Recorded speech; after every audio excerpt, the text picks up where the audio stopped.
Please be seated. The record will show the presence of the jury, the defendant, and all counsel. Ms. Arias, you are still under oath. Do you understand? Yes. Mr. Martinez, you may cross-examine the witness.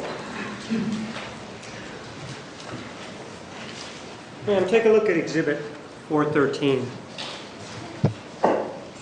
You recognize that exhibit, correct? Yes. And that's a picture of you, correct? Yes. Right here. And the other one is a picture of your dumb sister, Angela, correct? That's my sister. She's not dumb. Well, do you remember having a conversation with Travis Alexander back on May 10th of 2008? Yes. And do you remember that you tape recorded that conversation? Yes. And during that conversation, isn't it true that you said, but I honestly think, talking about Angela, she's a little bit dumb. You said that, right? Yes, I called her dumb and stupid. Did I ask you whether or not you called her stupid, ma'am? No. I asked you whether or not you called her dumb, right? Yes.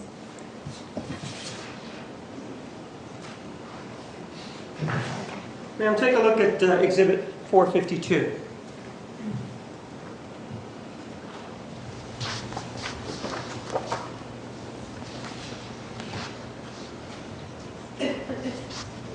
Do you recognize the two people there? Yes. And this photograph was taken by your camera, correct? It looks like it. Well, when you say it looks like it, isn't it part of the same photographs that are involved in Exhibit 413? I think it is. Well, Exhibit number 413, that was taken on May 10th, we'll bring it in, of 2008, right? Yes.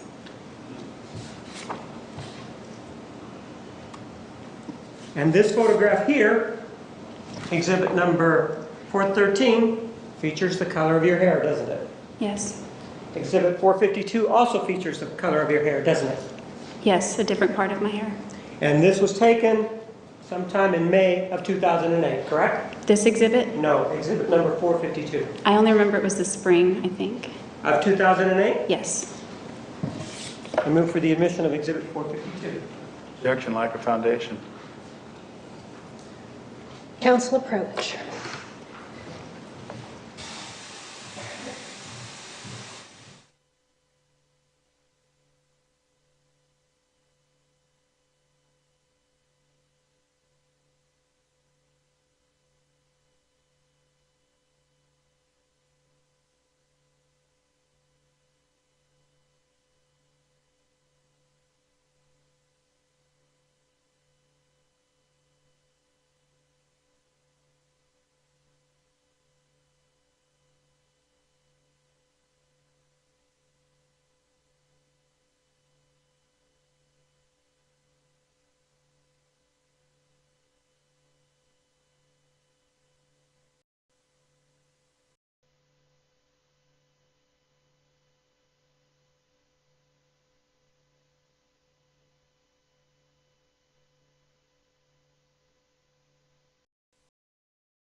Four 52 is admitted.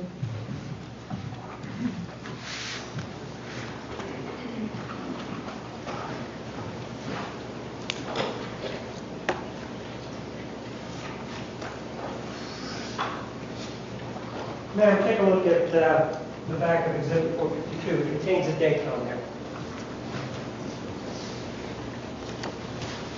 Does that date refresh your recollection as to when this photograph was taken? Yes. And what date was this photograph taken? 5 days later, the 15th of May, 2008. And with regard to this photograph, it also features you, and it also features your sister, the one that you also said was stupid, correct? Yes. Now, with regard to this name calling, one of the things that we heard through a text message was that you were upset at some point because Mr. Alexander said that you were going to turn out like your mother, or you were acting like your mother. Do you remember that text message, man? Yes. And in that text message, there was this indication that somehow he was saying something bad about your mother, right? Yes. And when you testified, you seemed to get pretty upset about that, right? I remember getting emotional. And you indicated that you loved your mother, right? I do love my mother, yes. Did you or did you not indicate that you loved your mother? I'm not asking you if you love your mother. I'm asking you if you indicated it. I don't remember. Do you have problems with your memory, man? Sometimes. So you can tell us, for example, what kind of coffee you bought at Starbucks back on June 3rd of 2008, but you can't tell us what you said yesterday or the day before? I always got the same drink at Starbucks. And you can tell us, for example, what type of sex you had with Mr. Alexander many years ago, but you're having trouble telling us what you said a couple of days ago? When I'm under stress, yeah, it affects my memory. I thought you said the relationship with Mr. Alexander was very stressful. Some of the sex wasn't. Pardon? Some of the sex wasn't. So you did enjoy the sex then, is that what you're telling me? At times I did.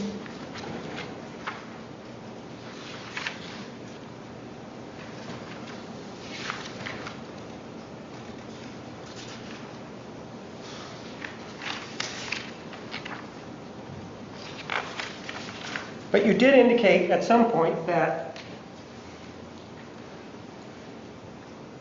as part of your examination, also that Mr. Alexander at some point said something about your grandparents also. Do you remember telling us that? My grandfather. Right. That he made some pejorative comment or some bad comment about him, right? Yes, his name. Right. And one of the things that seems to be coming out here is that you seem to have a double standard here with regard to making comments about people, don't you? Yes, I do. I do. And in fact, it's okay for you to make comments about, for example, Angela and call her dumb and stupid, right? No, Well, but you said it, right? I did. And we heard on the telephone conversation that you were laughing when you said that, right? Yeah, it was sentimental, kind of. You were laughing. You weren't upset when you said it, were you? No. And then when Mr. Alexander says something like, you're going to be like your mother, that's when you get emotional and upset, right? I did. And that's when you get upset when he says something about your grandfather, right? That night I was upset. And, well, you did get upset, yes or no? No, because I was already upset. Well, you didn't get upset on the witness stand when you told us about Oh, yeah, that? on the witness stand, certainly. And so it just seems that it's okay unless it's okay to say these things unless it's Mr. Alexander that's saying them, right? So No, you're that's not applying a what I'm different saying. standard to Mr. Alexander, correct? No. Yes or no? No. And ma'am, one of the other things that we know with regard to this standard applying and that sort of thing is back yesterday, as a matter of fact, you told us that back in August of 2007, you went over to Mr. Alexander's house. Do you remember telling us that? Yes. And you remember telling us that at that time you were broken up with Mr. Alexander, right? Yes, I'd broken up with him. Well, you'd broken up with him or he'd broken up with you. One of the two, right? I broke up with him All right. about a month and before. and you broke up with him on June 29th of 2007, right? Yes. But you felt that it was okay for you to go over to his house in August of 2007, didn't you? After he told me, yes. Yes or no? Did you feel it was okay to go over to his house? I said yes. And when you went over to his house, you indicated that you knocked or you did something and that nobody came to the door, right? I went to his house a lot in August, so it depends on the Ma'am, incident I'm you're talking referring about the to. incident that you told us about yesterday. Do you remember the one that you related that involved the killing? Do you remember telling us about that? I did not knock. And you did go over there, and at some point you started to peep in to the house, didn't you? Yes. So that means that you don't know if you knocked, though, right? I did not knock. I know I did not. So you went around the back then to look, right? I went around the back to get in. You went around the back then, right? Yes. And when you went around the back, you're telling us you went around the back to get in, right? Yes. But when you got to the back to get in, you started to look at what was going on, right? I glanced in as I was walking to the sliding glass door. You did walk in and you were looking at what was going on, right? I did not walk in. Then you were from outside looking in, right? Yes. Never went in, right? No, I ran out of the backyard. You never went in, yes or no? I said no. And when you went and looked, you saw something that upset you, right? Yes. You saw Mr. Alexander, right? I didn't know it was him at first, Yes but or yes. no? Did that you was see him during that encounter? Objection, she's answering the question. Overruled. I did. I said no. Pardon? I didn't know it was him at first. You didn't see him when you were there that night? I did afterward, yes. That night, ma'am, listen to my question. That night, did you see Mr. Alexander inside that house? Yes or no? Yes. And inside that house, there was a female, right? Yes. What's the name of the female? He didn't tell me her name. I'm asking that. Did I ask you if he told you the name? No. So, did you recognize her? No, I did not.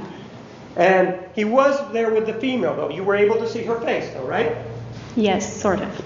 Well, yes or sort of means two different things. Yes or no? Were you able to see her face or not? Part of it was shadowed from the Yes or TV no, behind ma'am? her, so I Ma'am, saw part of it. Judge, she's not answering my question. If you could instruct her. Ms. Arias, listen carefully to the question and answer only the question you are asked. Okay. You may continue. Could you see her face? Yes or no? Part of it.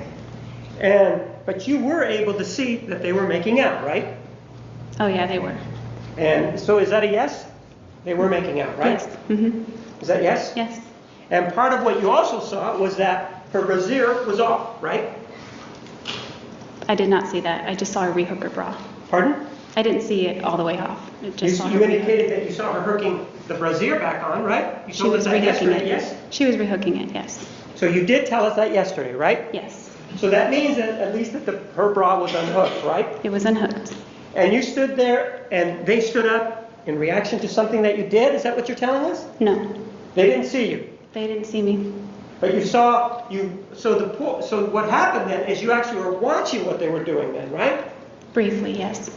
Did I ask you for how long, ma'am? No. I asked you if you stood there and watched them, right? No. You didn't stand there and watch them? I didn't stand there. I saw it and then I turned and ran out of the backyard. But you saw enough to know that they were kissing, right? Yes. You used the term making out, didn't you, yesterday? Yes. You were there long enough to see that one of the individuals was Mr. Alexander, not his roommates, right? Yes. You were able to see that it was a female, right? Yes. You were able to see that the bra was unhooked, right? Yes. And the lights weren't on, right? There was a light. Well, didn't you indicate that it was like a TV kind of light? That you saw? light. Yes. Right? So there was no light, there was a television that was on, right? That's light. Ma'am, was it a light or was it a television that was on? It was light from a television screen. So, are you saying that it was the television that was on then? Yes. And from that light, you were able to make all of this out, correct? Yes. No other light was on, right? Not that I recall. And then you decided to leave, right? Yes. And this was at the point that you were living very close to Mr. Alexander, right? No. Well, you were living within 10 miles of him, weren't you? I was living by Greenfield and Broadway. I don't know the length. How long would it take you to drive that? About 15 minutes, depending on traffic. And after you saw this, one of the things that you did was that you took off, right? Yes. And then you thought about it, right? Of course.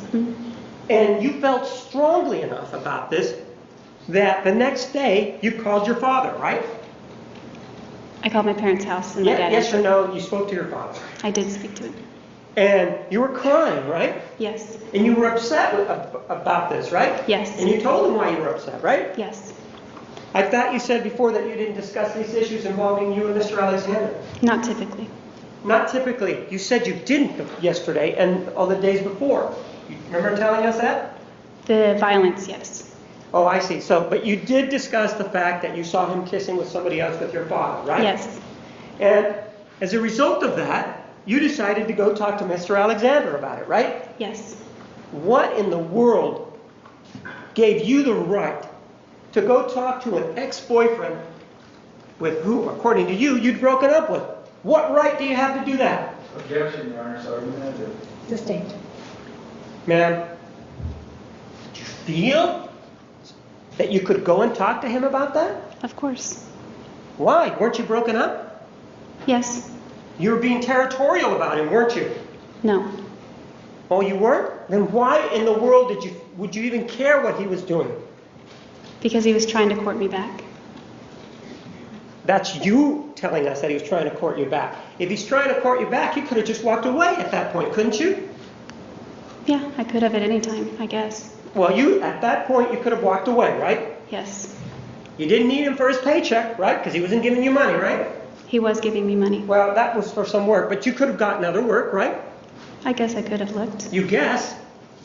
You worked at other places. You know you could have gotten other work, couldn't you? Not in August. It's very slow season for restaurants. So you're saying that you were restricted in only getting work at restaurants, that there's no other kind of work that you could get? Restaurants is, Yes or no? I guess that would be no, but I hadn't thought about it. So then, in addition to that, you were living in your own place, right? No. Well, you were living with Mr. Alexander? No. You were living elsewhere, weren't you? Yes. You were living in another place, right? Yes. Where you were paying rent, right? No. You weren't paying any rent at all. Not with Rachel. So, in other words, it was even better for you. You didn't even have to worry about having to pay the rent then, right? Yes. And so, you could have just left that situation alone, but you decided to confront him anyway, right? Of course. And the reason that you did it is because you were jealous, right? No. And then you did talk to him about this issue, correct? Yes. And he got upset with you, right? No. He didn't get upset and scream and run upstairs? Isn't that what you told us yesterday? Yes, he did. So, ma'am, to go back to this issue involving the text messages, one of the things that you told us was that there was a text message that you sent to somebody by the name of Steve Carroll, right? Yes. And that it was a two-part text message, right? Yes. In this two-part text message, one part ended up going to Mr. Alexander, right? Yes. And that he got upset about it, right? Very yes. And after he got upset about it, one of the things that he wanted was to see the second part of this text message, right? Yes. And so you lied to him at that point, right? No. Well, you fabricated a second text message, didn't you? After that point, yes. So, are you telling me that fabricating a text message is not a lie? No, I'm not saying that. So you did lie to him, Mr. Alexander, right? Objection, ask and answer.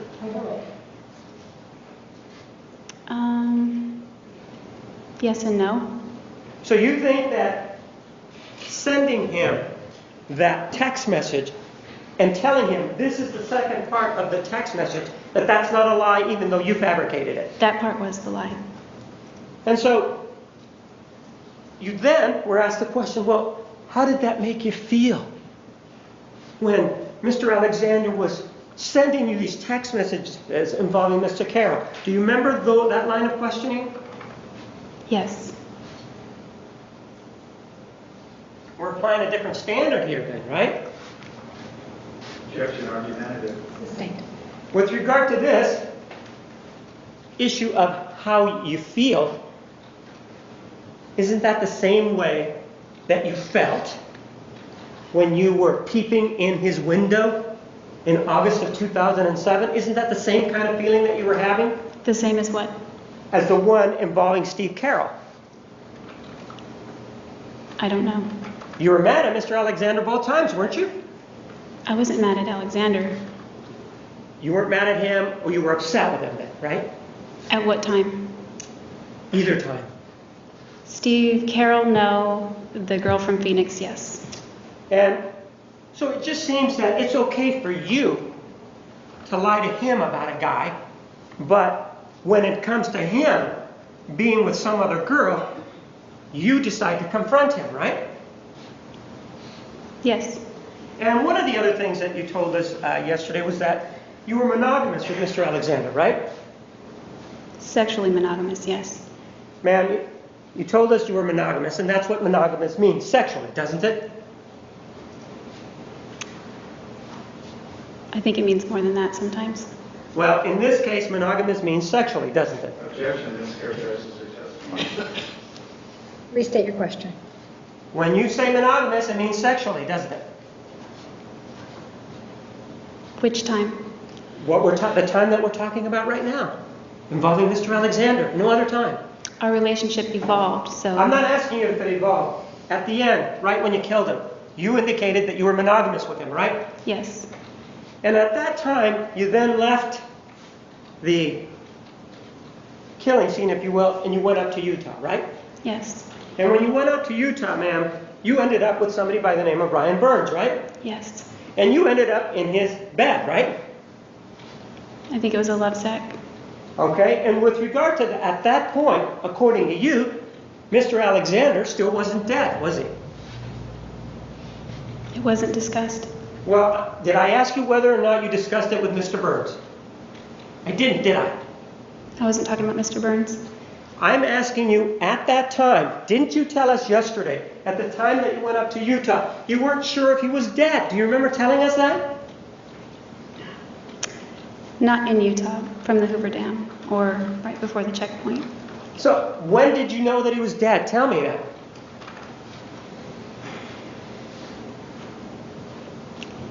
Well, I got confirmation of it on June 10th, but So, okay, if you got confirmation on June 10th, you met with Mr. Burns, what, before June 10th, didn't you? yes. You met him on the 5th, right? Yes. And so at that point, you didn't know, according to your own story, that Mr. Alexander was dead, right? I guess I knew. Wasn't accepting it. You either knew or you didn't. Which one is it, ma'am? Make up your mind, please. Objection, ask and answer. Ask another question. Did you know he was dead when you were Mr. Burns and he were kissing? Objection, ask and answer. This is the same Overruled. question. Overruled. Yeah, I think I did. You think you did, but you're not sure at that point. I wasn't really in my own mind. I was out of my mind, sort of. So if you didn't think he was dead, if that portion of you didn't think he was dead, then it's okay for you, at that point, if you didn't think he was dead, to sort of roll around with Mr. Alexander then, and with Mr. Burns. Then that was okay, right? I'm single. Right? Just like he was on August 7th of 2000, on August 8th of 2000, in August of 2007, right? Yes. So it's okay for you, then it should be okay for him, right? It was okay. Then why did you confront him the next day if it was okay? Because he was still courting me. I wanted to know where I stood. And so because of he was still, your definition, courting you, you felt that you deserved an explanation, right? Yes. Hadn't you just had intercourse with Mr. Alexander on the 4th of June?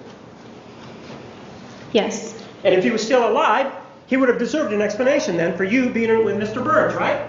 No. Well, no, aren't we? You're applying a different standard here, aren't you? No. You're saying, one, it's okay for you to confront him about the situation, but not okay for Mr. Alexander to confront you, right? If he wanted to confront me, it would have been okay. Ma'am, with regard to the exhibit number 452, it does show you, right? Correct? Yes. And it shows again Angela, correct? Yes. Shows something else on there though, doesn't it? Doesn't it show your hand? Yes. And in fact, let me show you another close-up of that hand.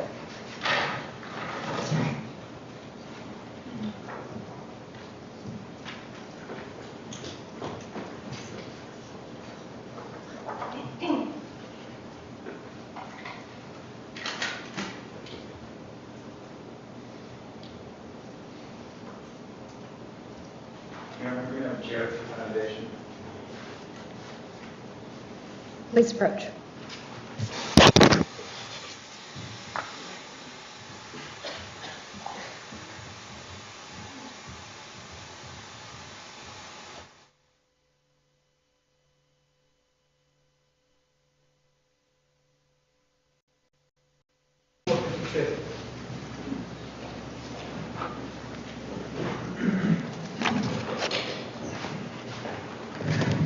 453 is a close-up of your hand, right? Yes.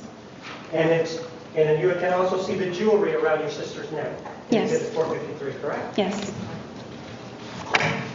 And you previously have told us about Exhibit 452 and when it was taken and who's in that photograph, correct? Yes. I move for the admission of Exhibit 453. No objection.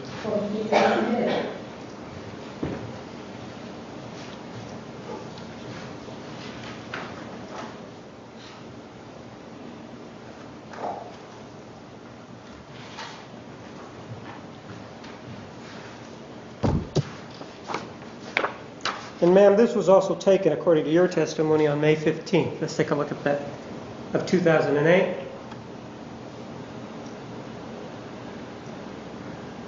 That's a picture of your left hand, isn't it? Yes. And that shows your ring finger, right? Yes. Do you remember that you testified that on January 22nd of 2008, you and Mr. Alexander were involved in some sort of violent encounter? Do you remember telling us about that? Yes. And you told us that during that encounter, he threw you down. Do you remember that? Yes. And while you were down, that he kicked you, right? Yes. And when he kicked you, ma'am, one of the things that happened was that you put up your left hand. Do you remember telling us that? Yes, both hands. Well, you told us specifically about your left hand, right? Yes. And when you went to put up your left hand, according to you, he kicked you and he damaged your ring finger on the left hand, correct? Yes. And in fact, you even held it up for us, didn't you? Yes. And it was crooked when you showed it to us, wasn't it? It's bent. Yes. It's bent. Show us how bent it is again, ma'am. It's higher so we can see it sideways. Ma'am, if he caused that damage on January 22nd of 2008, that would have been before this picture that we have here, which is exhibit number 453. It would have been about 5 months before that, right? It was before that. 5 months, right? 4. 4 months then, right? Yes. You don't have a bent finger here in exhibit 453, do you? My finger is bent there. You're saying that your finger is bent there. Yes. Just Hold the up your same. finger again. Sideways so we could also see it. When my fingers are straightened, this one stays And bent. that's what it looks like, your finger. And you're saying that's what happened on January 22nd, 2008, right? Yes. Ma'am, one of the other things involving this particular finger, it seems to have had its run, if you will, of bad things happen to it, right? This finger? Yes, the left ring finger. I don't know. Well, you talked to Ryan Burns about it, didn't you? Yes. And you told him that that finger, the left ring finger, had been damaged, right? Injured, didn't you? I don't know if it was the left. You don't remember telling him it was the left ring finger, man? No. Do you have a problem with memory? Occasionally. And so, some of the things that you've told us, for example, then, about other things in the past, you may have also had problems with your memory then, right? Yes. And so, whatever you told us in the past is somewhat suspect then, because your memory may be lacking. Objection, argumentative. I only told things I remember clearly that are crystallized in my mind. With regard to Mr. Burns, you do remember who he was, right? Yes. And you do remember that you went over to West Jordan to meet him, right? Yes. And you do remember that you did meet him that Thursday, and it was sometime around 11 o'clock in the morning, right? I think so, yes. And when you met him, you guys decided to go somewhere to a restaurant for some sort of business meeting, right? Yes. And during that time, didn't you have a bandage on your finger? Yes. And it was your left finger, wasn't it? No. It was your right finger then, right? Is that what you're saying? It was your right finger? It was 2 right fingers. So it was your right finger then, right? Ma'am, are you sure that it was your right finger? It was 2. Pardon? 2 right fingers. Do you remember then that you had a conversation with Detective Flores about this issue involving the finger? Yes. And do you remember that that was on July 16th of 2008? Yes. And do you remember that you told him that on June 4th, you had been over at Mr. Alexander's home, right? Yes. And you told him that you were over at Mr. Alexander's home and that some guy and some girl had come in, right? Yes. And during whatever happened on June 4th, you told Detective Flores that it was your left finger that had been damaged. Do you remember that? Yes. So you did tell that to the detective that it happened on June 4th, right? Yes. Does that then refresh your recollection, and we'll play it so that we know what we're talking about?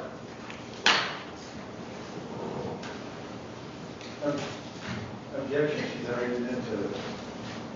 I'm moving it in, not for impeachment purposes, just move it in, state versus Applewood. Approach from counsel.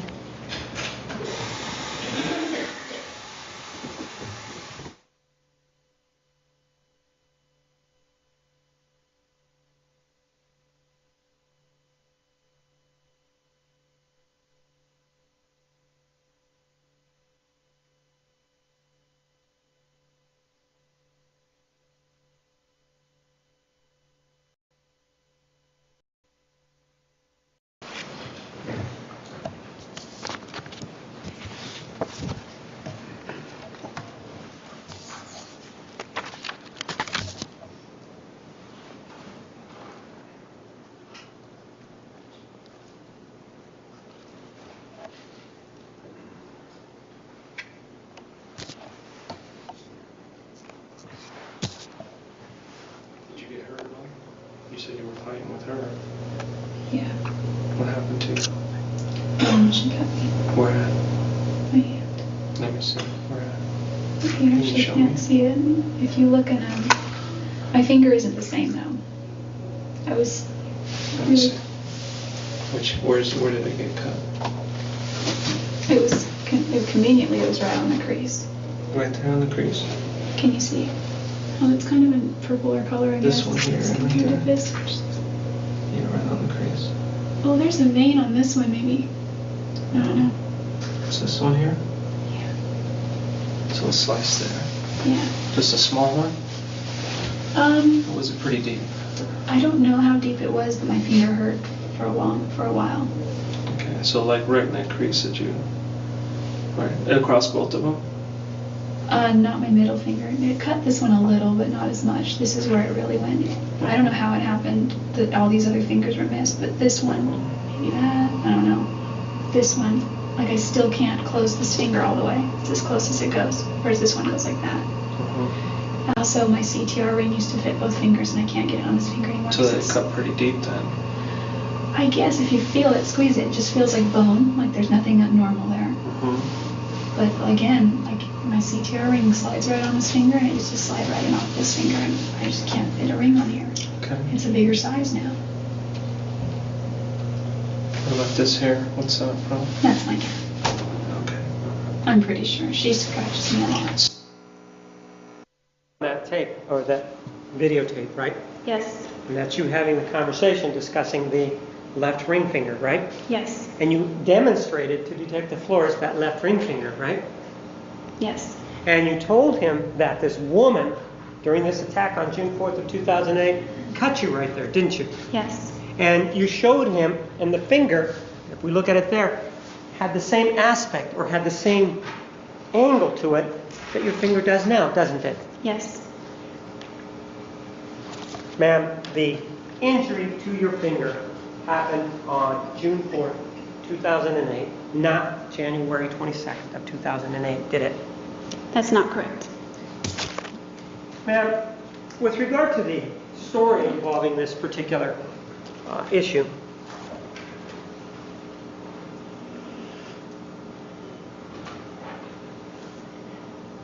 you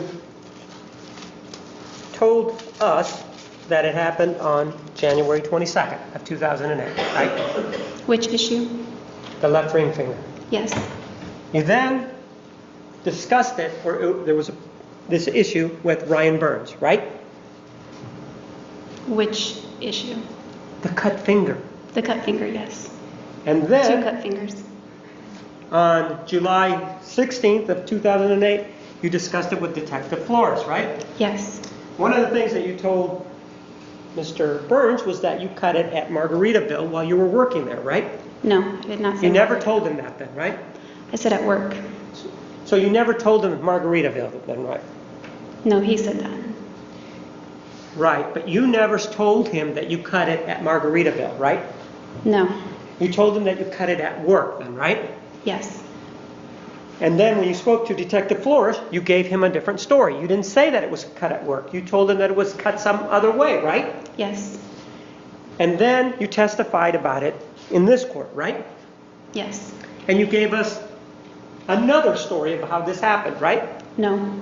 Well, do you remember that you testified that you were at Mr. Alexander's home on June 4th of 2008 at the sink? Do you remember telling us that? Yes. And do you remember telling us that you dropped the glass in Mr. Alexander's house? June 4th, Whatever date you were there at Mr. Alexander's house. I broke more than one glass at his house. Ma'am, do you remember testifying yesterday about how you suffered this injury to your finger? Yes or no? Not this finger. No? Do you remember testifying that involving your finger, your left ring finger, yesterday, as a matter of fact, that was cut when you dropped the glass when you were at Mr. Alexander's house on the day that you killed him? I did not indicate my left finger. I said my Oh, so you finger. were saying it was your right finger that you cut in Mr. Alexander's house then, right? It was my right finger, yes. So, throughout this whole thing, Mr. Burns, when he indicated what finger it was, he was mistaken. Well, not he was mistaken. You're saying you never told Mr. Burns that it was the right finger that you cut, right? We didn't discuss which hand. Okay. So, you never indicated to him in any way, shape, or form that it was the right finger. Objection, ask and answer. Sustained.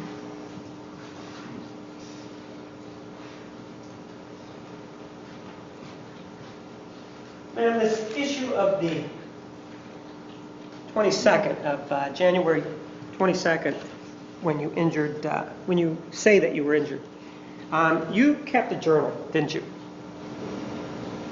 You kept the journal, didn't you? Yes, I did. And you didn't write in it all the time, but you wrote in it some of the time, right? Frequently, yes. Frequently.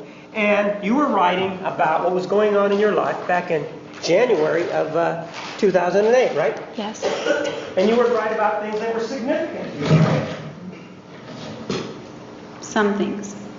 Right. And in fact, with regard to this particular journal, you knew that you could almost write anything that you wanted in it because it was going to stay private, right? No. Well, ma'am, let me show you, or let me mark one of them as an exhibit.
Take a look at exhibit 242.001.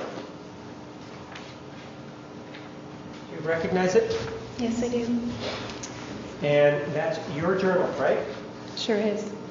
Okay, that's that. Take a look at the entry, and just read it to yourself, on Sunday, August 26th of 07. The whole entry? Just read the first 5 lines. 6 lines.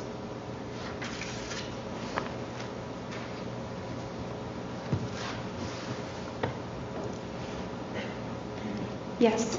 You wrote that, right? Yes. Take a look at exhibit number 455. Is this a true and accurate copy of those 5 or 6 lines? Yes. And you wrote that back on August 26th of '07, right? Yes. I may have that back, please.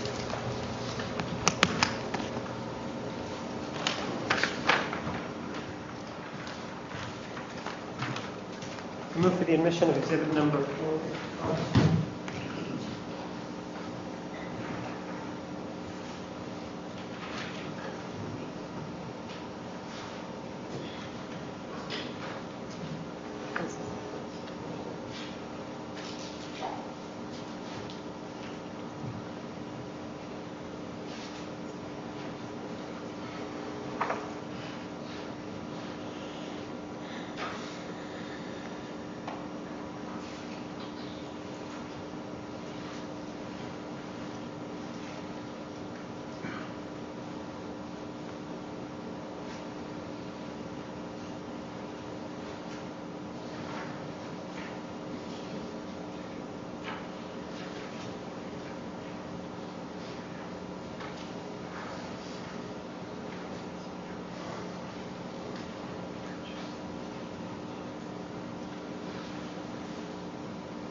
You may.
Oh, absolutely, Moki. Definitely true. There's quite a bit of, and I am going to do stream and videos about the Epstein files because I've been keeping up with that. Where on my channel I've been doing research where I'll release videos. I just today was going through a deep dive into all the information that has come out. It seems that everything was basically correct. Hello, Goose. It's great to see you. Welcome to the stream.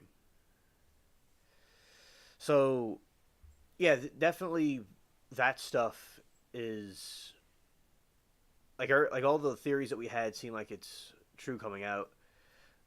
Bill Gates is in some hot water.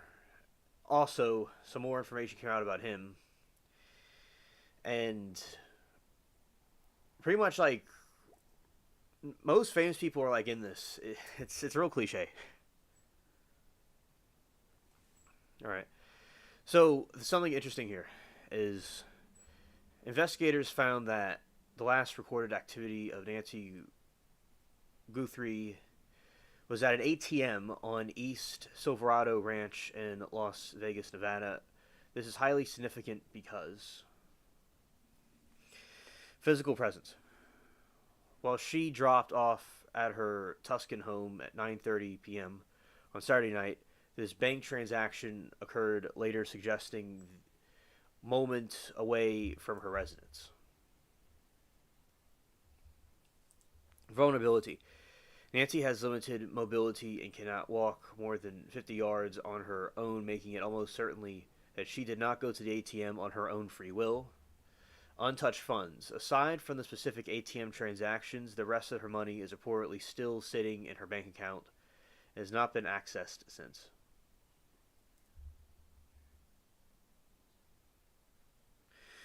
That is true, Moki. Amen. We are in a battle between good versus evil, and the children are precious, and the evil, wants to corrupt it and get the energy from it, as we've talked about before. And we have to make sure they're all protected. I'm glad that this has come out finally, although they recently said they were saying it wasn't real, but then it is real, and it wasn't really there, but now it's there. So yeah, so I've been looking through it too, Moki. I've been looking through it as well. It's quite lots of shocking information.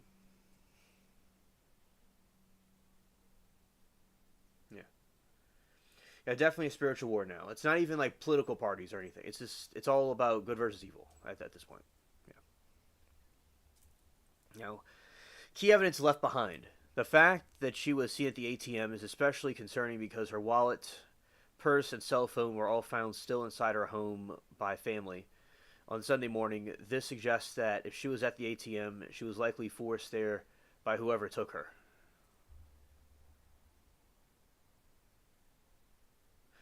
Yes, that is true, Moki. With the death of Charlie, that and the way it happened, you have people who are depraved and you're going to take out somebody that was doing freedom of speech. That wasn't like for instance, like somebody like Epstein, or all these people that are connected to Epstein and went to the island, right? That did these evil actions. They're all, no one's not that I don't want anyone assassinated, and I do not condone any type of assassinations that is prohibited, okay? But someone like him gets assassinated, but the people that are doing evil things to children are still, or no one targeted them for anything. So that just shows you the morality of this world. You have people that will burn down city blocks and get all that stuff done, but they won't. They want to take out somebody that's believe in Jesus and his political ideologies about why the country could be better. It's I don't know. It's like someone's like, "Hi, my name is Alien Tom," and then boom, take him out. It's like, and then somebody's burning down a whole city. Oh, they're fighting for freedom for everybody. That's what they're doing. It's stupid. Yeah, it's opposite day.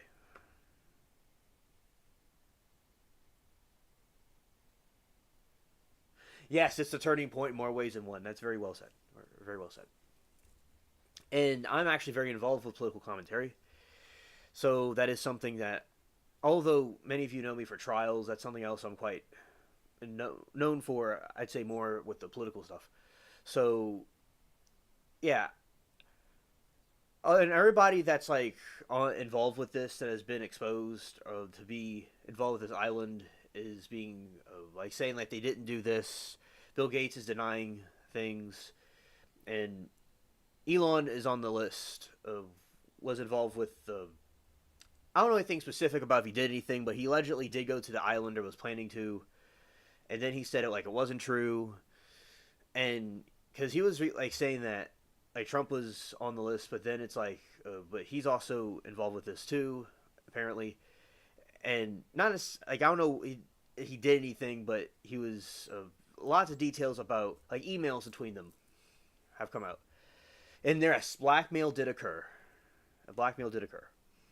So they always say the conspiracy theories are the conspiracy theories. It seems not all the time, okay, there are exceptions to the rule. But seems to be circumstances where most of the time the conspiracy theories seem like they're true. So, yeah, all these people on these talk shows are they're talking to their audiences while they're on it, and blackmail was involved with it. Yeah, that is, and I've been covering the Epstein thing for quite a while. And I've been waiting for this moment. And we talked about a couple of months ago that for whatever reason they were yeah, for whatever reason they weren't releasing it, but they were probably eventually going to release it, and here it is. You know, we were right that they were eventually going to release it, and they did. Yeah, yeah, yeah. Because I said there's emails between him and Epstein, and Epstein seemed quite, you know, he was, you know, evil and ruthless, but he seemed real ruthless. Like he would like, go like email people like, you know, you did this and that, so yeah, good, you know, yeah, he definitely blackmailed people.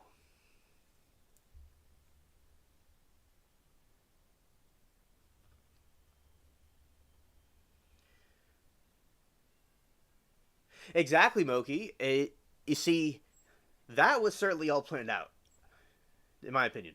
Definitely, it was planned out, and it's you know, before it's okay. Bill Gates, before I'd say about many years before the pandemic, the coof thing came out, he was talking about how the world population, you know, is too big, right? And he also has mentioned about a pandemic happening. And the next big one to come out, it's like, whoa, buddy, you know, you already, he was like foreshadowing what was going to happen, which is very cliche. So yeah, absolutely, he did do that. They talked about that, and in those files, they talk about the coup before it even happened. And it's like they're saying this bat in a soup changed the world and made it into a different place. I'm not. And one thing about that, although at the time, in the very beginning, I'm like, okay, this is what's happening. Now let's do what we can to prepare. When I was at the vet, we would have lots of cats, right? And some, you know, I'd say most everybody here is involved with animals.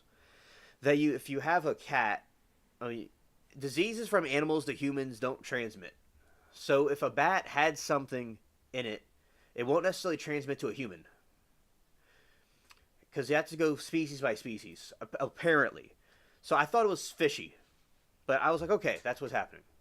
But the something being created artificially in some lab somewhere, and there's literally a lab that does this stuff in Wuhan. It's kind of like, you know what? Maybe there's some more to this than they're saying. So yeah, and I think they're trying to socially program people to be like a cog in a machine, like they do in those other countries. Yes, 2015, correct. Yeah, 2015. As I didn't say this part because I was ranting, but yeah, I was in civics class when Bill Gates came out with that. I was in civics, and that was 2015.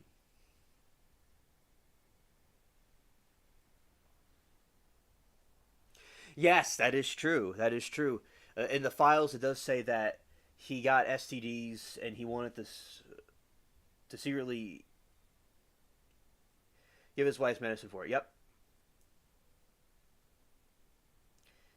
So yes, that is also true from the files.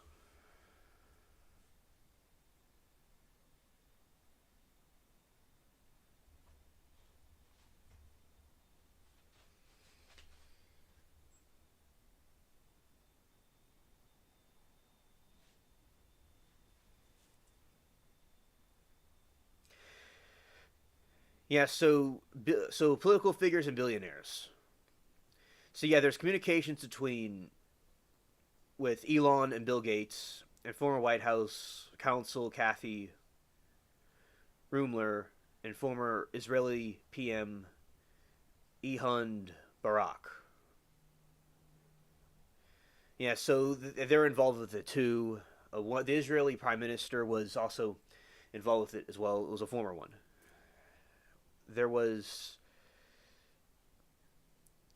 an alleged 21 page summary from 2025 list over dozens of unverified tips regarding Trump, including an alleged rape allegation from Jane Doe that mirrors the previous 2016 lawsuits, draft of indictment. Co-conspirators of a 2007 draft indictment revealed that federal prosecutors originally prepared to charge Epstein along with three unnamed personal assistance from 6 crimes against minors before non-prosecution details were reached. Oh yeah, there are chemtrails that I still see now. I still see the chemtrails. And our food, I'd say, is very unhealthy. And it was... Yeah, because it was very unhealthy food. And the plastics and stuff in there, too, are not good. Yeah, the cloud seeding is really wild. So with cloud seeding, you have a situation where you could control weather events with these little capsules. During Hurricane Katrina, our grandpa told me about the cloud seeding. I thought it was some science fiction concept. That was confusing to me. But actually, no, it's true. They would drop these seeds into the storms or to the weather, and it causes the weather to be a certain way. They're trying to use it to help the West Coast with rain, and they could, you could help Africa. You could help these different countries that have are in droughts for centuries, right? So it can be used for something good, but also something bad. And especially if you're fooling with nature.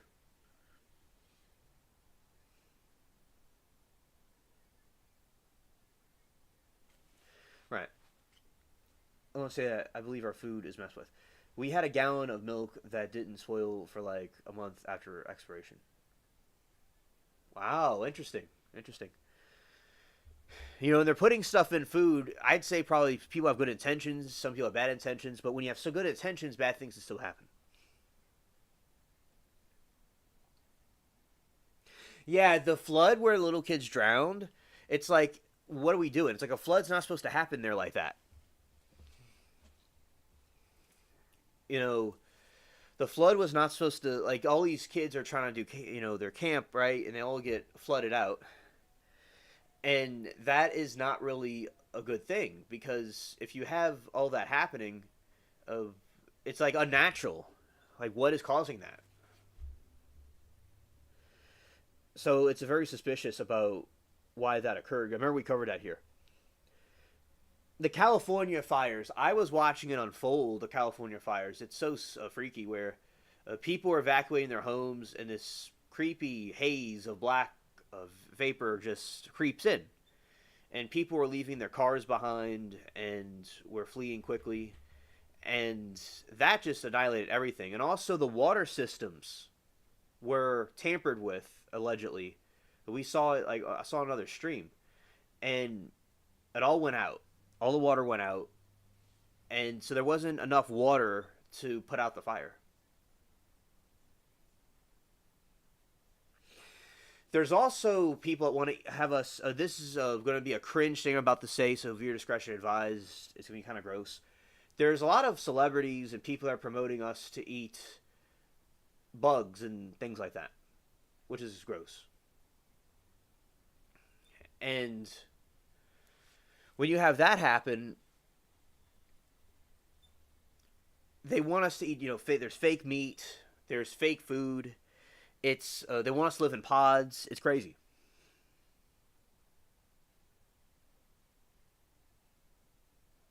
Yeah, that is true. They are using a protein from bugs to try to make meat. Yeah.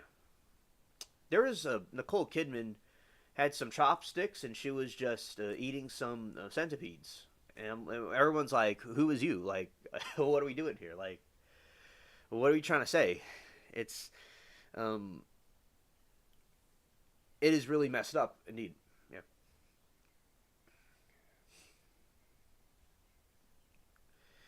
All right, and emails show Epstein attempting to set up Prince Andrew on a date with a 26-year-old woman in 2010.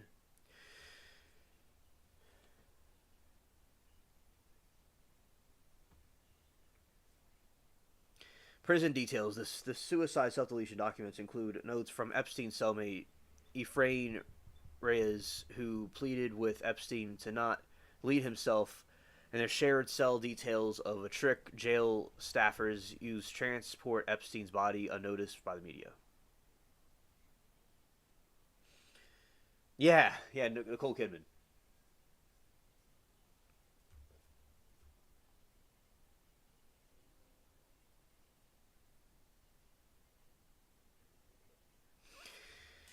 And also the Clintons were agreeing to be in a deposition, I believe. Let's see.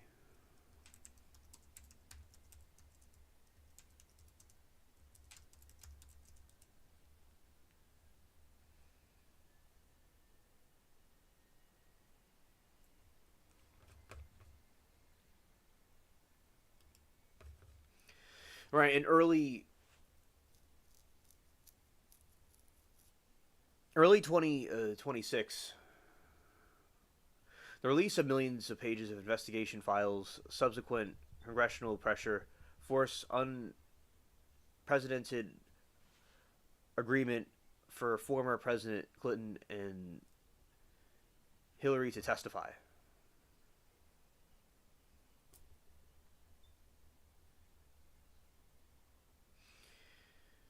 Social interactions documents include previously unseen photos of Bill Clinton with Epstein and Maxwell, including images of him in the pool in a hot tub. Another photo depicts him receiving massage from Davis, an identified victim of Epstein who worked on the flight attendant. Staff communications. The file received frequent and sometimes lewd email exchange between Maxwell and Clinton staff from 2001 to 2004. In one instance, Maxwell sent a message to a shared Clinton office account with highly inappropriate sexual comments directed at redacted recipient. Records confirm Clinton flew on Epstein's private jet 16 times after leaving office, travel to locations like Russia, China, and Africa.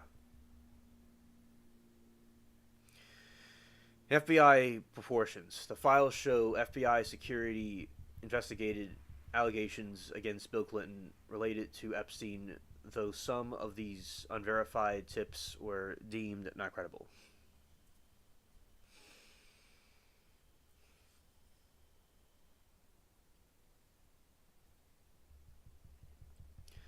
Congressional testimony.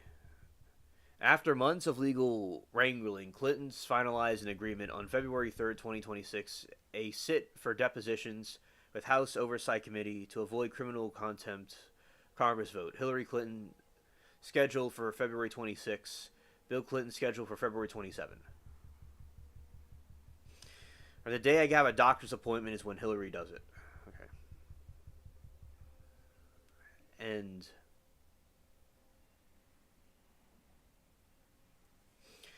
Clintons have consistently denied any knowledge of Epstein's or Maxwell's criminal activities. Bill Clinton stated his travel was strictly for Clinton Foundation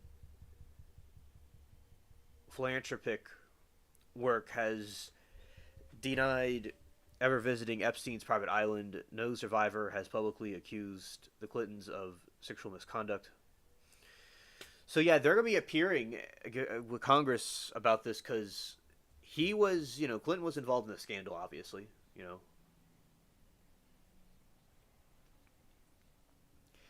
he was involved in a scandal with while he was president, and then now he was very close to Epstein. There's been leaked pictures of him getting massages. There's been leaked pictures throughout the years of these things. I don't know how people got them, but there's lots of hacktivists and stuff out there. But yeah, there's leaked things that were alleging that he was involved with these things. So yeah, this is really a crazy, eye-opening situation here. I didn't have sexual relations with that woman. Yep. That's what he said. And he was clearly involved with that. Yeah. And now he's going to say he didn't have relations with the underage people, but he did.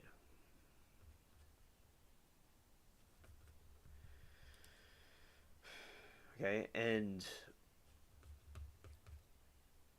going to pull up some more stuff, and I'm going to play this while I pull up some more stuff. All right, here we go. We are back.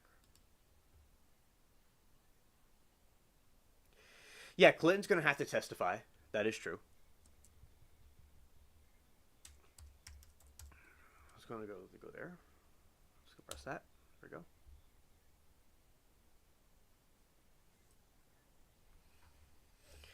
we go. As I said, it's all cliche stuff that we've all talked about for years that they're doing.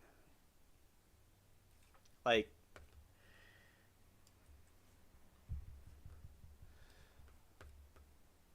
the Clintons clearly were like, in my opinion, it's like drinking the blood and the rituals. As I said, there's Aleister Crowley that was into these some sort of occultic practices, and then these other people were involved with it too, because it had to do with the New Age movement of getting rid of Christianity and other religions too, and replacing it with this New Age, like, a satanic interpretation. Like, the human is God, right? Like, the human is God, and it needs to rise above spiritually in its own self and its own desires of self-worship. That is, there's many occultic practices, and the androchrome, as we talked about before, that are from the children seem to have, is what they are trying to extract to. So, my opinion, but it seems like it's a fact now. But yeah, that is exactly what they have been doing.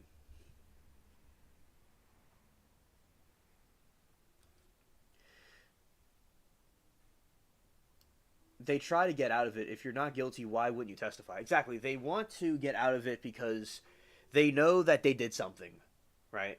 They know that they did something. It's like a kid that broke the candy jar. They're trying to get out the kitchen. It's like they did something, and everybody knows it. It's like, you're not fooling any of us. You know, we know there's something going on.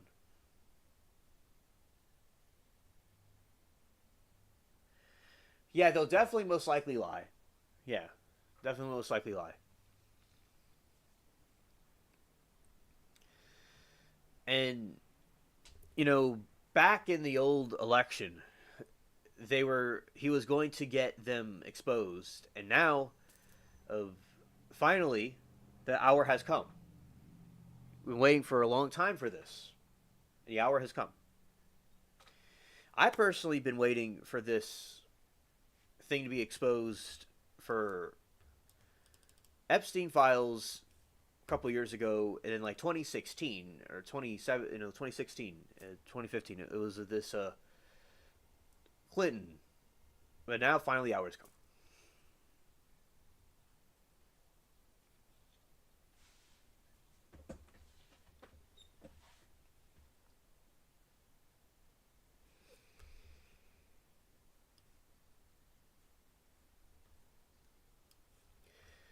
Yeah.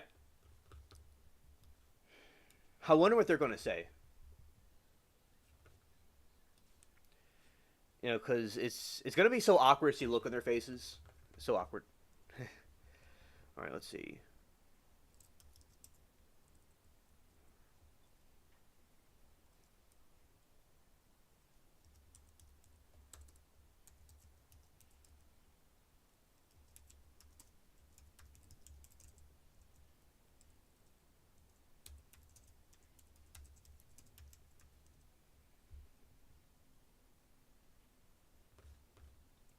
Oh yeah, Twitter has a lot of stuff on there.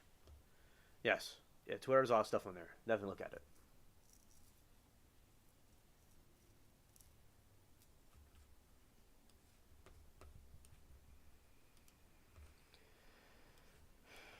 Okay, let's see this. Um, I didn't do this earlier because I needed to do the live. Like, I need to get it out there. Let's see.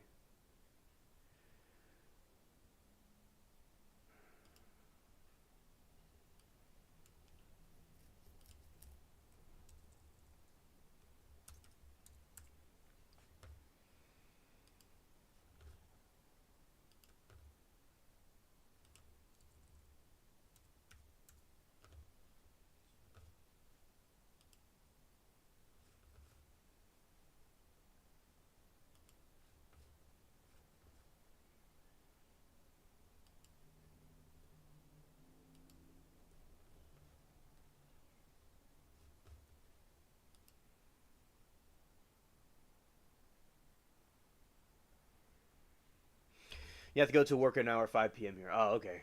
Okay. Yeah, I'll certainly be looking it up.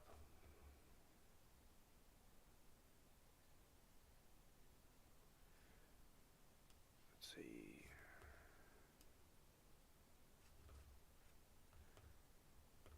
Wait.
Just this one entry.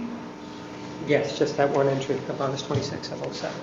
Okay. I know you have two entries, but the first entry is the one we're talking about. Yeah, it looks like I have 3 on that day.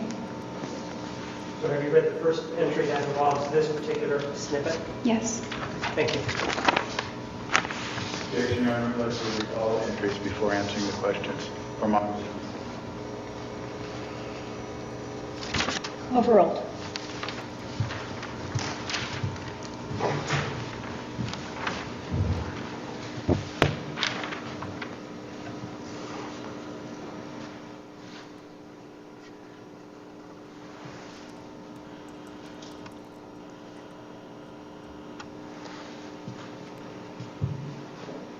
This journal and your journals were meant to be private, right? Yes. And that's what it says there. Well, I guess it's a good thing that nobody else reads this, because I write right now that I love Travis Victor Alexander so completely that I don't know any other way to be, correct? That's what it says. Yes. Do you remember when we started talking this morning that we talked about an incident where you went over to his house? Yes. And this was the incident that you referenced involving the killing, right? That it went through your head, right? You're talking about the incident in August 2007? Right, exactly. Yes. And that incident in August of 2007, where you went over and peeked inside of his house, happened before this entry here of Sunday, August 26th of '07, right? Objection, mischaracterizes the testimony saying Pete. What was the last thing you said? He said, by saying Pete. Restate your question. When you looked inside the house. Yes, it did happen before this entry. Right, and so really the reason why you confronted Mr. Alexander was not because he owed you an explanation or anything like that. The reason you confronted him back in August of 2007 was because you were in love with him and you didn't want to let him go, right? Objection, argumentative. Overruled. That's not right. But I was in love with him. Yes, you did write this, didn't you? Yes. Now, you kept more than one journal, you kept a number of journals, right? I kept one journal at a time. Okay. Let's take a look at another journal.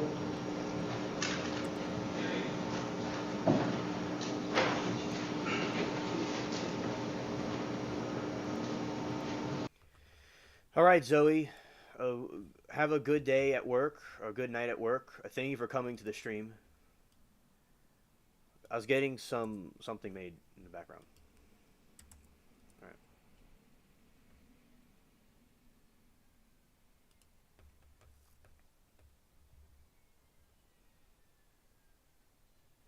Yeah, that is exactly. She would cut the nervous system, his nervous system. That is true. Right.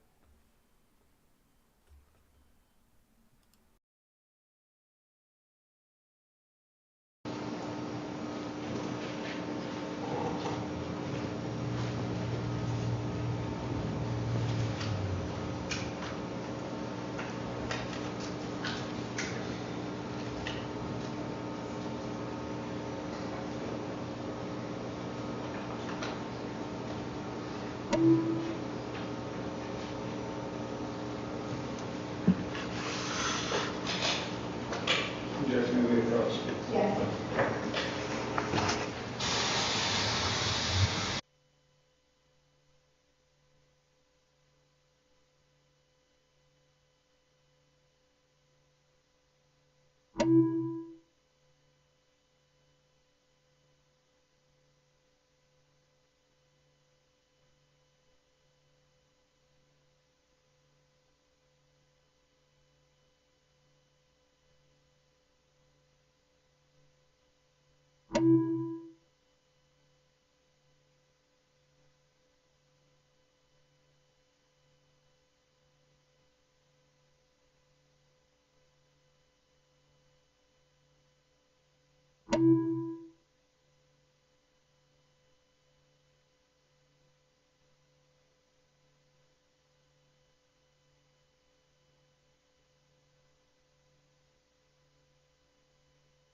Now take a look at Exhibit 242.02.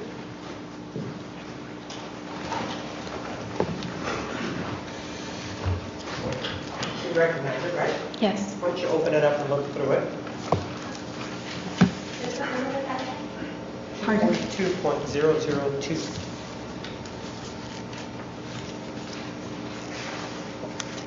That's your writing in throughout that whole journal, right?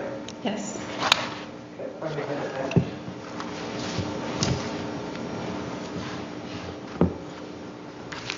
There is an entry for Thursday, January 24th, 2008, right? Yes. Let's just take a look at it. See that? Yes. Let me mark another exhibit for you.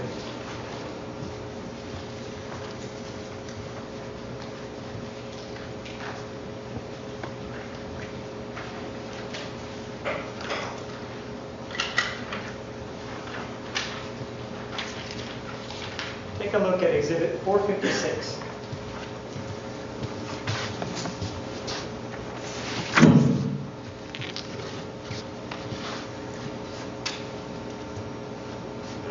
The exhibit that you have in front of you, that's the whole entry for January 24th of 2008, correct?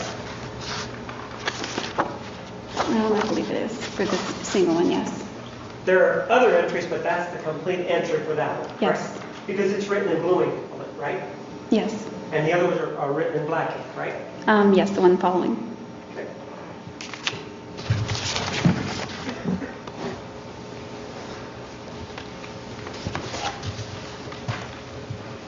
We move to the admission of exhibit number 456.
Do we approach?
Well, that's nice. I was on mute the whole time. That's nice. But okay, okay. I'll fix it. Thank you, Moki, for letting me know. I didn't realize I had the microphone off. All right. So what happens here is changing the. When I went live originally, Oh, of course. This is why this thing didn't work. It didn't change the thumbnail. Okay, so what I was doing doing the thumbnail and the title of the video a little bit. When I went live originally, I didn't have the, and I wasn't really looking at the chat either. So I feel a little silly on my part that I had it off. But thank you for telling me, Moki. Yes, fixing a thumbnail and the title. When I went live originally, I didn't.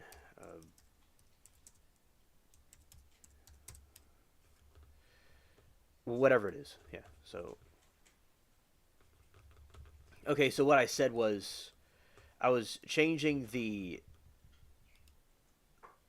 thumbnail for our stream, and that's why I paused the video and I was taking a moment to get back to the chat. When I went live originally, I wanted to just not take too much time, so now we're fixing it. Okay. All right, there we go. Thumbnail and other part fixed. Now let's look at what happened with Guthrie with this file right here.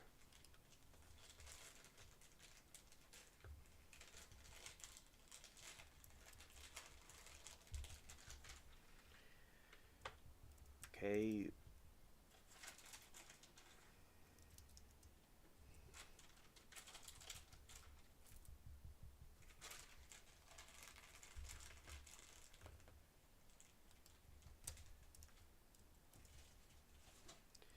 All right, TMZ. Let's see.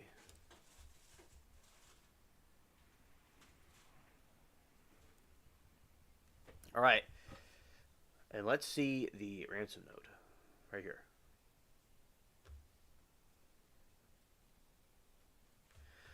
Oh yeah. Okay.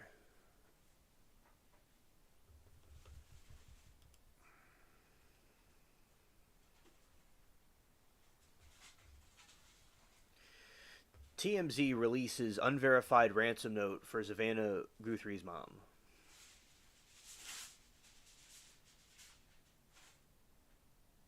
It's Guthrie. Okay, thank you, Guthrie.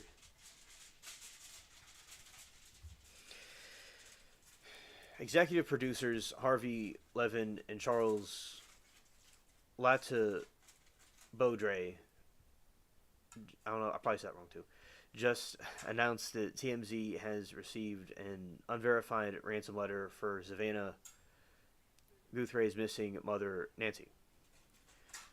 Harvey explained in a video posted on IG, "We got something in our email that is written like a ransom note for Savannah."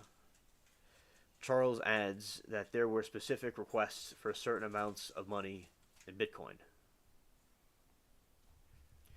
Harvey goes on at the bottom, "There are certain things they are saying about what she was wearing and damage the house."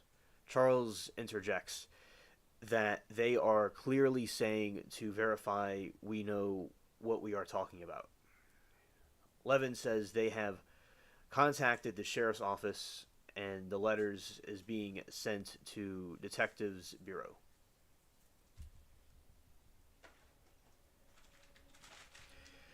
Charles classified, "We don't know if this is legit," and Harvey added, "We don't know if there is authentic or not, but when you read it, they are acting as if, yeah, only we would know these things and we're serious, and there are dollar demands and or else, and there are we will let you know as things kind of develops."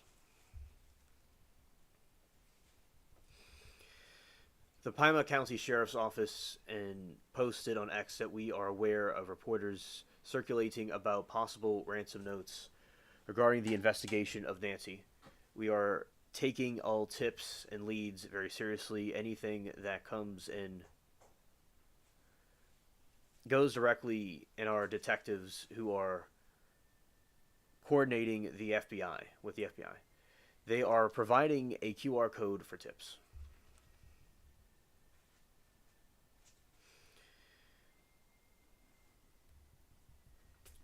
The post from the sheriff's department says, "We are aware of reports circulating about possible ransom notes regarding the investigation into Nancy Guthrie. We are taking all tips and leads very seriously.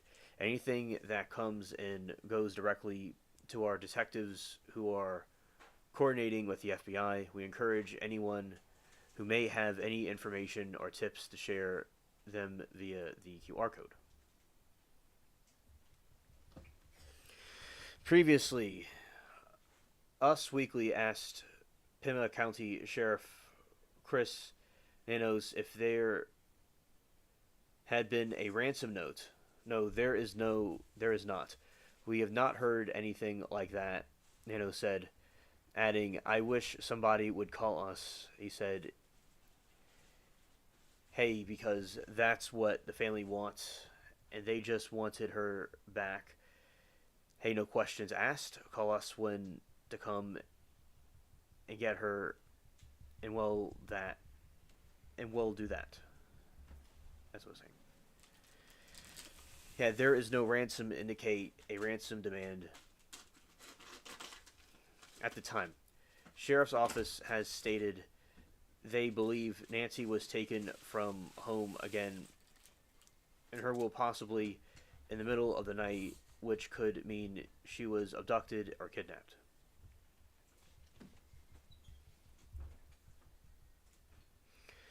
Extra spokesperson spoke Monday with Nano, who confirmed they believe she was taken.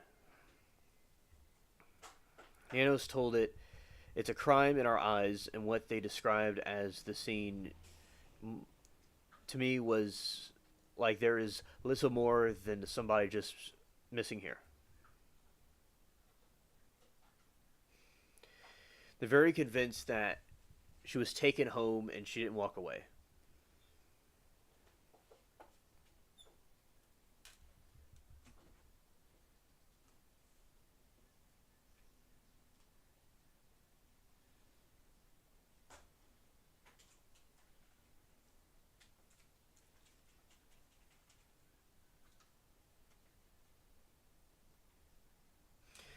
Right, so that is the information about the Guthrie's ransom note.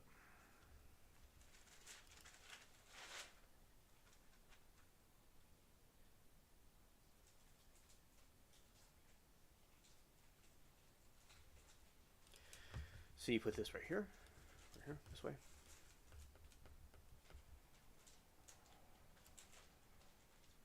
Okay, that's good. There. Yeah, wow. It's very, very freaky. Very scary. Scared. Okay. Also, now I'm going to mute myself for a moment, and we will have the this cross-examination is fire. I'll say the cross-examination.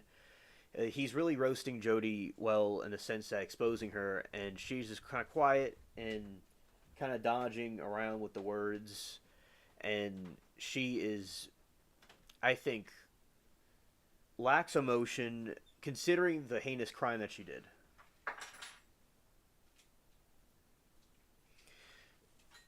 And Moki has a very good point. It would be very hard to collect ransom without getting caught.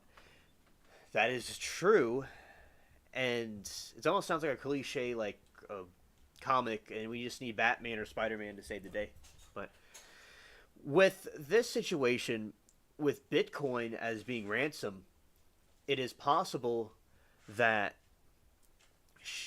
they could do it digitally to send it to a wallet, and it might be a little bit more difficult to trace it in this situation.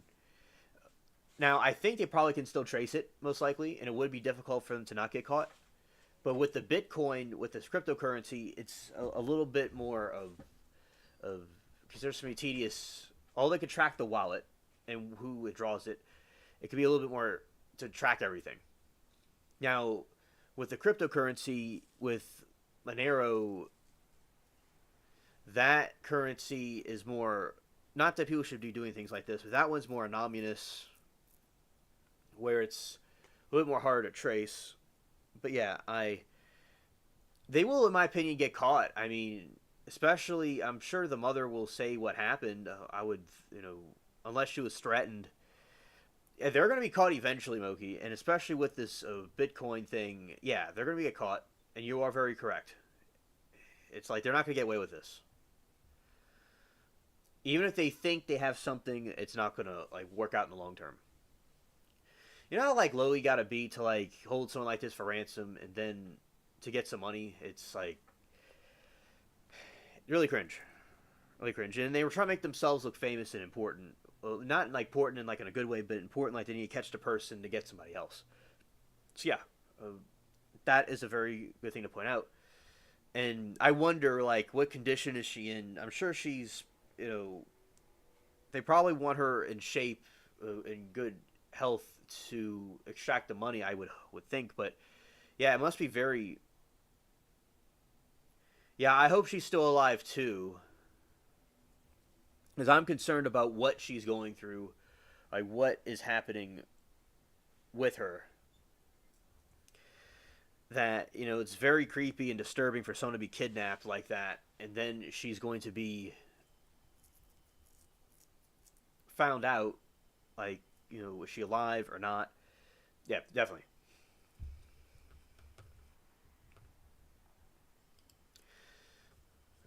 What they need to do is see how the mother is doing. They could talk to the person and figure it out.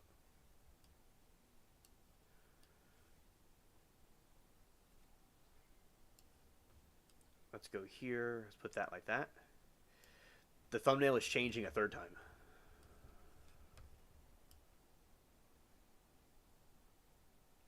Yeah, and I have to go and export this file a certain way so it could be of... You know, and they'll take advantage of people that, like, someone that can't fight back.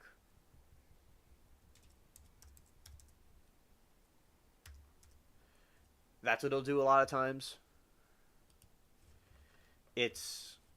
Especially a famous person. You know what they had to do, Moki? They had to have stalked the house or have known her pattern of behavior for a while for them to get it like this.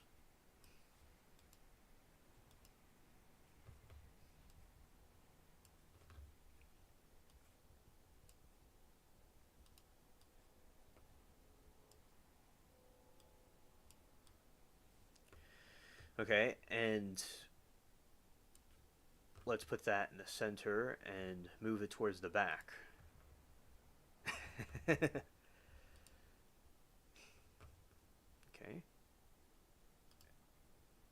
And we're going to move that one forward. Let's move. Yeah, send forward. Okay, and then we're going to put this right here in the center. And we're going to move these two out of the way.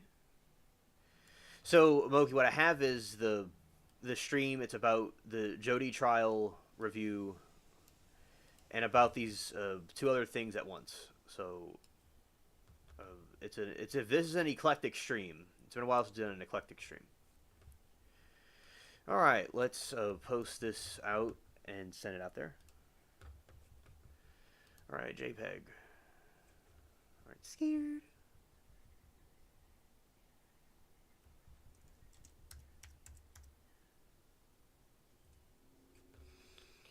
All right, minimize that. And let's go here. And let's see, let's change it again.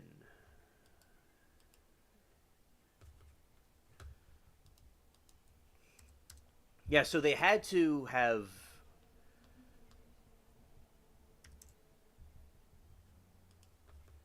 Oh, right, it's fixed. It's fixed. Okay, good.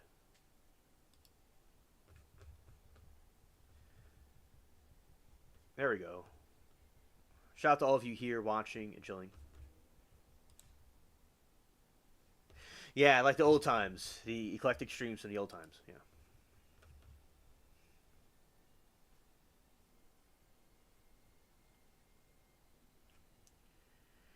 Okay, and let's put eclectic.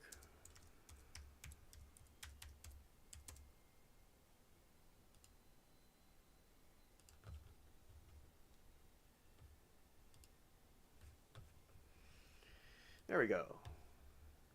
It's all fixed now. Okay, everything is fixed. So I changed the thumbnail up to include the topics that we're talking about. Ah, thank you. Thank you. All right, so regarding the kidnapping. So now, since I'm in the state that I can talk. Usually with kidnappings, they will do stalking, and they will do stakeouts to try to figure out what the victim is doing. Usually over, in my opinion, a couple of days, a week, or a month, or more, or a couple of days. So whoever was doing this, there could have been a suspicious car in the area. There could have been a suspicious sighting of something like that going on, but they didn't even notice it. That's why the ring cam was gone, because somebody knew what to do. You could even argue possibly that they knew where to go and what to do. So it was definitely premeditated. Now, we don't exactly know how much do they want in the cryptocurrency, but now crypto has gone up quite a bit. So that's, basically what they want. Now let's go here. So yeah, I hope she's still alive, and I hope that they can bring her back soon. Because imagine like what conditions they have her, especially they're forcing her to go to the ATM. That is also a messed up situation, and we'll continue to update as it happens. Okay.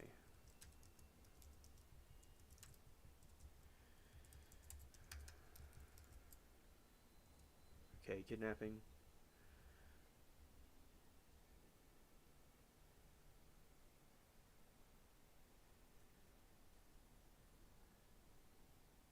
Right, affluent area, and they knew who her daughter was.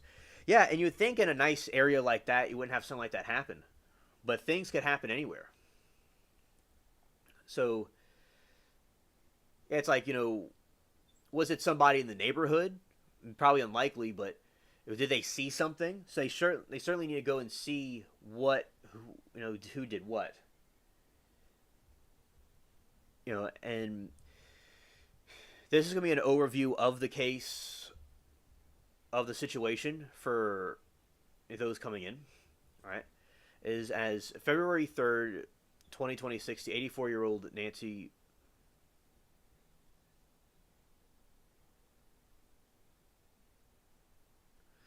It doesn't sound like they're doing the ATM thing. Yeah, that's a good observation. Right. Right.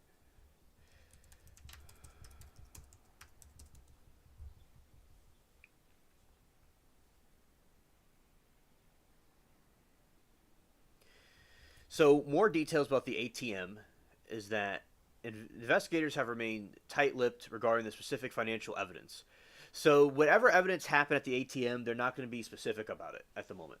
A lot of, especially with the Jill Biden thing, her ex-husband, they're not really specific about that either at the moment. So, we're kind of in the dark. When directly asked during the February 3, 2026 press conference whether Nancy ATM or bank cards had been used since she went missing, Pima County Sheriff Crisis responded, "We are getting into that." I said it wrong again. Okay.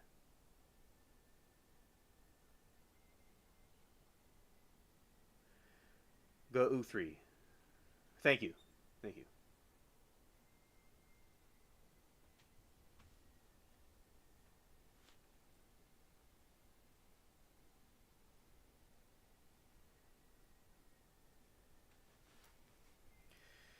Guthrie. Okay.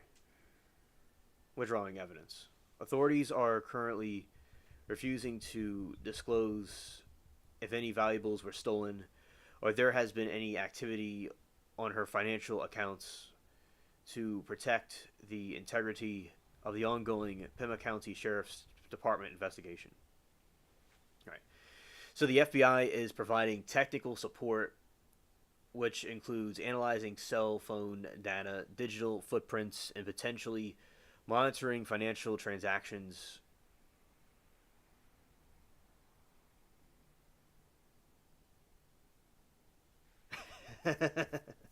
Okay.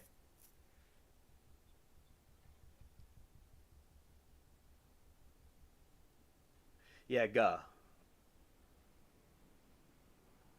Guthrie. Yeah, I'm thinking about goo. I must have maybe. Oh, it must be. Maybe I have a Timu goo leak in my brain right now, and that must be why I must be thinking of that, because it must be leaking in my brain. So, thank you for the pronunciation, the correct pronunciation of it. Okay, so we'll eventually find out over time about it. I'm going to talk more about it, but the reason why there's not a lot of details about the ATM and financial stuff is that they're withholding evidence at the moment. And I'll say about the Epstein thing is that I'm very glad it's finally been released. Okay, I'm finally glad. At the same time, I will say that we'll come up with a video about it. It's just was gathering information and absorbing the case.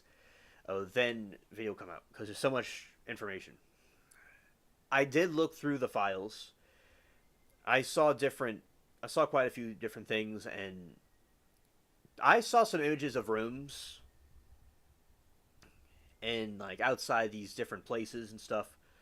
So they really like released everything on it. So that was a interesting find. It was interesting. The millions of files that were released is a very interesting find in itself. So yeah, a lot of evidence was collected. Yeah. It certainly needs to be exposed, and it looks like Moki, us, the tinfoil hat wearers, were right all along about these things.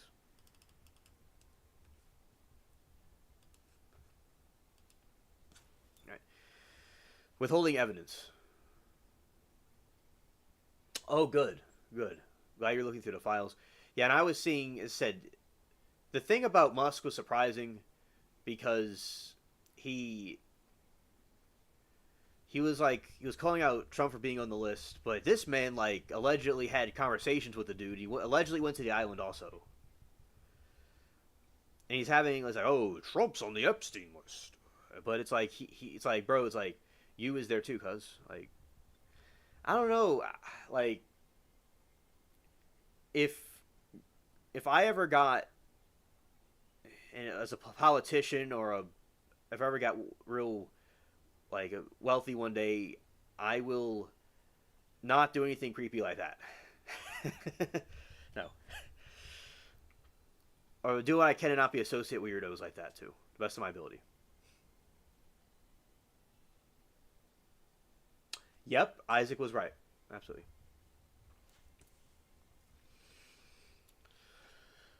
Authorities are currently refusing to disclose if any of the valuables were stolen or if there has been any activity on her financial accounts to protect the integrity of the ongoing Pima County Sheriff's Department investigation. Digital forensics.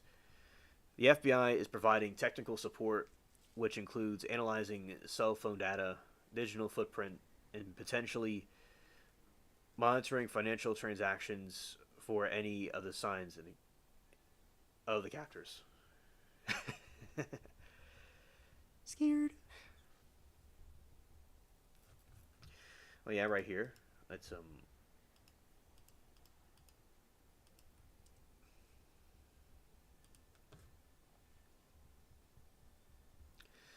left behind. It was previously noted that by sources familiar with investigations that Nancy's wallet and phone were found remaining at her home, suggesting she did not leave with primary means of payment.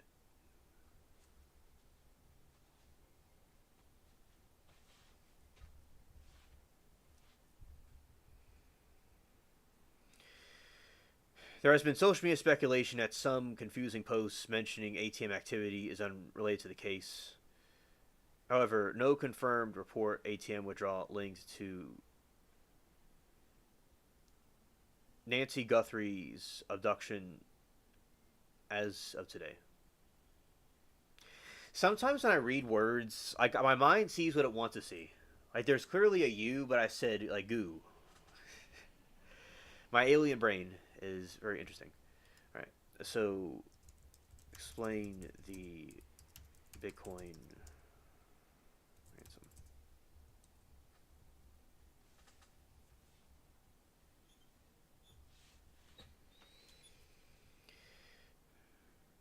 Yeah, so more details. The note, the ransom note. So this is more information about the Bitcoin amounts.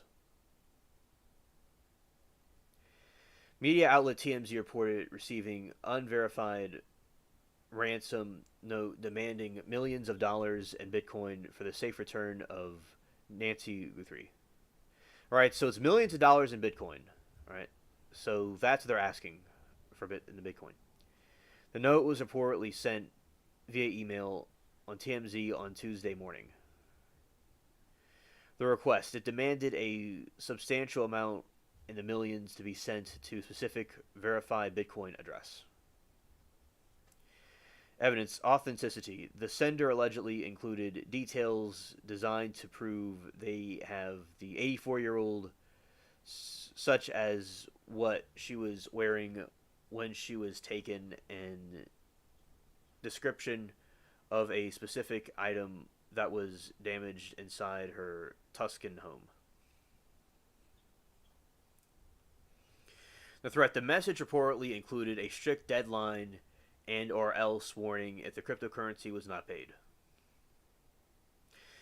All right, so this is very scary because they'll say that they'll try to hurt her if they don't get the Bitcoin to them. So yeah, they're probably going to do something to her if they don't get the Bitcoin. Allegedly, right? It could be also a scare tactic.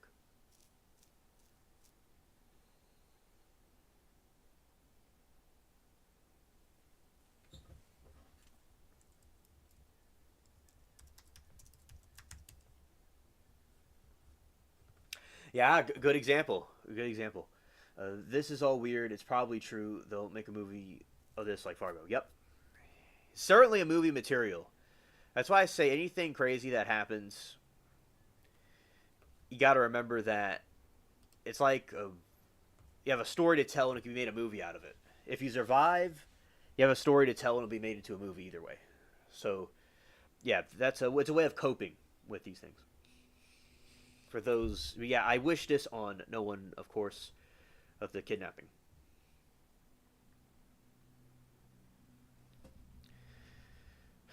The Pima County Sheriff's Department issued a statement acknowledging they are aware of reports circulating about possible notes. All right.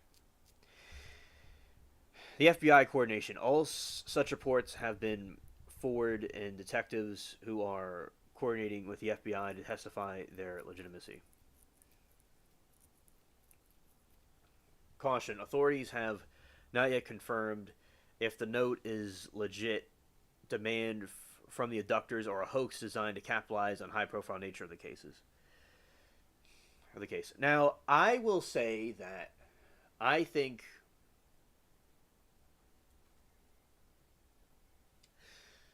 there have been incidences in the past where people will take advantage of a situation like this, either pretending to be the victim or be a kidnapper and say that they want ransom, but it's really a hoax. So that's another thing that happens very often in these cases. There is a mystery case of this model actress in Florida many decades ago, and she went missing. And when she went missing, she was paranoid about the people were going to kidnap her, and she either was a witness to something or there's someone stalking her, and she was argument with a boyfriend or some guy that was dating her at the beach, and then she vanished. So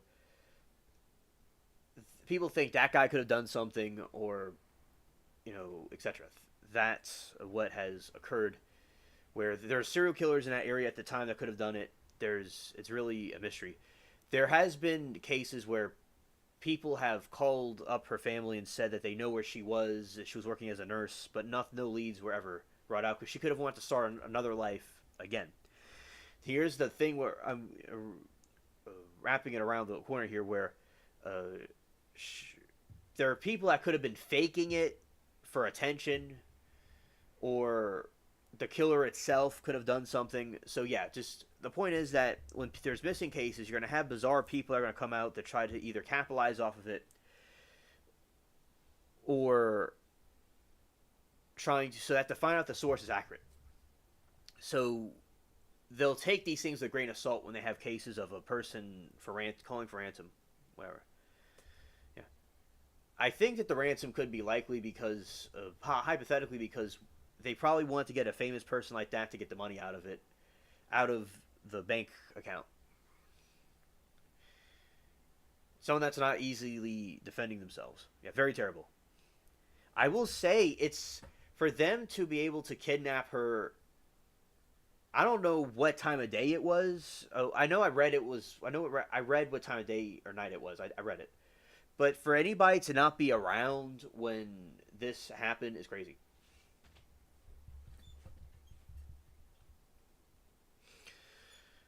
They either, it's possible, maybe they did it before.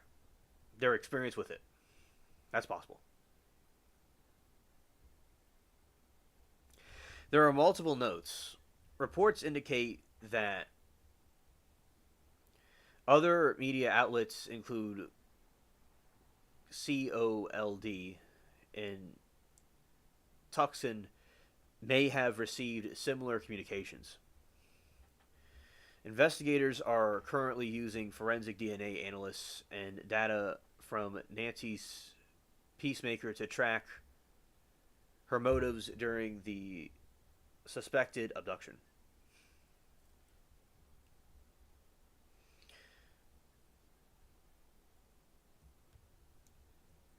Yes, yes. Thank you, Moki. Yeah, it was the middle of the night. I just wasn't sure if it was like 1 or 2 a.m. or 12 a.m., but I knew it was like something at midnight. Thank you. Let's see what exact time it was. Let's see.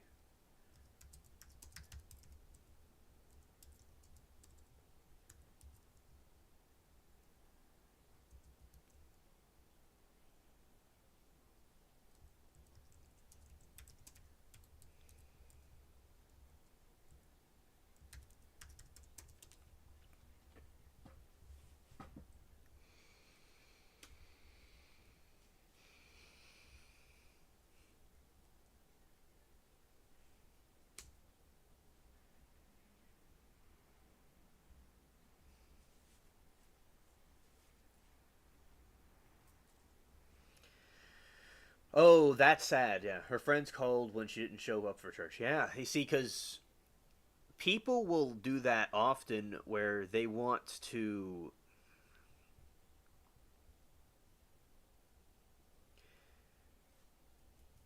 see like a pattern of behavior, and it's a good thing in a way where they knew she wasn't at church because reason why is that they they knew she was missing to be able to report it as soon as possible, in a sense.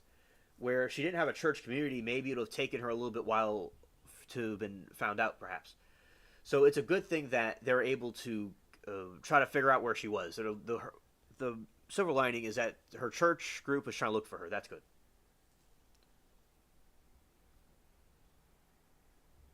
Right. I said 1 to 4 a.m. Okay.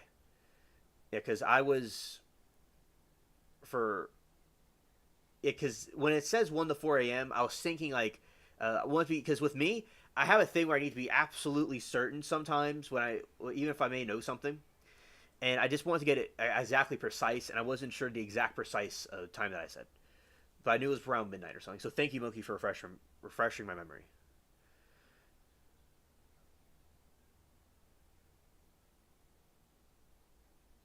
All right, so the date was Saturday night, January 31, and Sunday morning, February 1, 2026. Okay. This is the timeline of this appearance.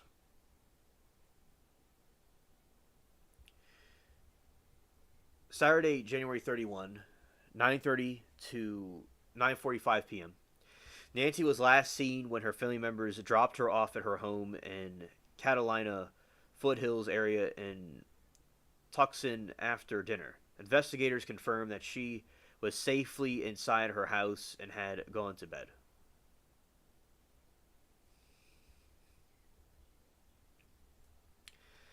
All right, middle of the night between 1 to 4 in the morning. Based on evidence found at the scene, including signs of forced entry, authorities believe that she was abducted while she slept. Yeah, because most people would not, older, people like of her age, usually don't stay up too late. Some of them do. Now, there are exceptions to the rule. There is someone I do know that is a night owl. That's close to that age. But usually, like, I wouldn't think that. So my point is, they want to get her at a time where she was, like, not aware.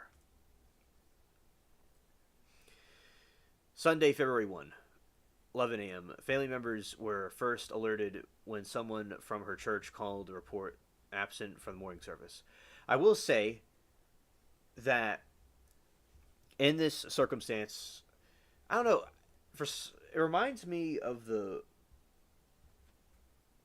Charles Manson thing for some reason, because although it's a completely different situation, they targeted a famous person and they went in at night to do the dark deed. But this situation, it was more of it seems like a ransom thing. But yeah, that's for some reason, because I did see I said about Charles Manson 10 years ago, 11 years ago, and I knew about it the whole time till now, and I did see the movie about it, based off it.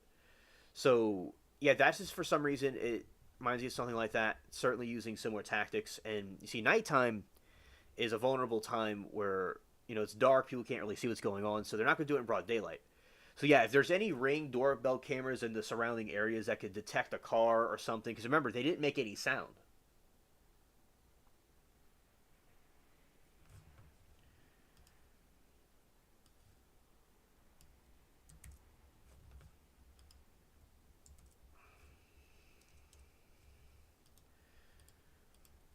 Because usually you'll hear a struggle, but this time people didn't hear anything.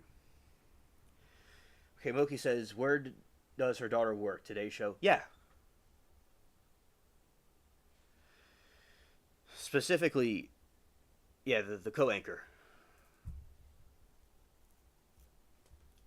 And she was since July 2012.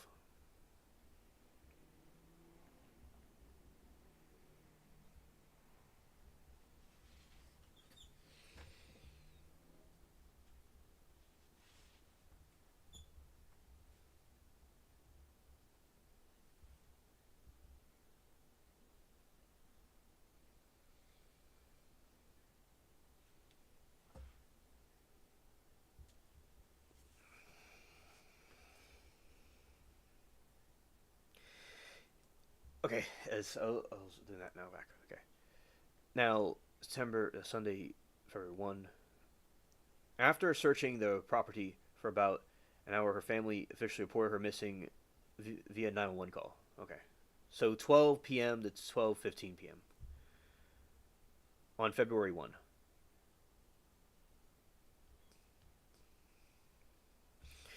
All right, current role and status. Today's show anchor, she currently shares the main anchor desk with Craig Melvin, who recently took over for Hoda in January 2025. Chief legal correspondent, addition to anchoring. She served as a legal correspondent for NBC News.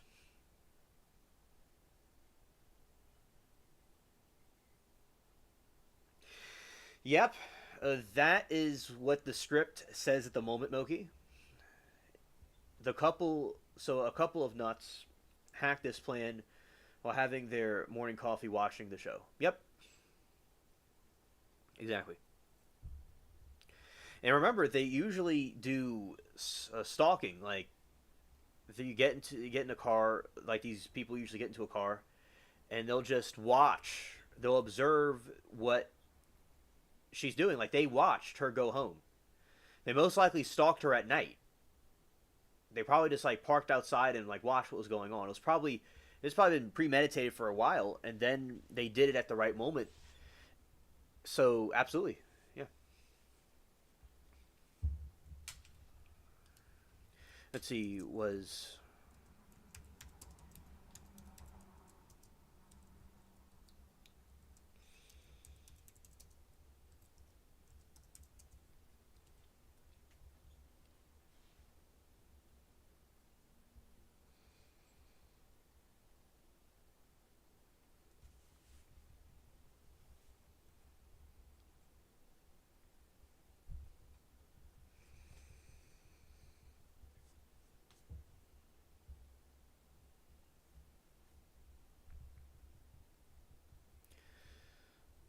okay. This is something about the case that is interesting. There have been unconfirmed social media reports regarding the neighbors hearing a scream of terror approximately 3 a.m. on Sunday morning.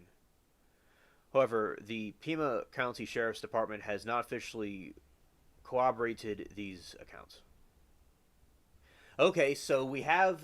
So I was saying, without a sound or anything, that would be very crazy. So there was a scream of terror at 3 a.m. So there was a noise. a struggle.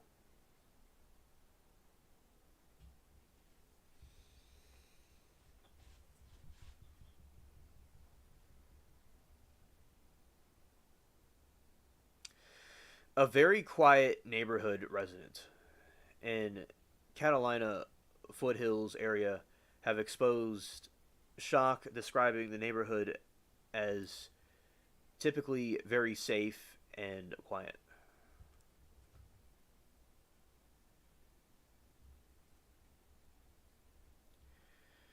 Privacy factors. Because of the desert landscape and the distance between homes, neighborhood, that layout provides significant privacy, which may have muffled any sounds from the residents.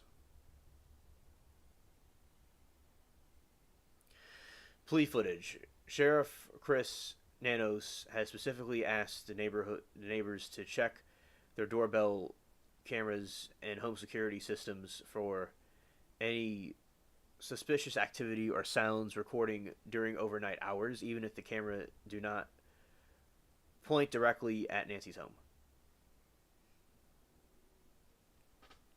Alright, the physical evidence and struggle. Signs of forced entry. Evidence found at the scene indicates that someone broke into the house while Nancy was likely asleep.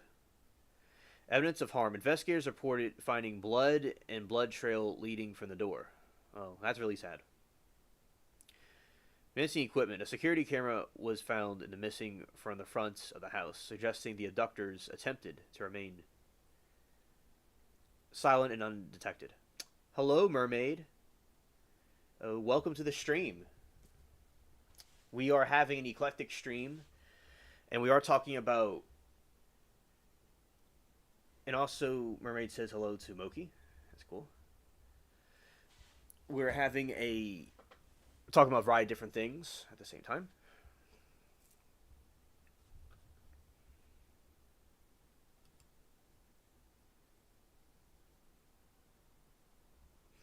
Let's see the DNA.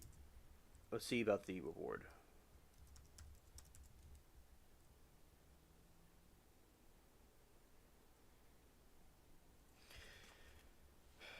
Alright. I made it just in time after my appointment, and this seems interesting. I came at right here with Gooby.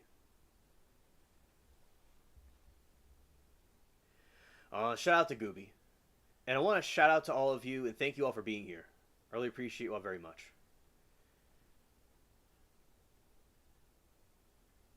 And I got my quest done earlier that I needed to do. So I'm glad that we all have our quests done and we're here now with each other.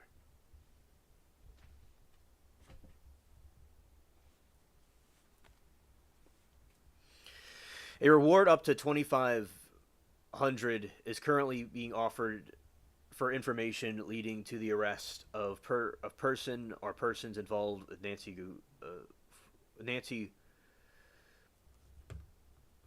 disappearance.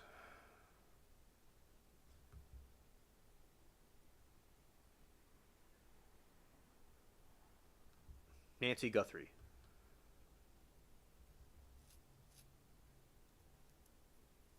Oh, okay, Moki, understood.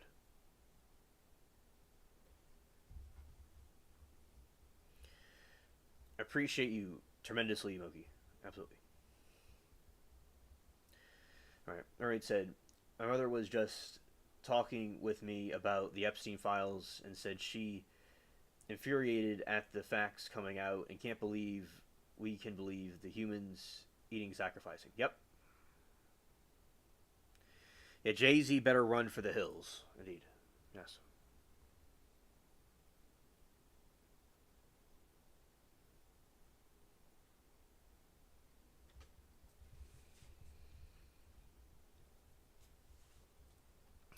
Provided the reward is offered through the 8-8 crime nonprofit organization overseen by Pima County Attorney's Office and works hand with local law enforcement.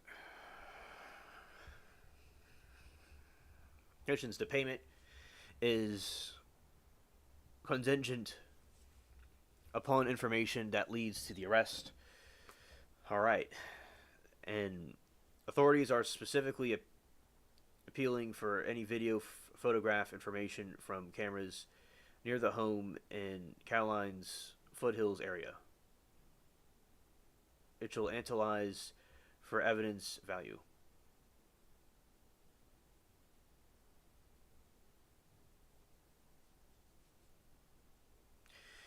Public outcry. Social media with many users questioning why the figure is relatively low for such a high-profile case. Experts, officials suggest that the reward amounts are often determined by standard agency policy, are used to filter out potentially false leads.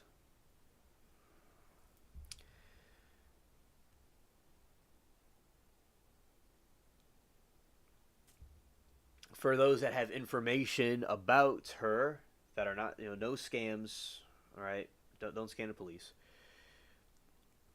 For those have information about Nancy, they would call 520-882-76. No. Ignore everything I just said. All right.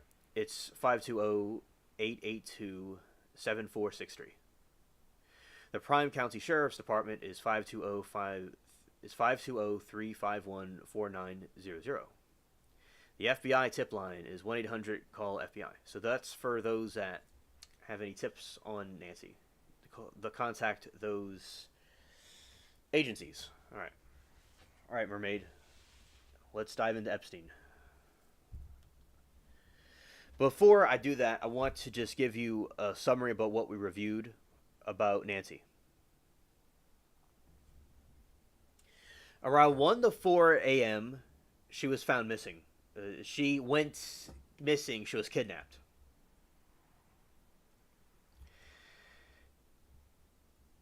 All right. The next part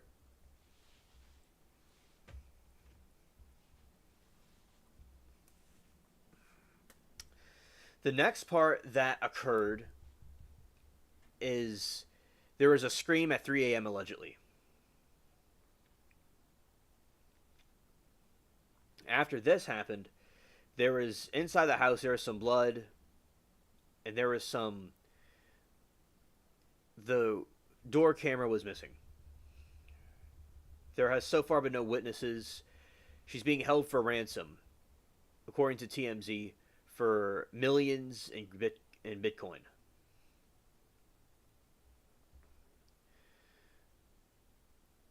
So that is the information at the moment about her. She was found missing because her church group did not see her come in for service. So that's why they thought, something was wrong, and they were right.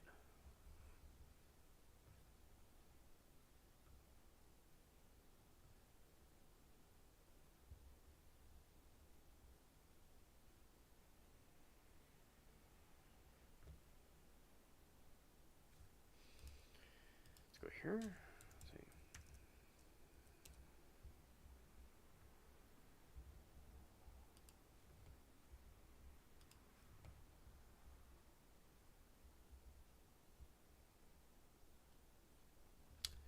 All right, now to Epstein.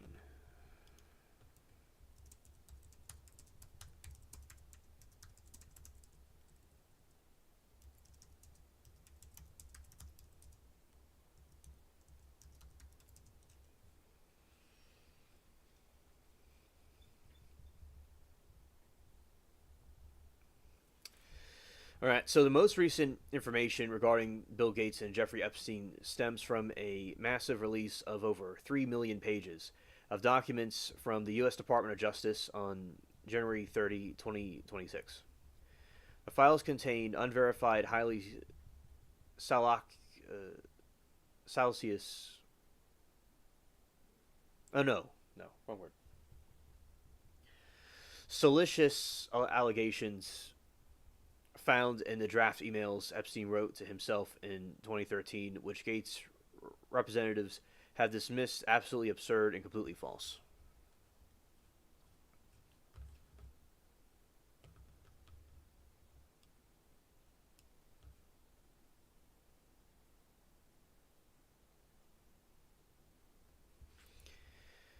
Key allegations in the 26 document release. The new information centers on draft emails Epstein prepared, often written from the perspective of an associate like Boris Nikolic, a former Gates science advisor.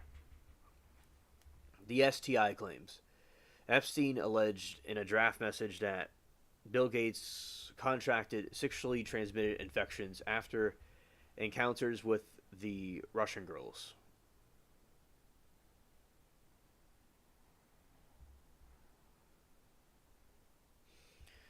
Covert medication plot. Documents claim Gates asked Epstein to procure antibiotics so he could surreptitiously give them to his then wife, Melinda, to treat the infection without her knowledge. Yeah. This is like no surprise in a way because a lot of us have speculated these for a very long time. And there has been leaks of this. So I believe the people that have come out that were having theories about this were actually whistleblowers. Because it's confirming what we were seeing here. Illicit encounters. Epstein notes the claim that he facilitated illicit trysts for Gates with married women. Extortion motive. A spokesperson for Bill Gates stated that these documents only prove Epstein's frustration over Gates ending their association and lengths he would go to entrap and defame him.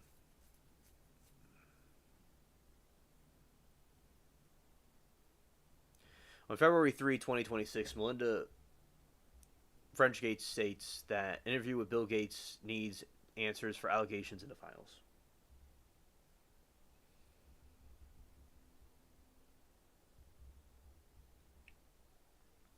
She described the new details as bringing back memories of some very, very powerful times in her marriage.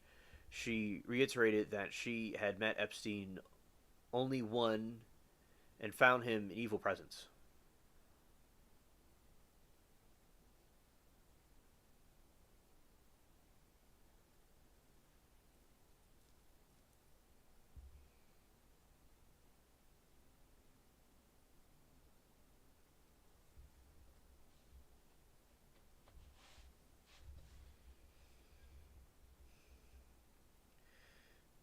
Mermaid says, I hear Epstein talk, and he's very New Yorker if it was the real him talking and not someone in a mask.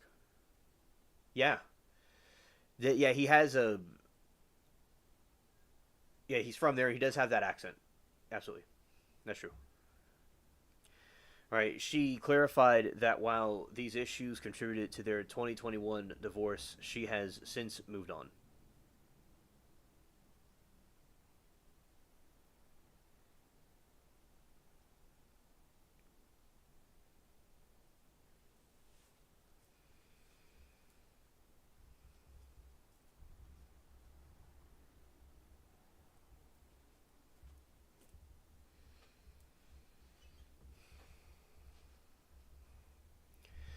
Bill Gates has previously admitted that his actions with Epstein were, to begin with, were a huge mistake and substantial error in judgment.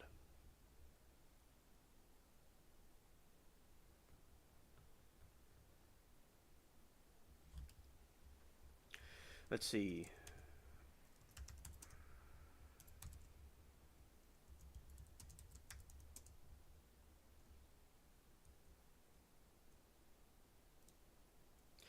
Mermaid, I was looking through the files this morning, and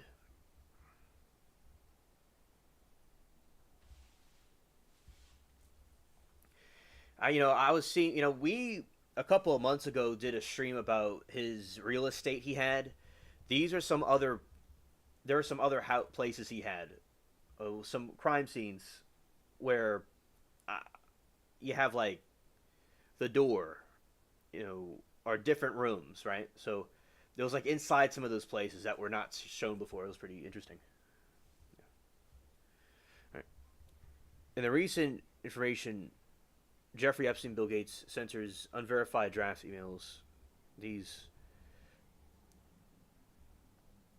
Okay, let's see.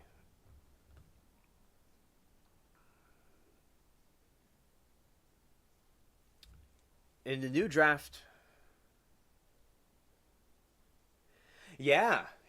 We remember we did a stream where we went to his estate in the stream, and yeah, it was right in your state, and it had all those rooms and hallways. It was gigantic,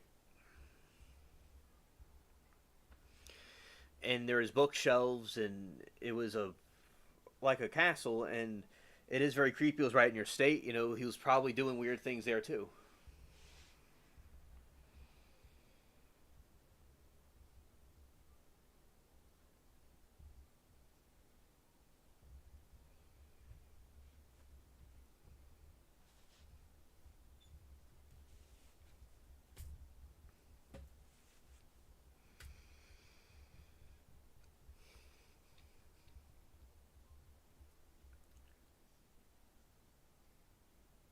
Why do they want to sacrifice you like Nicki Minaj? And it's instead it's about shedding blood consistently, powers of the youth, etc. Shedding sounds like Satan trying to shed blood like Jesus. Amen. Amen. And Satan does the same thing over and over again. Okay, he he does the same tactic. And I remember with Nicki, and there was some stuff coming out where she has shifted politically and going to activism. I think she was talking to Erica Kirk. So that's really, a lot of us grew up where she was a prominent star back like 2013, or over 10 years ago. So yeah, that's very interesting to see. I'm glad more are waking up. Lil Wayne, which is her like sidekick in a lot of videos, they're trying to get him into political stuff, and he said he's not a politician. When he looks at his audience, they're all people. He doesn't see a different skin color. So even those people know that there's something stupid going on here, some agenda. But yeah, I heard a little bit about the victim being brought there on Chris Hansen. You should watch it. She was weird, poor lady. Oh, Chris Hansen did something on that. I'll definitely look at that. Chris Hansen he has done so much to help children.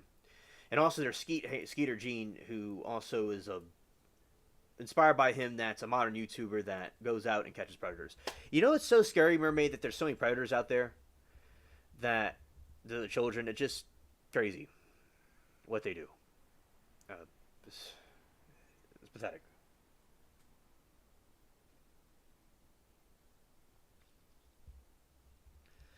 Gene Simmons said that the best, he's a rock star. He doesn't need to tell people who he voted for. Yeah, that's true. That's true. We gotta watch that one. Absolutely. I'll do a reaction to that. Yeah, so, Gene Simmons.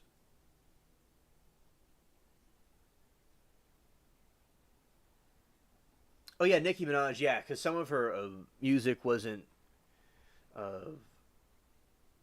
Yeah, there was points where I didn't like her at points, but I do like one song she did about the grand piano. That was pretty. That was like a completely different what she usually does. Yeah, that was pretty cool. And she was very popular when I was growing up. People liked her. Yeah. So it's like one sound might be good, one sound might not, but yeah, so. That's good Chris Hansen did that. Yeah, shout out to Gene Simmons. He's cool to stay neutral.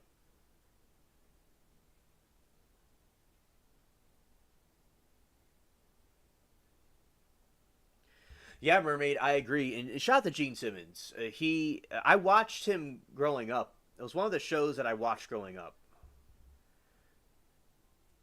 And he did well with that. What he said. I commend him for what he said. That's very nice. That he's old fashioned.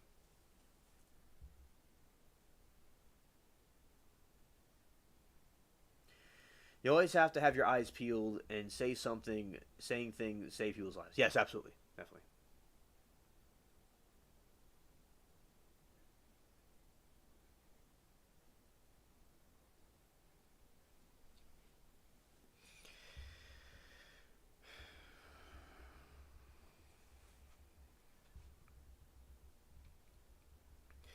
All right, the new documents from the 3.5 page release include draft emails where Epstein wrote himself appear to be tools of extortion.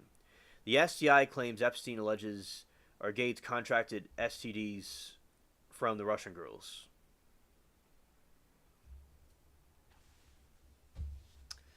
Mermaid said earlier our neighbors were fighting, but I think this younger guy, is having several of them 2 breakdowns on drugs, so he was having a meltdown outside earlier. Oh, it sounds like an asylum out there. Wow. Wow.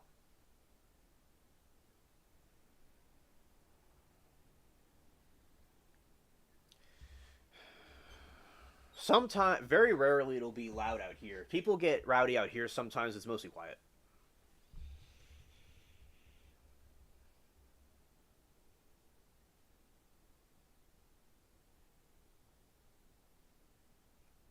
That is true, Mermaid. Absolutely.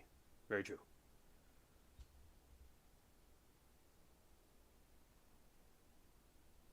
Yeah, very ridiculous.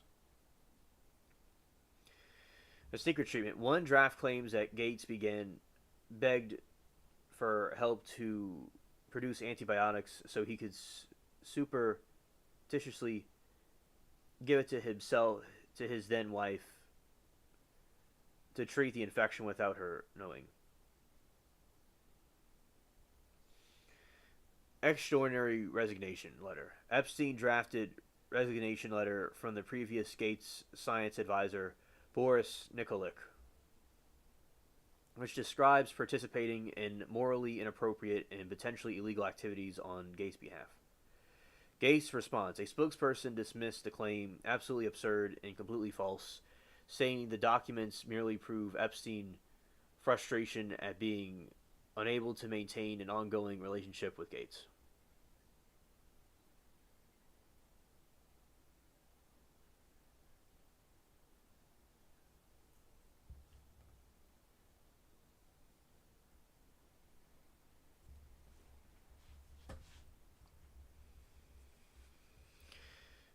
All right, release Wall Street regarding earlier blackmail attempts in 2017.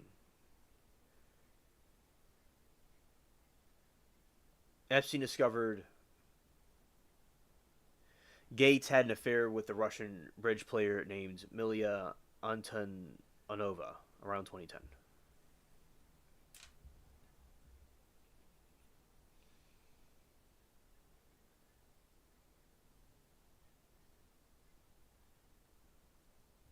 Gates refused to participate in a multi-billion-dollar charitable fund Epstein was trying to launch. Epstein emailed Gates asking for reimbursement for cost of Antonova's coding school, which Epstein had paid for.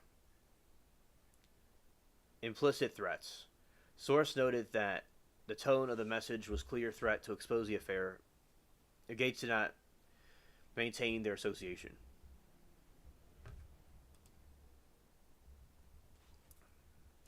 Yeah, and a lot of people, Mermaid, can be going through a lot of fights, a lot of battles, and then it just all explodes and gets off the rails. Definitely. So, it's good that you're keeping an eye on things over there.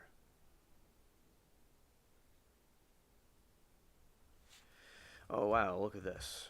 I didn't know all this was open. Look at that.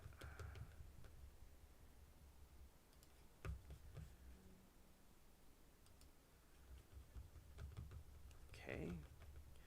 Closing out some windows because it was about to lag a little bit.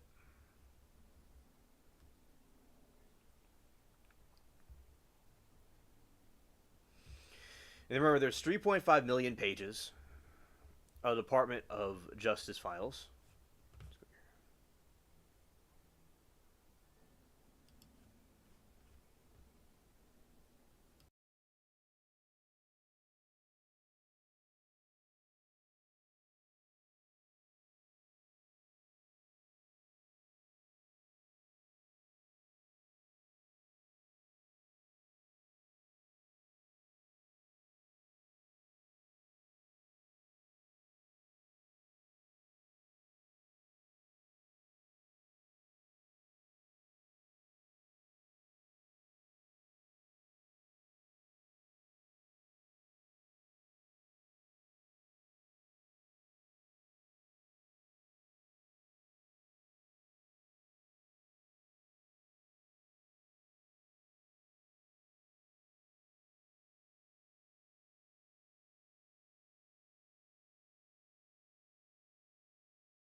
I am back. The microphone was turned off.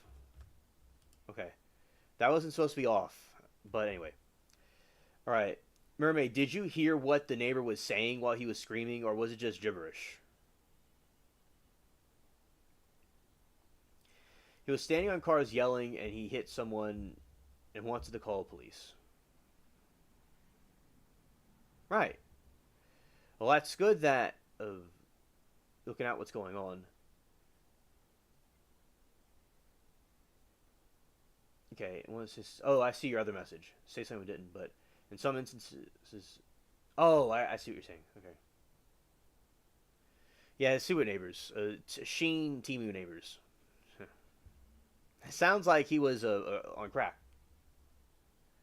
Sounds like the apocalypse. It reminds me of a music video Bring Me to the Horizon did in like 2016, where this dude's walking through a apocalyptic city, apocalyptic neighborhood, and everybody's like deleting each other and burning stuff down. That reminds me of what your neighborhood's like.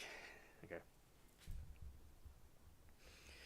All right, so Elon Musk. The documents show correspondence from December 2013 where Musk discussed visiting Epstein's private island over the holidays. Musk has since stated on X that he refused the invitation and has used the file to trade accusations with Linkage co-founder Reid Hoffman regarding the actual visit to the island.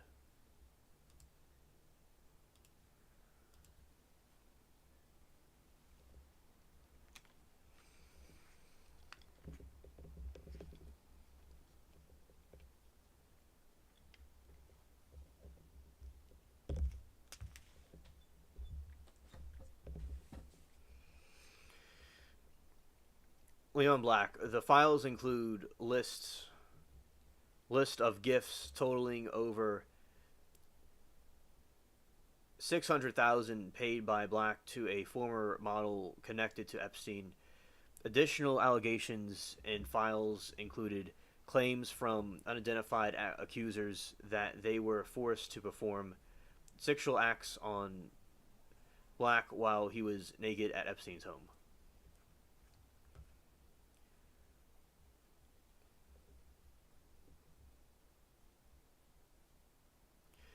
Richard Branson. Correspondence from September 2013 show that Branson thanking Epstein for the visit and telling him to bring your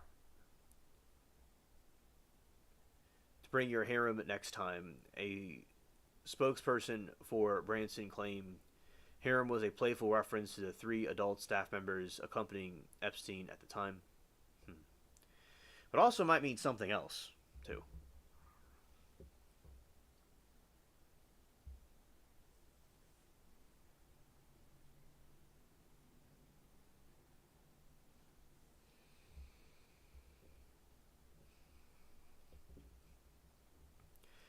Sergey Brin, Google co-founder, reportedly visited Epstein's private island near St. Thomas and was in correspondence with Ghislaine Maxwell in early 2003 regarding casual dinners at Epstein's home.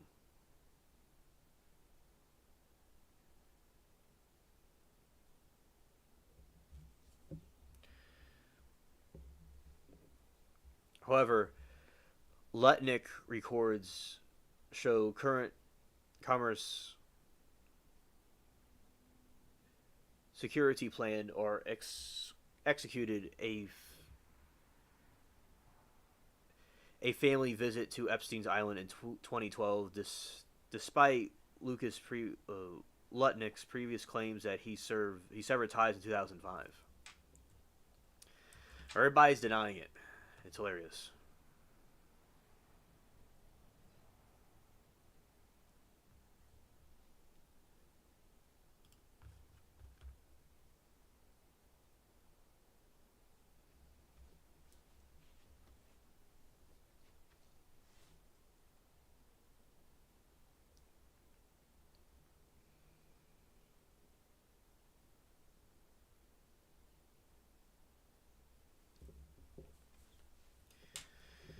Right. Donald Trump. The files contain hundreds of references to Trump, including FBI lists, over a dozen sexual assault allegations, though many are not noted as unverified tips. One internal memo in 2021 describes the accuser claimed Maxwell presented her to Trump as available, but witness stated nothing happened. And Prince Andrew newly released emails from 2010 show Epstein offered to introduce the... Oh, hello, Zero. Great to see you. Welcome.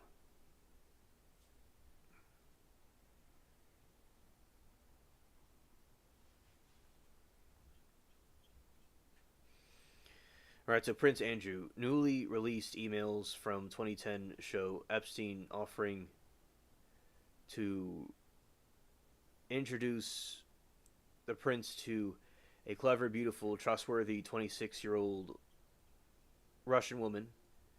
Prince responded that would be delighted to meet her. Alright, Peter Mandelson. London police have reportedly begun criminal investigation into the British politician falling accused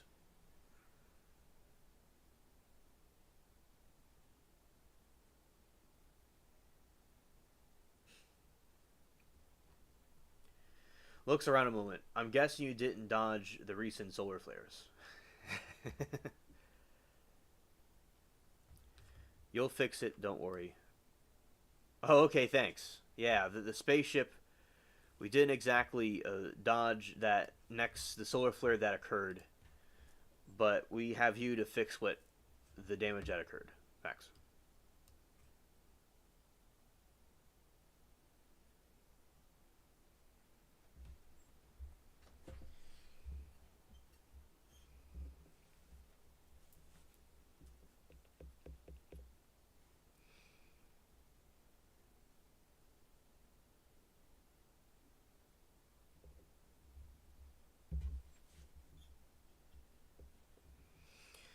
All right, newly released emails, 2010 show. Okay, Peter Madison. Or may I have read that?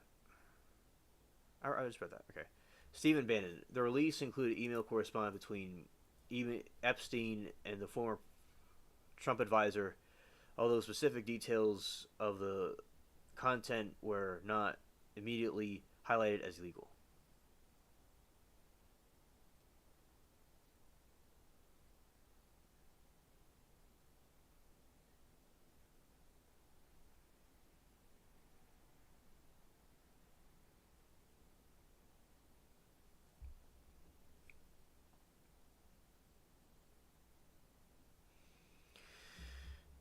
There were some images that were released that were explicit,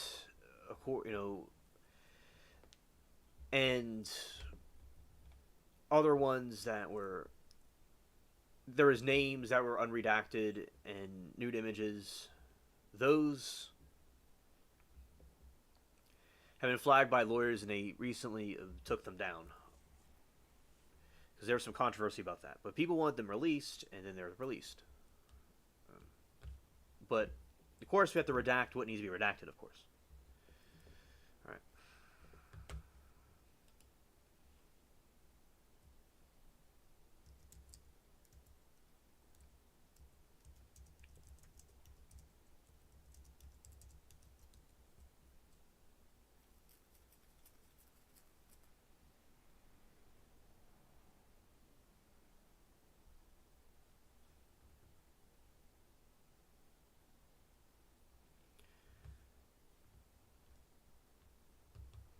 Okay, let's do this.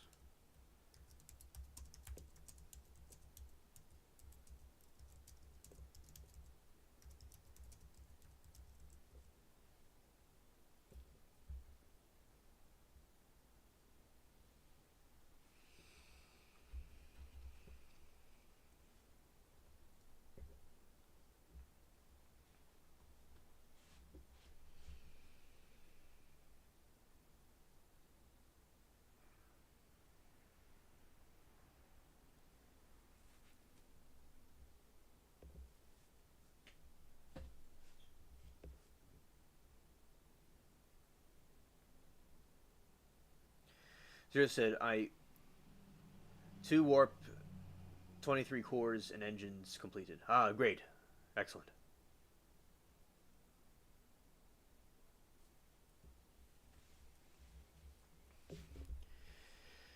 As of early February 26, the U.S. Department of Justice has released more than...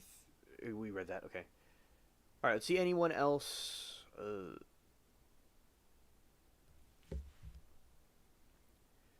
Alright. Miroslav Lajak, former Slovakian foreign minister who resigned from his national security role in 26, released his correspondence with Epstein, the Crown Princess of Norway, too.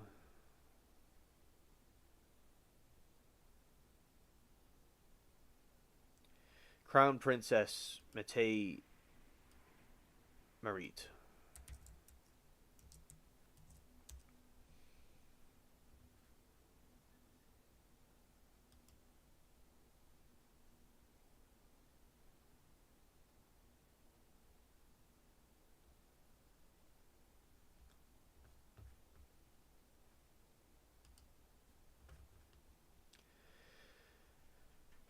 All right, let's see.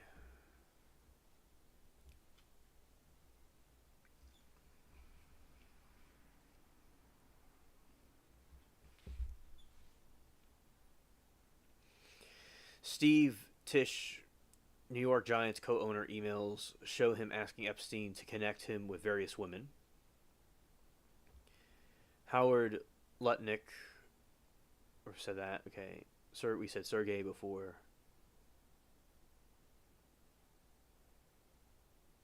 Alright, and we said the other ones previously.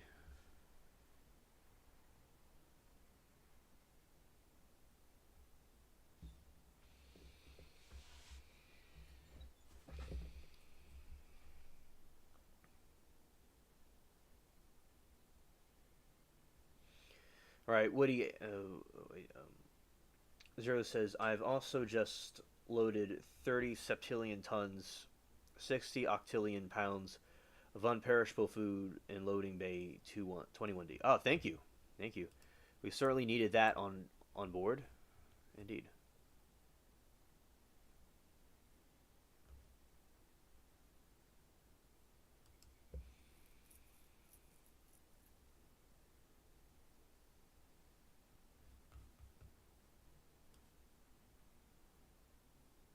Since your audience prefers food instead of atomically created food. Yes, they do prefer real food. That is true. Absolutely.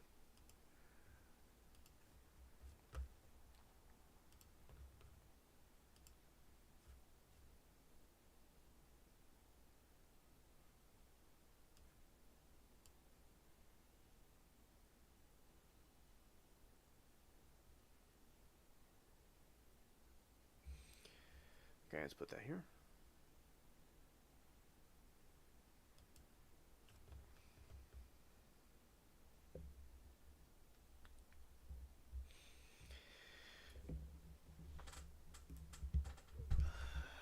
We're also going to need a jacuzzi, Zero, and a jacuzzi room. They're also that's what a passion requested. All right. Earlier unsealed court documents from 2015. Guthrie versus Maxwell case also included Alan Dershowitz, Michael Jackson, David Copperfield, Stephen Hawking, and Naomi Campbell.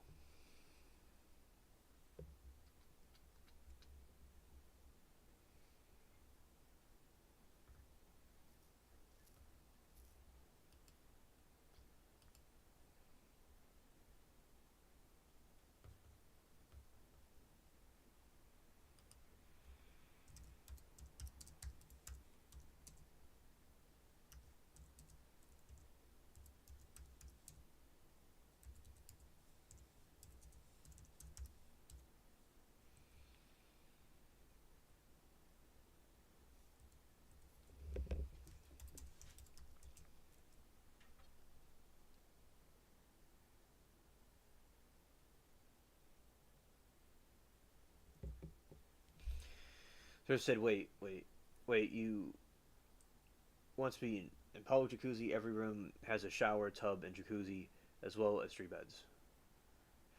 Well, that is true, but there needs to be a, over in her region, there apparently need to be an upgrade to it.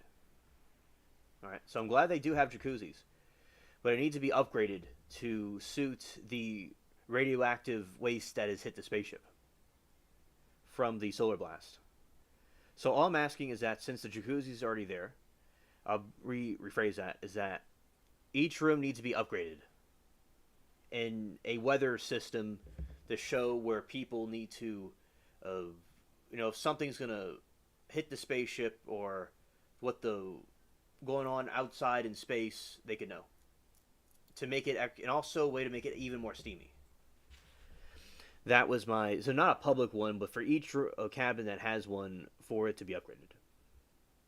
Because we were talking about Mars the other night, and what a Mars jacuzzi would be like in a compound on Mars.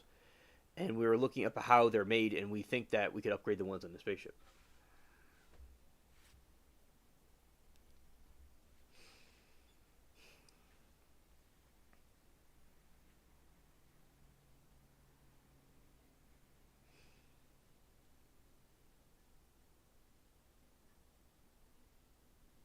Yes. You need to fix, I'd like you to fix the broken places. Yes. Sexual abuse. Oh, let's see. Nah. Wrong thing.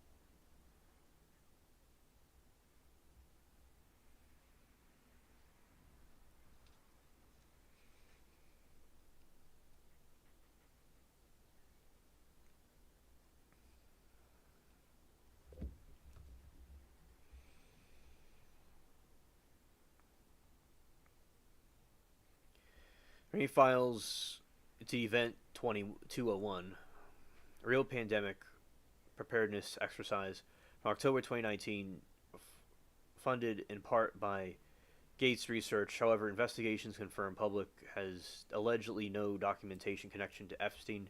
So allegedly, Epstein and Bill were talking about pandemic simulations.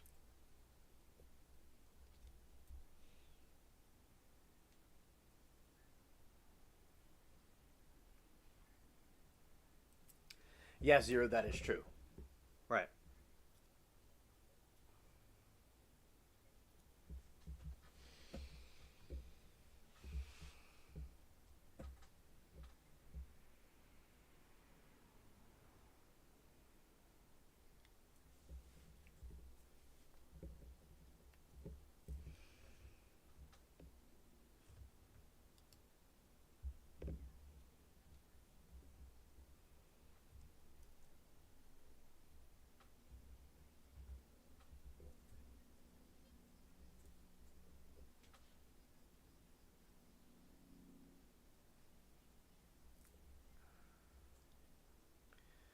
All right, and let's see here, other part.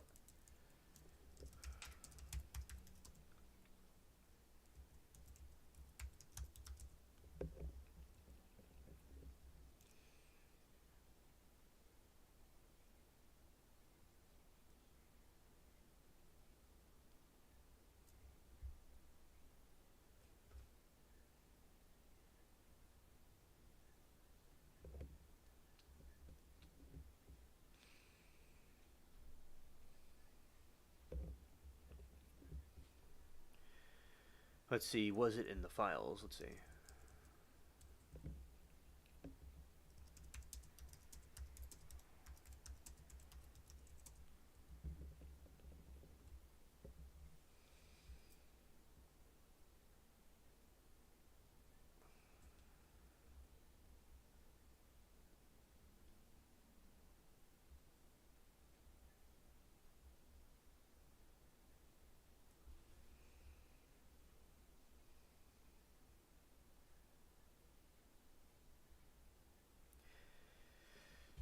Yeah, so in those files, there seems to be things that are confirming the conspiracy theories that we have talked about before, and it's certainly an eye-opening situation with regarding.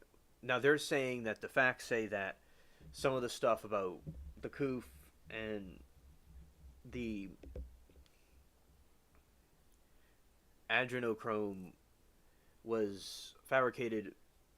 Still, I do believe that they really are in there, and they're trying to cover that part up. But that's certainly an eye opener that many of these theories have been seen as most likely true with these allegations. And the Clintons on February 26 and 27 will be testifying before Congress about it. Let's see.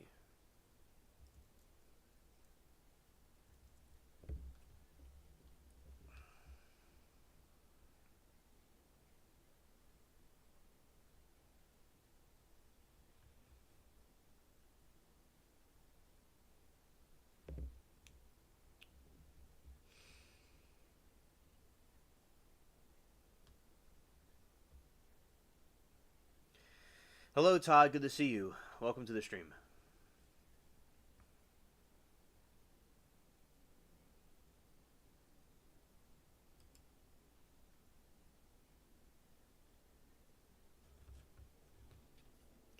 Let's see if this article has anything. And also, Todd says hello to Miranda, too.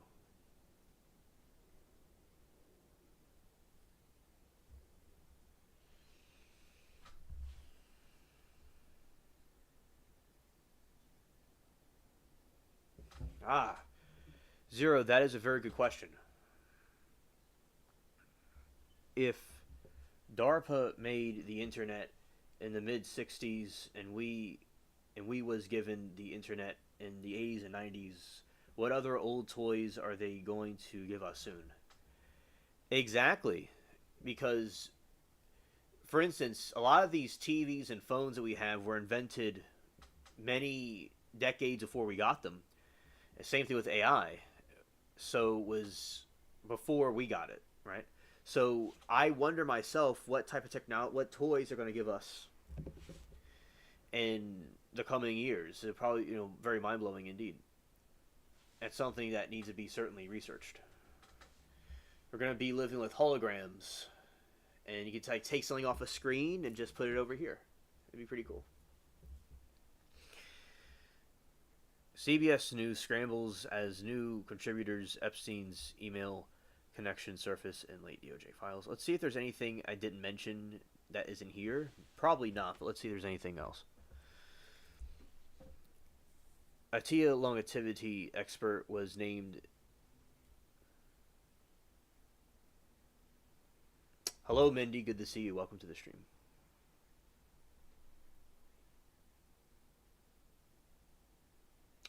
Oh, thank you, Todd. Yes, I do have an email. It's in the description of the channel. Yeah, I think I'll take any suggestions. I appreciate it. And good evening, Mindy. Welcome. Yeah, exactly, Mindy. A lot of times these elites and stuff, they'll use a lot of these technologies and abilities for themselves, and then they will give us like the scraps of it, especially later, because a lot of things are restricted. And not, in my opinion, are restrictions. I'll say, like it's like technologies people could have, or people could do certain things, but they can't completely do everything they can do, because the ones at the top have the most. You're welcome, Todd. Welcome.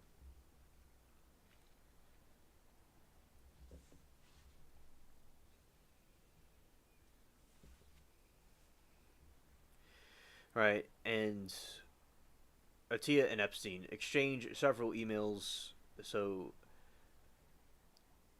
yeah, so that's how with the technology, how that works. And so just an overview is that Nancy that was kidnapped recently is still kidnapped. And there's a ransom of millions in Bitcoin. That is something that at the moment she's still missing, and there was a scream at 3 a.m. and that's just very messed up that the people would do that to her. And I was assuming earlier that the people that kidnapped her knew what they were doing, and they were stalking her for a while. And there's been some crazy things with the Epstein files been released. Lots of names been dropped, and I read that there's even some explicit things in there that they had to take down, and victims that had to be redacted because they just didn't do that prior. So, yeah, the file's been released, quite a few of them, and everybody's denying everything. And we were talking earlier, Mindy, that lots of evil people and a lot of these conspiracies about what the elites, the evil things that they're doing are true. It seems it's more confirmation to it. All right, and let's see if this article has anything new in it that I didn't say before. The Atia longevity experts was named as a CBS News contributor on January 27 when editor-chief Barry Weiss announced the network's newest additions, but Atia was on the job for less than a week.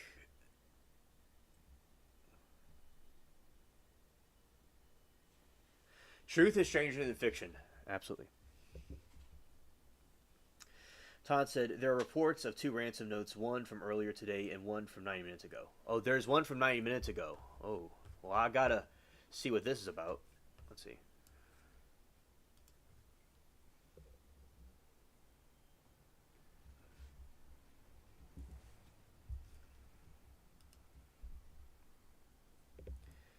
Let's see. Ransom.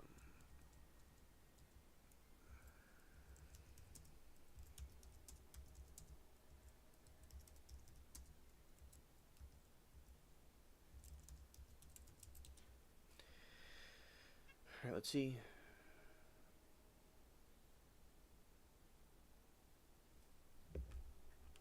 Oh, wrong thing. Let's go back up here.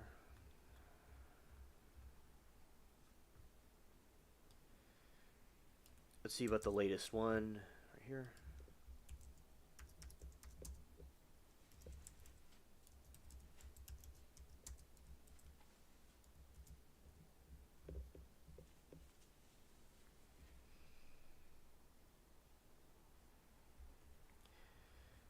Yeah, the note is specific, millions in Bitcoin.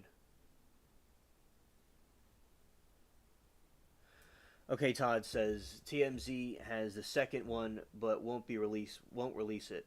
It was delivered to the cops. Ah, okay. Thank you, buddy. So whenever they release it, if they release it, we will definitely tell you all about it. All right. So there's been a second ransom note that's been sent to the police. TMZ has reported on 9 minutes ago, and we did talk about the one from before, where it was. Oh yeah, the Bitcoin ransom note. Okay. So, Atia longevity expert was named as CBS contributor on January 27 when editor. Yeah, or that. Okay. Atia and Epstein exchanged several emails, including that featured the anti-aging guru joking about. Kind of graphic for a second. Okay, female genitals were low card in another email. Atia told Epstein that the biggest problem with becoming friends was that his life was so outrageous, but he couldn't tell a soul about it. Atia also sent an email with the subject, got a fresh shipment. Completely dehumanizing people when they talk like this. Like, the people that were involved in these scandals, when they're referring to the victims, they were talking like they're shipping cargo around. It's basically like slavery, a form of slavery. Remember from the Pirates of the Caribbean movie, there is a part where Captain Sparrow was having a dispute with Beckett about slavery, actually, but they cut it out from the movie. But that was the reason they had a falling out.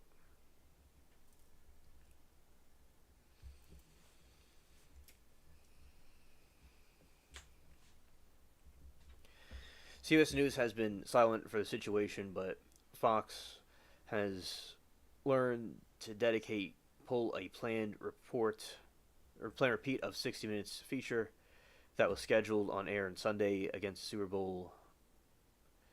Reported that Monday CBS News were weighing whether to cut ties with Atia. Okay. Weiss, a longtime critic of cancel culture, was said to be initially reluctant to do so, according to the source. With knowledge of matter, the Post reported, but increasingly persuasive arguments with CBS News, that was the outlet, couldn't perform the expert giving medical advice for after hundreds of chummy eyebrows raised between the emails between Epstein and Atia. Okay. Let's see some more.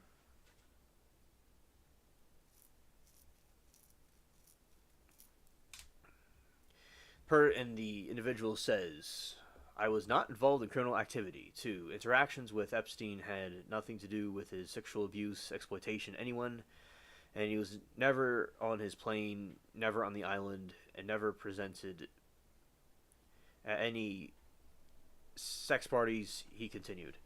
That said, he apologized and regretted putting himself in a position where emails, some of the most embarrassing, tasteless, and infathomable, are in public, that has his name, and I accept that reality and humiliation that comes with it, he says. So, an overview about what we've seen so far is that Bill Gates is in it. There is Epstein in the Epstein files, and about some blackmail they're trying to do because he had some allegedly got STDs from doing something with the Russian models. I assume they were models. That's probably what they were. They were adults. And there was Elon Musk, ironically, because he was talking about Trump being in there, but he's in there too. Trump was involved, was named in there. There's many people that were in talk shows, billionaires, many different people. Right. And Minnie says, I am not happy all this happened, but I'm so happy the truth is being revealed. Amen. And Jesus said, the truth will set you free. That's what Jesus said, and I am also very saddened about it too, and that all these evil things had to happen. And we know that the evil likes to corrupt the children, and Jesus said whoever hurts a child, they should have a boulder tied around their neck and be thrown into the sea. So Jesus promoted to be the execution of people that hurt these young people, and there's many messed up things, and yes, it's good as being released and exposed, and the Clintons are going to be at a deposition in front of Congress, after many people want them exposed, and it has happened. So yes, absolutely, I agree. It's finally being exposed, and also with the kidnapping is unfortunate news too.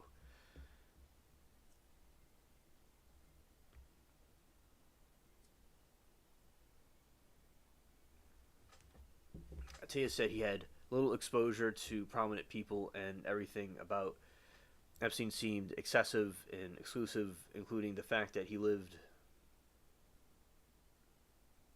Yeah, amen. Absolutely. And what's done in the dark will come to the light. And it's the moment where the darkness has come to the light. And for instance, it's kind of there's something called, this is a conspiracy theory about adrenochrome being used as being harvested a lot, allegedly, which I believe is a fact, but they haven't completely come out about it, so we'll say alleged. And that's used from harvesting from children, and it was allegedly used with the COOF, which that's a code word for the pandemic that happened. And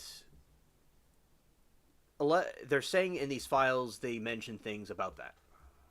Now the media is denying that it's in there, but I think it's probably in there. And that's what the evil does. There's, as I said, Aleister Crowley, who was into the dark craft, and he came up with a lot of these occultist practices. And there's some not nice things about kids, and they're still doing that stuff now, of the elites. Yeah. So a lot of conspiracy theories seem like they come out true later. Indeed. So, as you know, we talked about before, Mindy, there's like the spirits that masquerade as different things, but they're really not. You know, like you see an angel of light, but it really isn't. That's why it's good that these things are being exposed, although it's unfortunate news. Our tree of the access is something. I will say, and everyone's pleading innocent. I'm not saying everybody did something, but everyone's saying they're innocent. And I don't know why all these people had to know this guy. I don't, you know, it's kind of odd, but I'm not them, but yeah, it's just raises suspicion. Yep, the Nephilim. So, the Nephilim, they were these giants from. Because there's been a mythology about giants before, and that the giants of Nephilim were actually biblical. They were these offspring of the Watchers and the Earth people. Almost like, you know, say how there's theories that the aliens had something to do with it, because that they were the Watchers that came down to do that. And they made these hybrids, and they were giants that were very evil, and they did stuff to animals, to everything, and they were abominations. There are theories that dinosaurs, although this is not scientifically backed up, there's theories that dinosaurs could have been an abomination, and that's why they were wiped out. And they were giants, too. So, there's been archaeology, apparently, that has confirmed a lot of these giant figures that were found, and many were perished in a great flood. Earlier, Loki was saying that with all the evil in the world, that God needs to just flood the earth again. Certainly, it's a wicked world, and it was predicted in the Bible that it would come back. The times of Noah would be repeated towards the end times. Yes, it's in Genesis, and Numbers too. And when you have that happen, it's a mirroring of what's going to come, and then eventually the Antichrist will rise, and etc., and then Christ will return. So, yeah, that's exactly what they were. They were these giants, and they shot the bubbles, and they created these offspring, and some of them are known to have like orange hair, like red hair, and they were big, but they were of all races of people of Earth were infused with the Nephilim DNA. That's why all races have these very, very tall people, because they went with everybody. And you know, when humanity's genome goes so far back to like that time period, it's like at some point like everybody's related to somebody, you know, because they're all part of the human race that God created. So yeah, the fallen Watchers went with the sea beasts too. That's where a lot of sea monsters may come from. There was the animals of the earth too. That's another part as well. So those, all like mythology, they talk about these strange creatures. If they were real, it was from that interaction. And you know about these aliens doing experiments on people. Maybe that's what it is. That's what they did originally. They were experimenting with the human genome to create these strange hybrids, right? And the spirits of the Nephilim still exist as these entities, and that's what these people are invoking.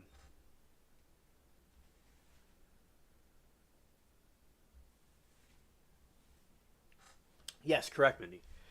The Nephilim were, and the spirits of the fallen were teaching people about sciences, about sorcery, astronomy, all these different things, and apply makeup, or how to build buildings, etc. Now, us as humans have used, say, some knowledge for positive things. Say, like computers are used for something, like we're communicating now. There are things that were used positively, but most of the time with the sorcery and stuff, there's no real good thing about them. And that's what they taught them about sciences, about or hidden knowledge that they weren't supposed to know about, or at least just yet. Yes, correct. And that's where you get these gods that came down that taught people different things throughout the peoples of the earth. That's where it originates from them. Yeah, absolutely. And they want to be worshipped, and they built these pyramids and things like that. That's where that comes from, and they want to take people away from the true God, because that's where all these different things came from that were all around the world. They were teaching them these dark things, and that's where Aleister Crowley was learning those things from an entity, and he summoned a being that's similar to a gray alien. And then occultism was reinfused back into society, and another was the Canaanites. They invented a banking systems, and that's where a lot of that comes from. So a lot of this originates from them.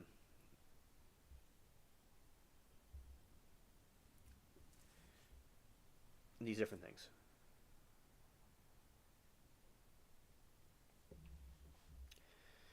And then the Druids, for instance. You have the Druids from the Celtic lands. They were from out there, the Canaanites, and they went over to the British Isles and continued their practice. Like Merlin in mythology, which I believe he may have existed, I believe he did, was, although he used his powers for a Christian cause, he was part of that group of this line of people that were into magic stuff, obviously, and his father was a demon. His mother was a human. Right. So, like, for instance, Hollywood is a type of wood. And with the elites, going back to, like, this Epstein stuff, it's like magic, right? And that's why Hollywood, it's called Hollywood because it's like magic on a screen. But the original Druids and stuff used the Hollywood because it was magical. So that's another to kind of circle back to the entire thing right there, right? And Mindy says that's why when you look at the ancient times, they worship gods that were like half human, half animal.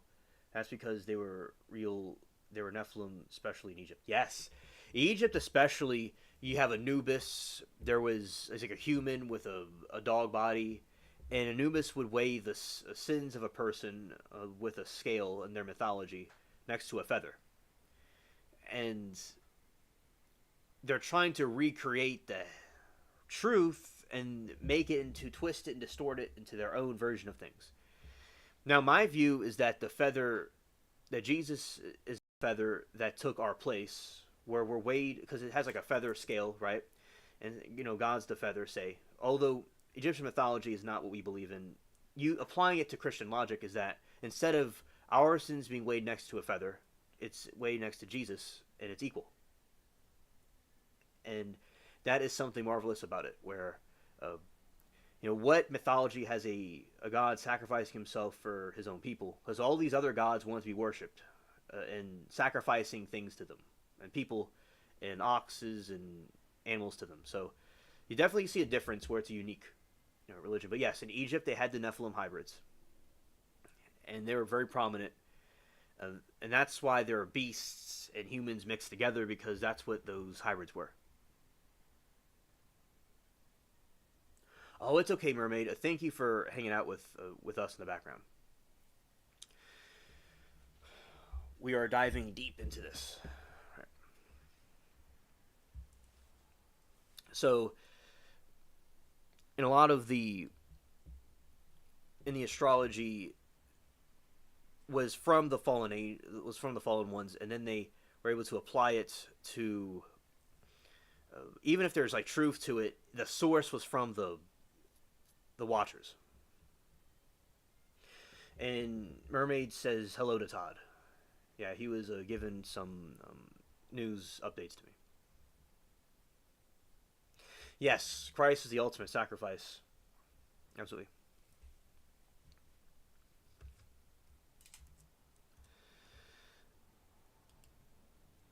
And he was able to come back from the dead, too. As well. See, all the other ones don't do stuff like that. And he would try to discredit Jesus' message and trying to say like it doesn't exist and stuff. But now you see it exists. Like you see, a lot of people see the UFOs and see the orbs and stuff, and it's like, yeah, there's something that exists there, and masquerades all kinds of things.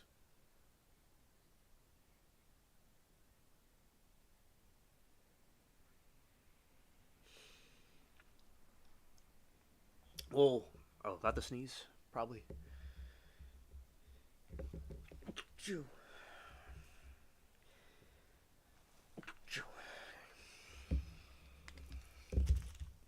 Mermaid says, everyone's starting to talk about it, and now yesterday people were quiet about the Epstein files.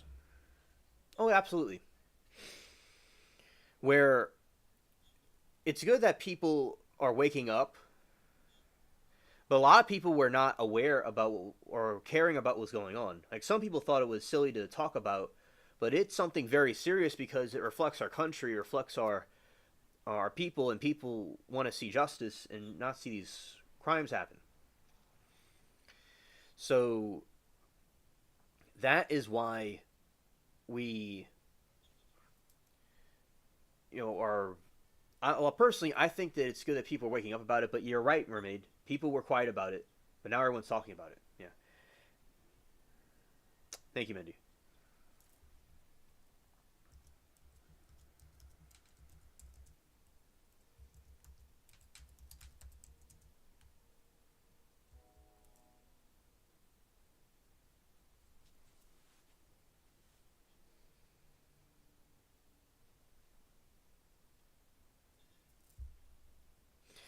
All right, so speaking of the ancient, is that the Papyrus discovery. The recent attention is focused on a 3,300-year-old scroll housed in the British Museum. Towering figures. The document describes a group called the Shosu as a fierce nomadic warriors who stood between 4 and 5 cubits tall, approximately 8 feet in height. The biblical parallel, right? The associations with the biblical research depictions align with the Nephilim mentioned in Genesis. So they've recently found some more discoveries to confirm more about what the biblical theories were talking about with these giants. The Anakim connection. The Egyptian texts, such as the execration texts, mention the Lai Anak, people of Anak, a name directly associated with the biblical race of giants. My take on the Shroud of Turin, very good question. So, and recently we saw, Mindy, about how it could have been faked, and there's been some dispute about that, and hypothetically it could have been. Now, it seems, in my opinion, I think it's real, because it seems to match the depictions of Jesus where there's different paintings of him from different centuries that match it. And there was an incident where there's a movie called Heaven is for Real, and this girl who saw Jesus painted him, and his face matches the Shroud of Turin. It seems to match it. And so I think there's credibility of it being real, or at least maybe copied from some original real one, if that wasn't the original one. So it was either a copy of it or is the real one, in my opinion. But I could be wrong, possibly. But it seems, I stand by it, it is most likely authentic. Although two things be true at once, I'm not denying that it could be faked too. I mean, but it seems to back up different things that I've seen recent times, where, miraculously when he rose from the dead, the imprint of him was left on the shroud. And even if it can be faked, that's not necessarily faked. It could be very well real. Because people will have visions and near-death experiences, and they see Jesus. Okay, that's what they see. They see Jesus. There's that's another thing when I was growing up that confirmed it to me about the faith, is that people had near-death experiences, and a lot of people saw hell. Some people saw heaven, like in visions. It's like, everyone sees Jesus. That's who they see.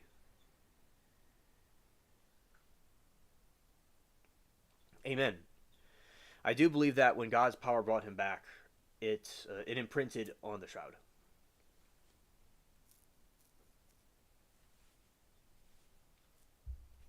Yeah. And I understand the skepticism behind it. And it still could, maybe we're wrong, but I think I've seen like crediting that it is real. Let's see.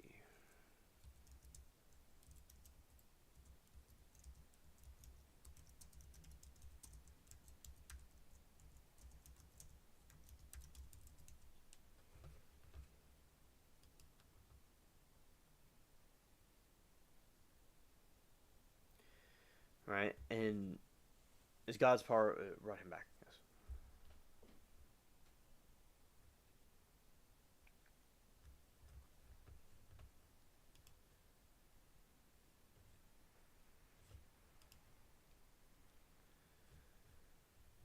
Let's see this right here.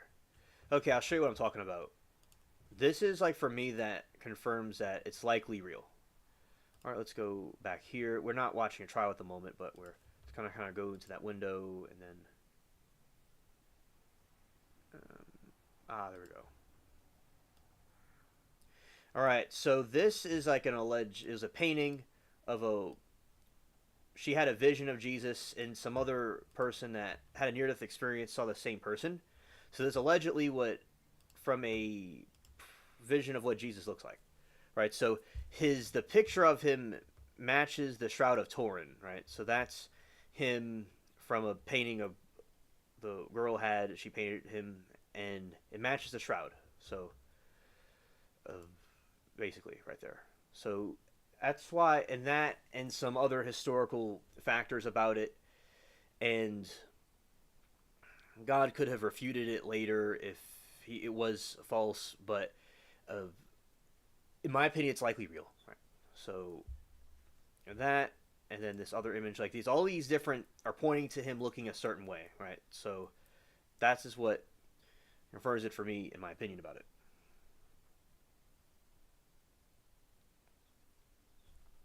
Right? And as I said, when there's these near-death experiences that people are having, I think that it's good for people to believe in something, because you don't really know what's going to happen when you pass away, and it's best to be in the right situation, not in the wrong situation, if possible. So, all right, there you go. Back to the screen. Well, actually, I'm actually in the right window. Let's go here for a second, and then bring up the other slide.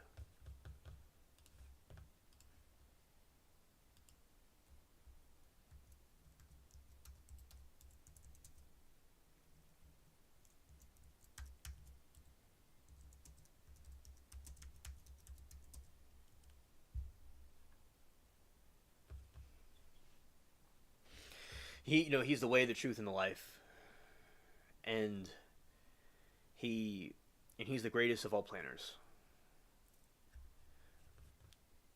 And another thing I want to mention is globally,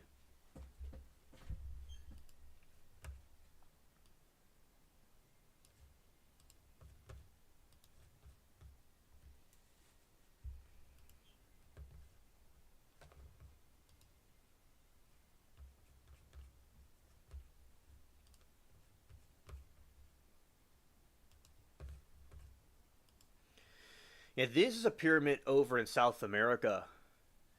And all over the world, there's these pyramid structures that are constructed. And what the modern occults and the Epstein type creeps are going by, in my opinion, or influenced by, are these ancient practices. And a lot of these people did sacrifices of children and people of all ages, and they're sacrificed in these temples, and further deceitful gods.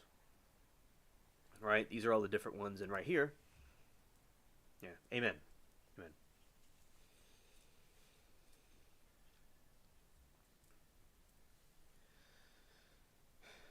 we have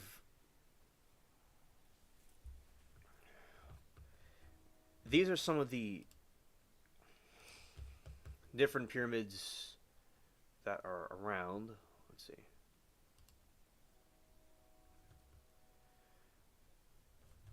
All right, there's Egypt and Mesoamerica. The two different kinds.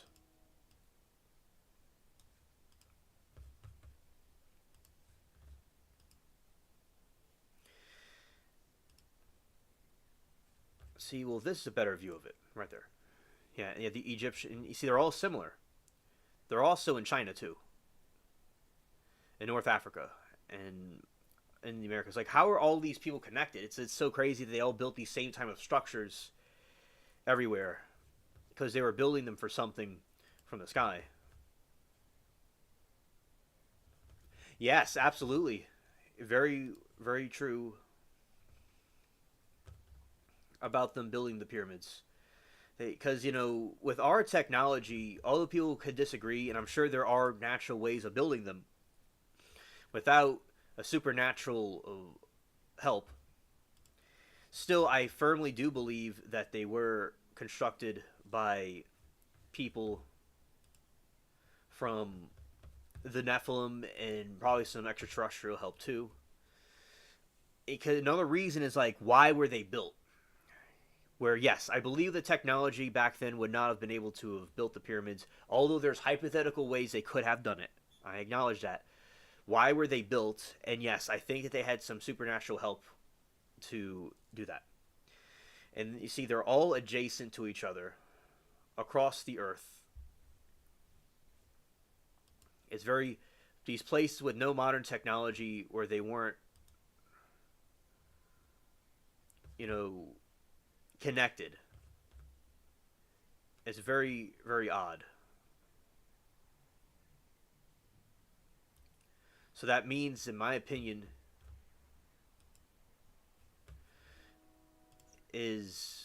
my opinion is that they were built by something from above wanted those things built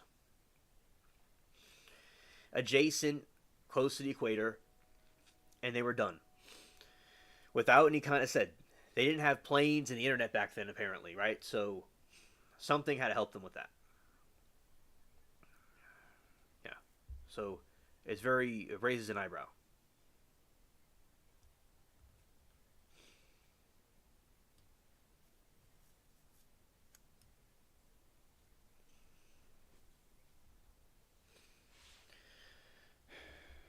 And let's see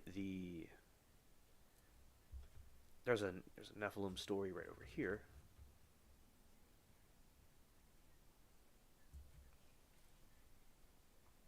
Yes, there's an agenda. And also on the dollar bill, there is a pyramid. On the all-seeing eye. Right. Goose says double whistle opens portals in around the pyramids. Right. Speaking of the portals of the pyramids, there's something with Orion's belt involved with it.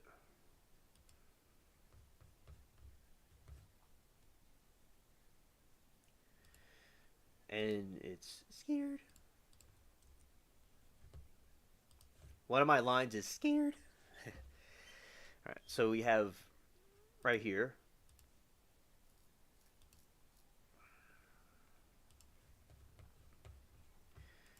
Talk about astronomy, things like that. And then you have Orion's belt right here. And it's all aligned with that, which is supposed to be a portal of some kind the ancient people used for their ritualistic occultic practices. And it does remind me, originally, I think it has to do with a trinity in the sky, like a symbolism of it. And then the fallen ones like warp the original meaning of it and twist it into something else. All right. So you have that, and then you have some constellations right here, where you have it exactly matches it,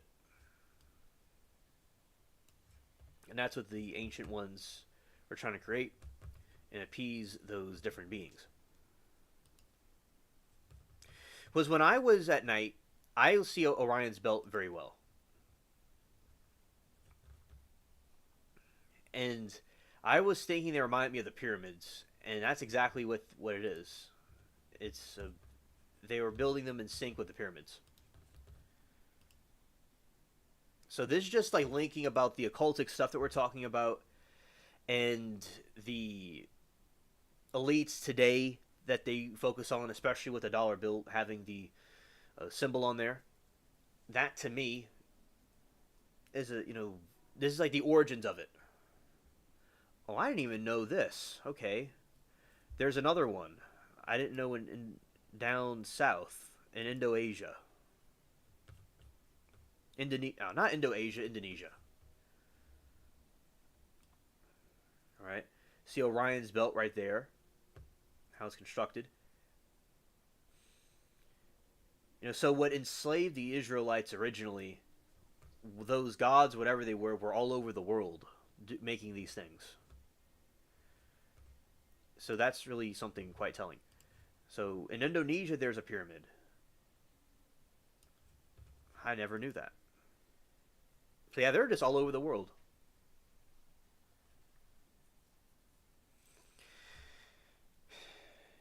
And then they were defeated in Egypt, and the Israelites were freed from the slavery of the Egyptians, because God's more powerful than any of these beings. So that's the good news. Is in the end, we win against the forces of darkness. That's what they're trying to do, but we win in the end, which I think is great, because there's lots of evil in the world. There's people that are too engulfed in social media, like in the sense that, like, I think, for instance, I'll give you an example about the technology, where there is during this, when the Spanish were attacking the England back during their war, the king or the commander, one of them, were watching it on a crystal ball, the fall of the Spanish fleet. That reminds me of a live stream with a computer. It's the idea of a crystal ball and seeing different things in different places, that's like a magic. So I wonder if it was a type of technology, and eventually we incorporated the technology in our and we have today. And it can be used for good or bad. With TikTok, for instance, or in some social media platforms, people might not use it for good, but for self-destruction. And it makes a society numb. In history, in every place in the world, they all have a story about a star people coming down. Yeah. Even in the Americas, there's a star people that come down and visit them. Yeah. So as I said, it could be used, it's like a firearm, it could be used for something good or bad. And even the idea of the forbidden fruit of knowledge, or good and evil. We have the ability now to be better than we ever were before. Or be evil. And it's all up to free will, and that's why personal accountability is important, and that God, helps the dots connect in life. So, basically, with things that don't make sense, that God connects the dots for us. And this situation, people try to make things happen on their own with the social media and stuff, but letting God help the dots connect, and He will, because even things don't make sense, they eventually will make sense in His timing. So yeah, that's, the pyramids clearly were created by something. They look like orbs. There's a theory now there's something called the Book of Enoch. There's a couple of books that were taken out of the canonical Bible, which I do think a lot of them are canonical, even if they didn't understand them. Like Book of Enoch talks about the aliens, the fallen angels, stuff like that, more in detail. Now, there is those things look like orbs, the stars. There's theories. This is not scientifically backed up, everybody, just for the record, but that it has the stars are some of have to do with the angels, fallen angels. That's why they look similar to the orbs that we see. The people see orbs, and maybe why they look similar. Hypothetically, of course. And that's just something that points out to me about them. Now, the other night I was talking to someone in another chat that he was in Puerto Rico during the time of the drones that were coming out. And he saw the orbs around the drones, and they were blinking on and off. and I told him about the Ophanim, which is a type of angel. Now, there are fallen angels, as we've discussed, that are not good. So, and I told him they're wheels within wheels. He got goosebumps, and he said that's what they look like. They look like circle within a circle. That's what it is. And there's like a being in the middle, and it spins around. And people are seeing these things for thousands of years. Now, you could argue that some of these UFO sightings were human craft. Some of them were. Some of them are hoaxes. Oh, you're nice.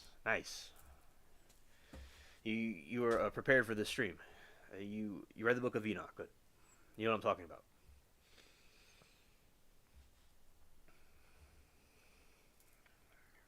And then in this other incident, you had... okay, I'm back. Yeah, so in the Book of Enoch, it talks about those things, and these angels, these are trying to cause a deception. And the Romans saw UFOs. They saw an orb thing in the sky they couldn't explain. There's accounts of these UFO craft before our modern technology we have today. And other things are in caves. There's depictions of grays-looking things for thousands of years. So they've been here for a while, these visitors.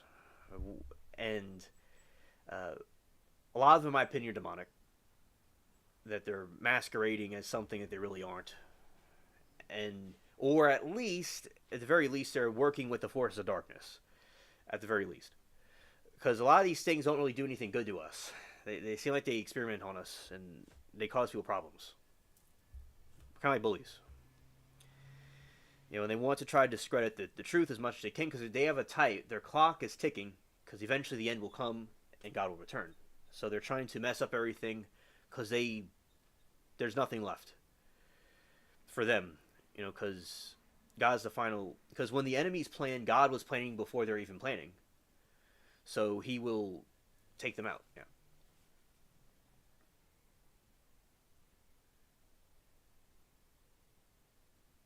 Oh, nice. I'm glad you like this conversation. Yeah.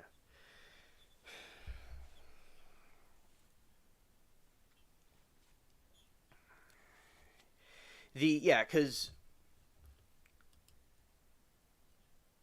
there's another this is a good one. Constellations of the Pyramids. So that's about the aliens and the technology, etc. that they have. Let's see. Yeah, so this right here, it says Orion's belt. It has a couple different constellations, and all the pyramids are surrounded by this thing. They're surrounded. There's all the pyramids are in tune with the stars, because that's what they were, trying to focus into being in tune with. There's theories of pyramids may have been something else, of some sort of energy source in the past, before they were turned into what they are now. So that's something interesting about them.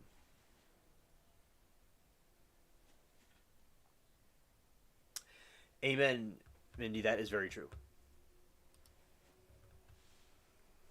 That is what they do.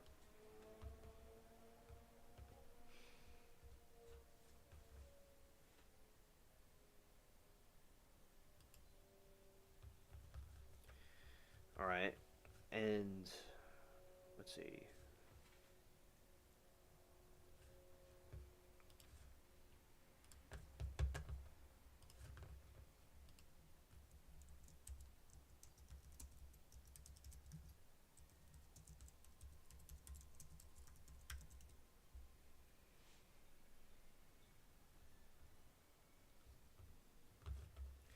Now to the next slide. All right.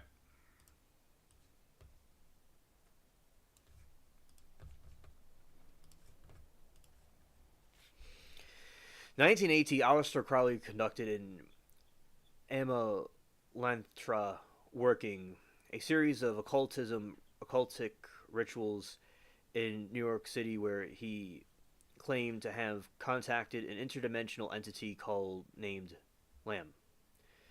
While Crowley did not use the term Grey, the portrait he drew of Lamb featuring a large bulbous head and a small facial features, bears a striking resemblance to the Greys aliens and became prominent pop culture in later developments.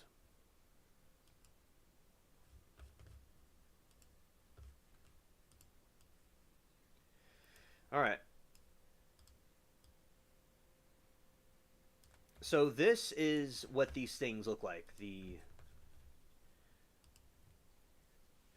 What he saw when he summoned this thing. It was so interdimensional, and it comes in, and there it is.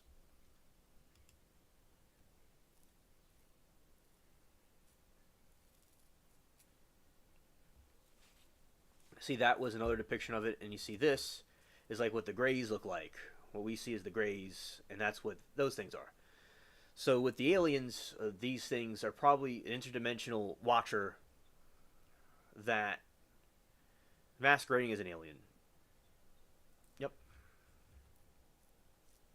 It's wild how the Bible talked about these fallen watchers doing these things, and then we actually see it in our own world. It seems like it was, it was correct. All the things it was correct about.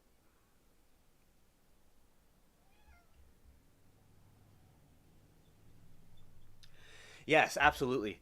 And that's what I think too, where I think that God did create other beings on other planets. As I do believe aliens exist, obviously.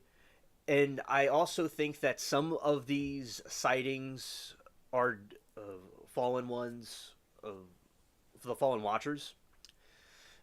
That a lot of the ones that we see, but I do believe there are aliens on other planets. That God didn't just create us, he created other ones too. So I do think some of them are aliens from other planets. There's all kinds of different UFOs and other worlds out there, even if we don't have access to them or know about them yet. But like some of them are not who they say they are. So I do agree with you. It depends on circumstance. For instance, the Bible says to test the spirit. Like if it's like we talk about, ghosts or aliens, whatever, is to test the spirit. And a lot of times when they test the spirit, it's not good. So can be exceptions to the rule. But, right, that's why we have to be, diligent, because there can be this or that. And I do agree, yeah.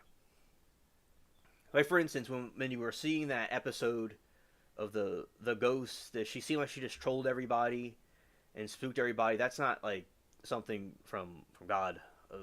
Or these aliens the ones that attack people or abduct people and stuff and do weird things to them, that's not really good. So then again, there might be a good thing, a good spirit or a good alien, right?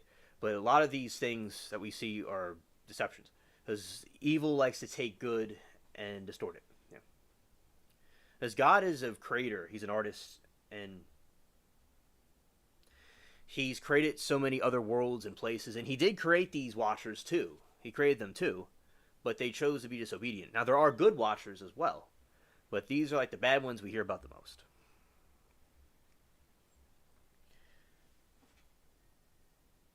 Yes, it's awesome that God gave us the Word, and the Word became flesh, and his eternal Word. There was so many... It's good that God would want a relationship with humans, especially after the things that humans did that weren't right. And we've been very distant, throughout the histories of existence of humans. And then God, because he's all merciful, he showed an example for us to show mercy on us, to show mercy to each other. That is what he did. Definitely.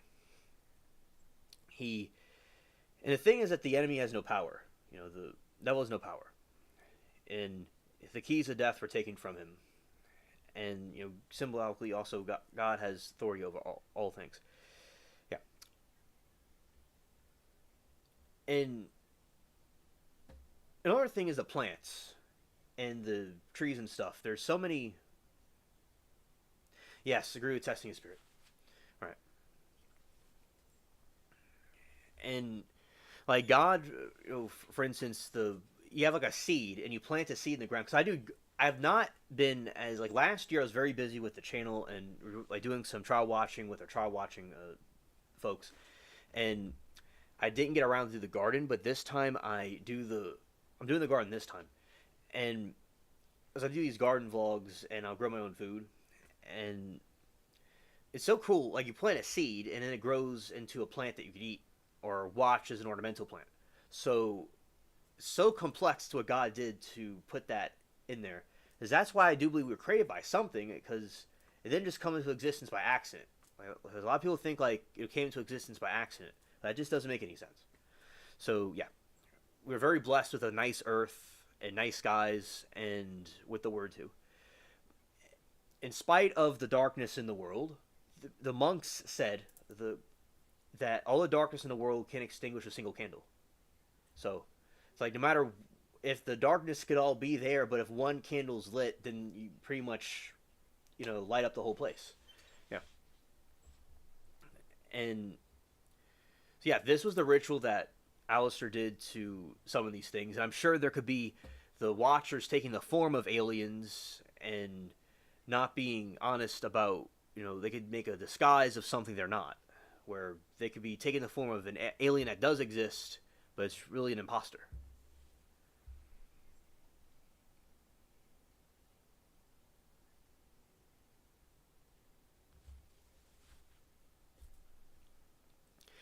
The entity Elam supposedly provided esoteric knowledge and famously telling that it's all in the egg. Crowley unveiled the drawing titled The Lama in 1919. He noted that the Lam was the way or path. So yeah, that's what he did. Yeah. Let's see. You have that. And let's go here. Oh, okay.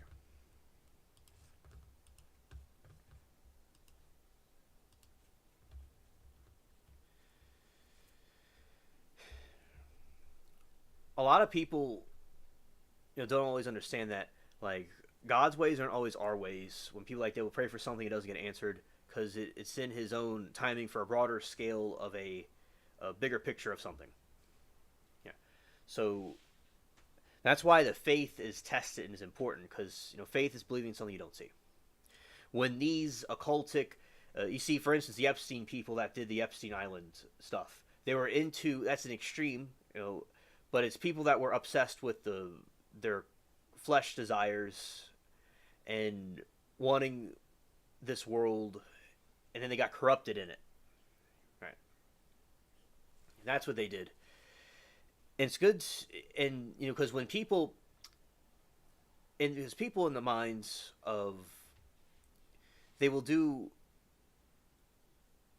the sin. Like first of all, God gives people over to desire their hearts, and they choose in their heart to do something bad, so they just gave them over to their delusions, and they were just interested in, they become evil and corrupted because God is not there, and I think they just rule the world and everything. But there's an afterlife.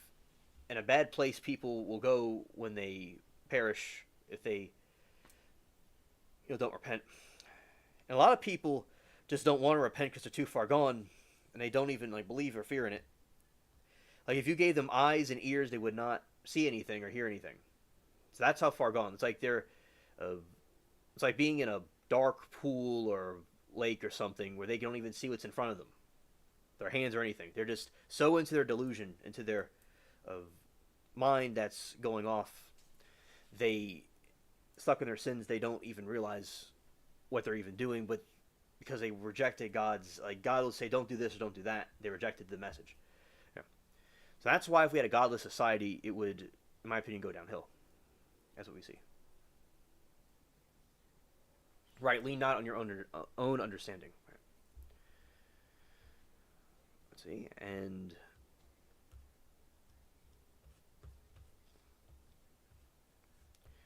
there are certainly, beware of the signs and wonders. Yeah. And Jesus talked about having faith of a mustard seed, because sometimes life cannot be that nice, and if it's a mustard seed faith, God can help you achieve great things. And for instance, Jesus talked about it before we were even born. It's like you throw some seeds on some rocks and some thorns, it doesn't take root. you plant some seeds other places, it sprouts and it doesn't work, but you plant it in good ground and then it takes root, because it's talking about different types of people, because a seed is a thought, and speaking positively about things is important, because what you say about yourself and about situation can really, because words have power, I think. Yeah. So all of this was predicted for the past. And what those people in those Epstein lists and stuff didn't realize is that God can see anything so small as a molecule or the size of a mustard seed too. So all things we expose in the long term.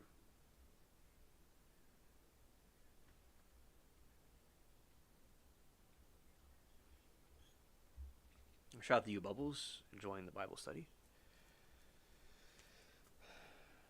Oh, yeah, and Jesus said, pride before the fall.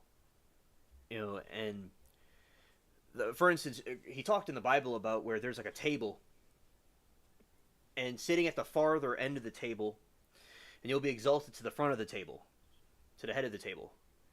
That, doing the opposite actually gets you in better places than being prideful about things.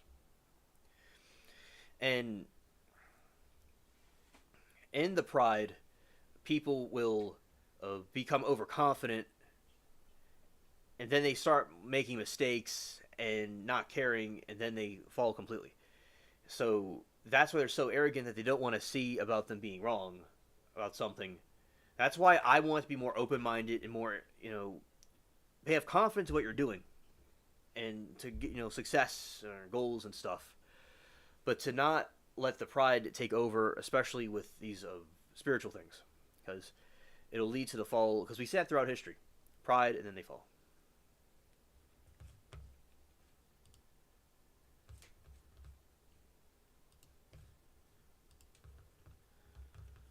All right, let's see here.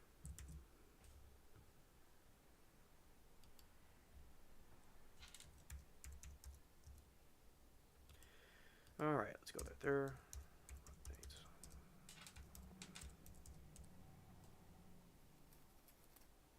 As I've known people, and that they don't want to accept that they're wrong about something, and they'll just gaslight and play victim, and they'll go back and forth, and eventually it just happens. Like with Satan, is prideful, and then fall happens. Yeah. That's why a lot of people don't change their truth.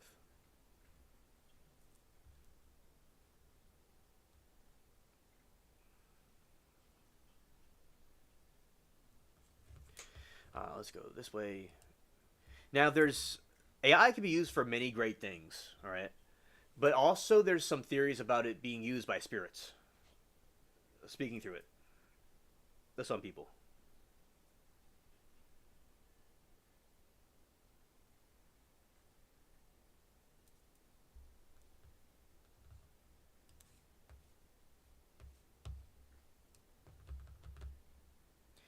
Oh, okay. Good night to you, and thank you for staying with us, Mindy. It's been a while since we've had uh, one of these conversations on the stream, so thank you.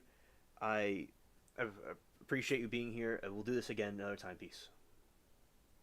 Good night. God bless. All right.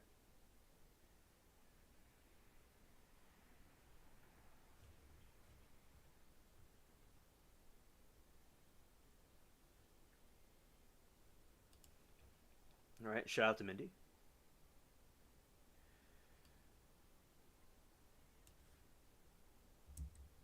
Okay, let's go here. This way.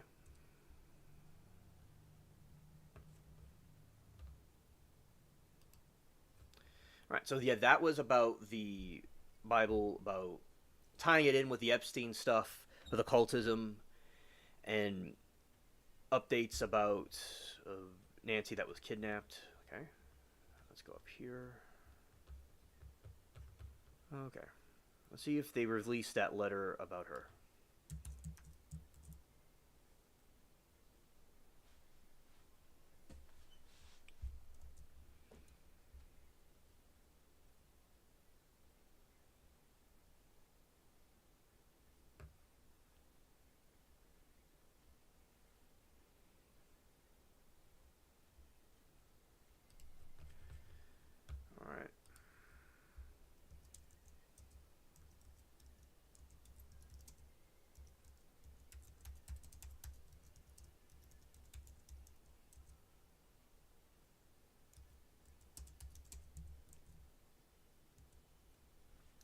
Facts. Facts. We are glad to have you on board on the channel, by the way. Okay.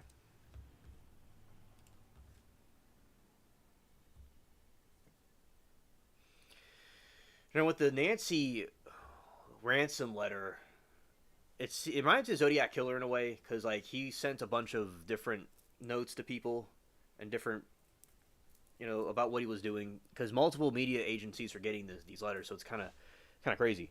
Reported receiving so millions in Bitcoin. There's a second one. It doesn't look like the second one was released. Okay. Right, and then those are updates about Epstein and about Nancy and about some the biblical stuff. Okay, now, and I am going to do a video about these things. I just was gathering more information. Okay, so now, okay, at this moment we will go to the Jodi trial, play that, because the first part is done, and now we'll go to the Jodi part.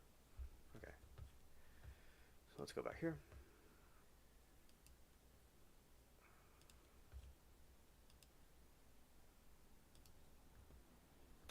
Yep, that's the right one. All right. Let's continue.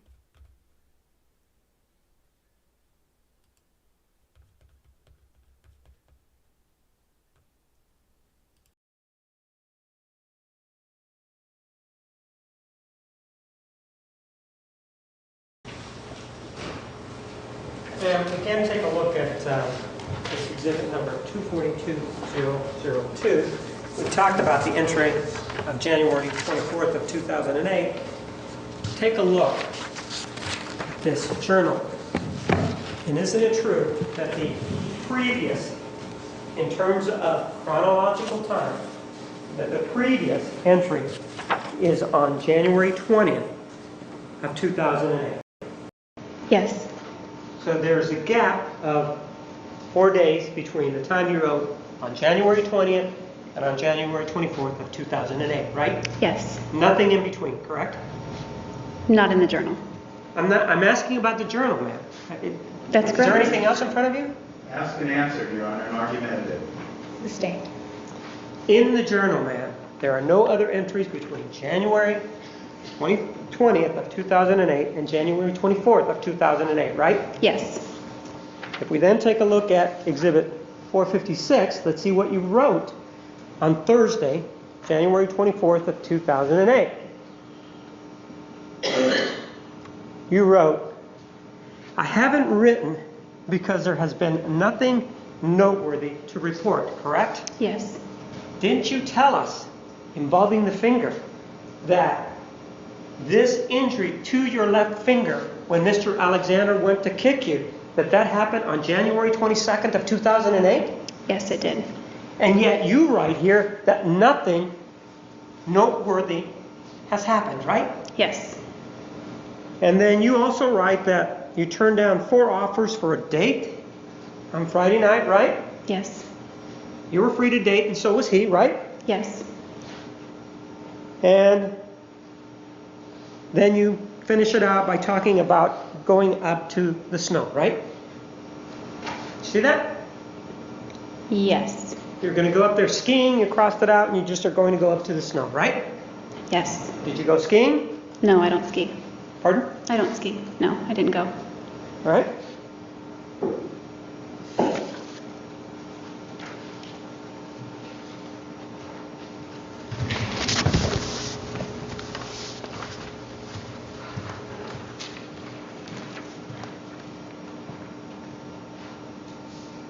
The entry of January 20th of 2008, take a look at exhibit number 242.002. Count the pages, please. The pages between the two? No, just your entry of Sunday, January 20th of 2008. Do you want me to show you where it is? I have it.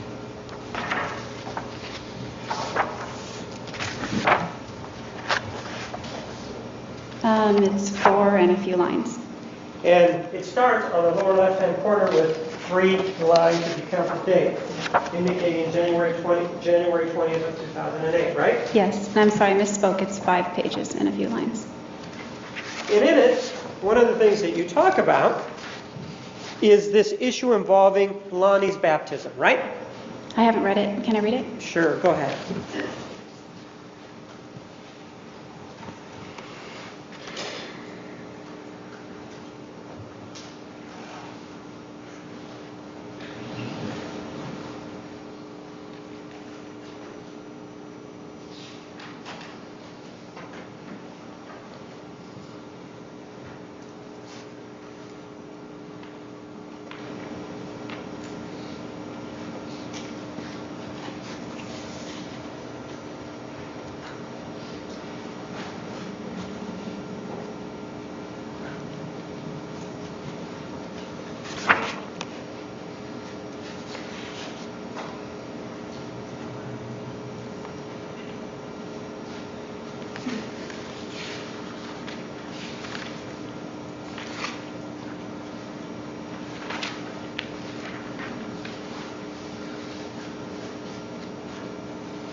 I moved away from Lonnie, so if you want me to finish it, if you're going to ask me about the rest of the entry, I can read the I'm rest. asking you about reading the whole entry of Sunday, June 20th of 2008. Go ahead and finish it.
Yes.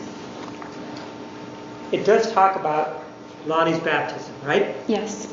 And previously, when you testified, you indicated that the reason you missed Lonnie's baptism was because you and Mr. Alexander were involved in a sexual liaison, right? Yes. And this was a sexual liaison where the Pop Rocks and the Tootsie Pops were involved, right? That's what you said, right? I'd have to reference dates. Well, why don't I show you a copy of the transcript then, and see if that refreshes your recollection as to what you told us on February 12th. I would appreciate that. All right, I will.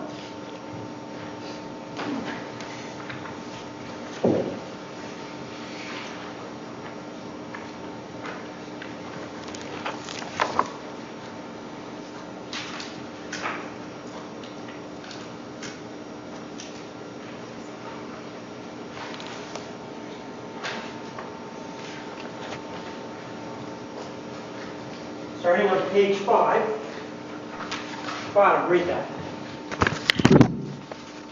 Would you like me to read it out loud? to yourself.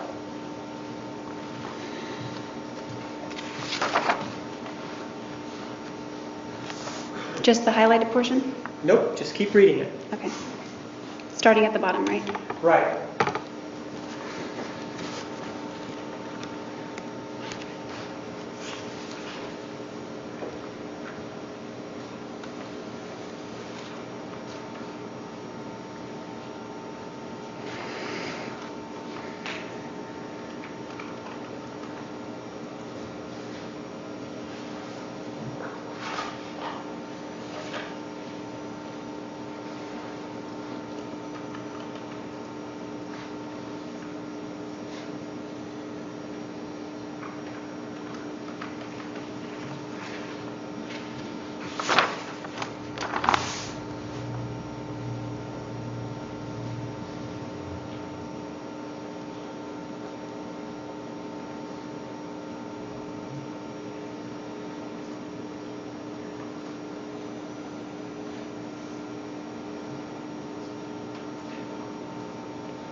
Remember, we would if there's any questions in the services for the entire transcript.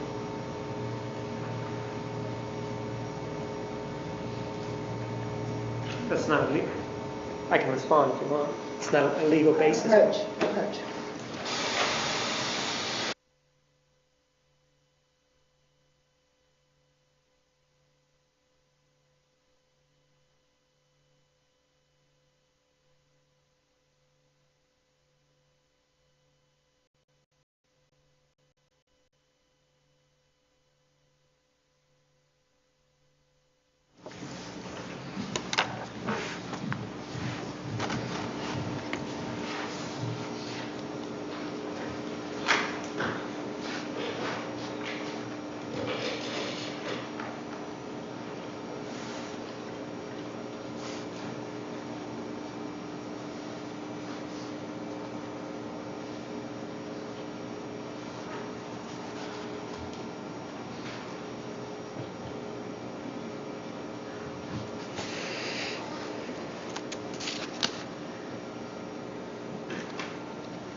Portion have anything to do with it? Or Yes. not?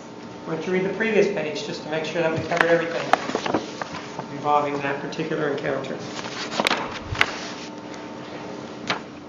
I'm suggesting you start to be allowed to read the entire transcript. Granted.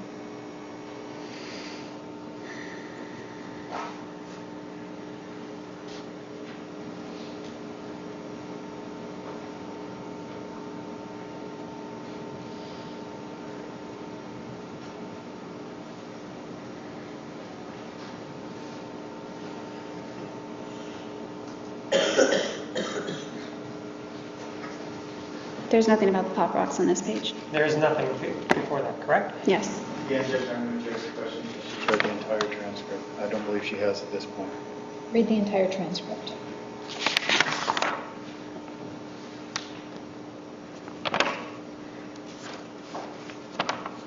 I think that's the entire transcript.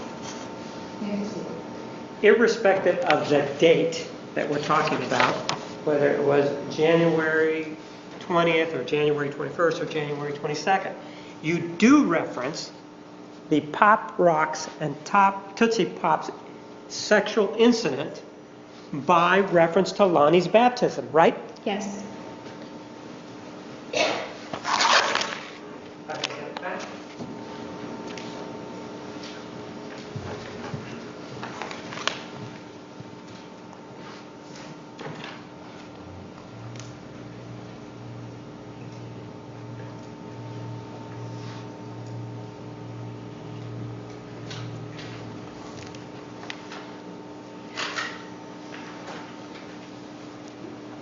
The journal entry of January 20th of 2008 also references Lonnie's baptism, doesn't it? Take a look at Yes. Exhibit 458. This is 458.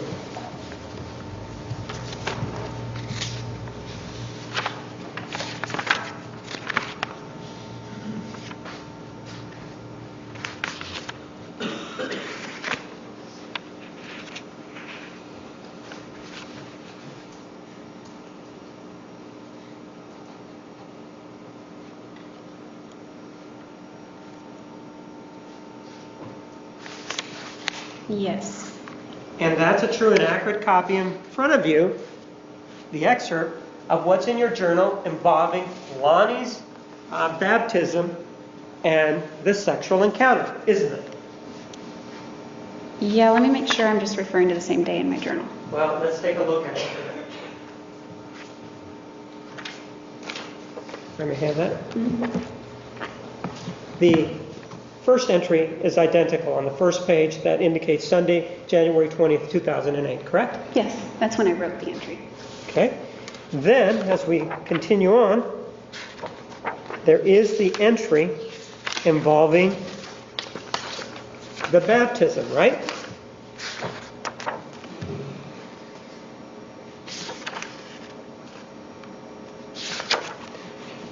Do you see that? Let's start that. That entry is there involving Lonnie's baptism.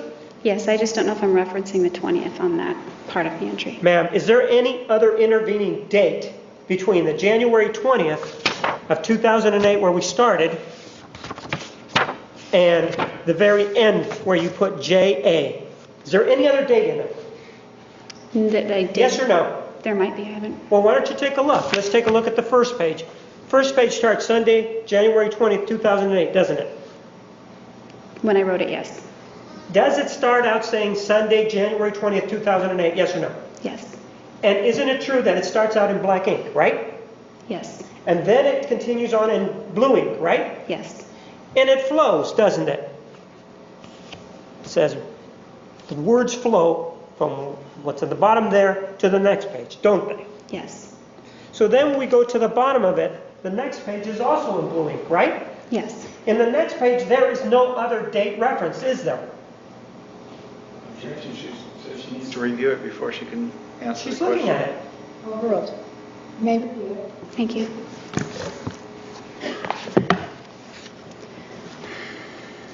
No, ma'am. Don't turn the page. I just want you to look at that next page to see if you see a date. Objection, Your Honor, she says she needs to review it. Oh, that's not the question. Overruled. I didn't write a date. No, there is no date on there, is there? No. Okay, let's turn the page. And that page is also in blue ink, right? Yes. And there is no date on that next page, is there? That's correct. Then let's look at the page following that. That page, where you have your left hand on, that's also in blue ink. No, you turn the page. Go back. That's also in blue ink, correct? Yes. And there is no date on there either, is there?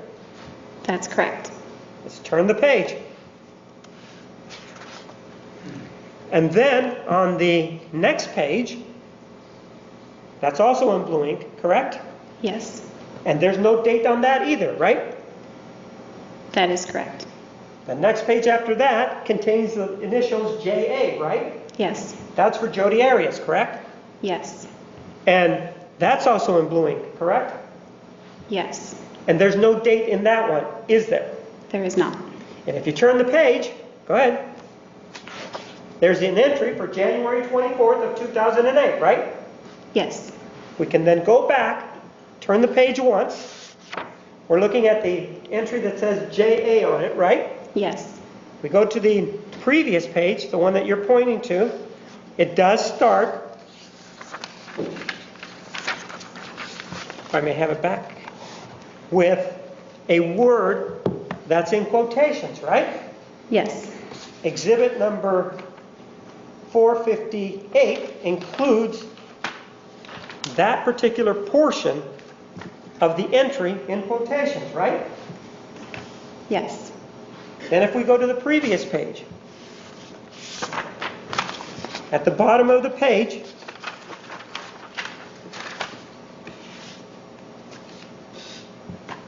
it's also in blue ink, right? Yes. The entry that I'm showing you now includes that last paragraph, right? Second to last. Second to last paragraph. Well, if you take a look at the bottom, you see that there's a word Oh, I that's... apologize. You're correct. Okay? So, in essence, what we're talking about is that the one with the word that's crossed out then travels on to the next page, and that's what's included in this entry, correct? In Exhibit 458, right? Yes. Along with the first page that includes the date, right? Yes. And the entry, or Exhibit 458, references Lonnie's baptism, right? Yes. Move for the admission of Exhibit 458.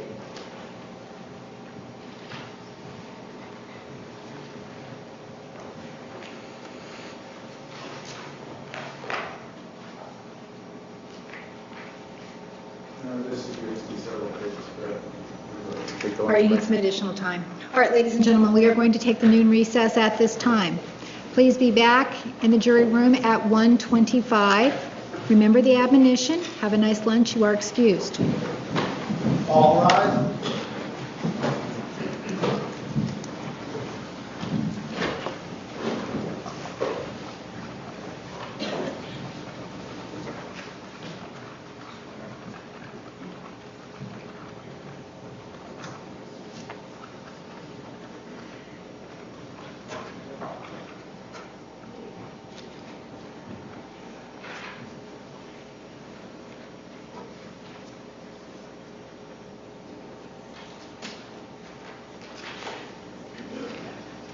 The record will show the jury has left the courtroom. Ms. Arias, you may step down. Mr. Nurmi, you need some additional time.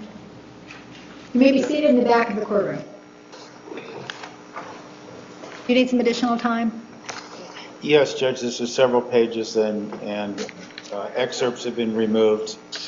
Take it up at 1:25. We're at recess.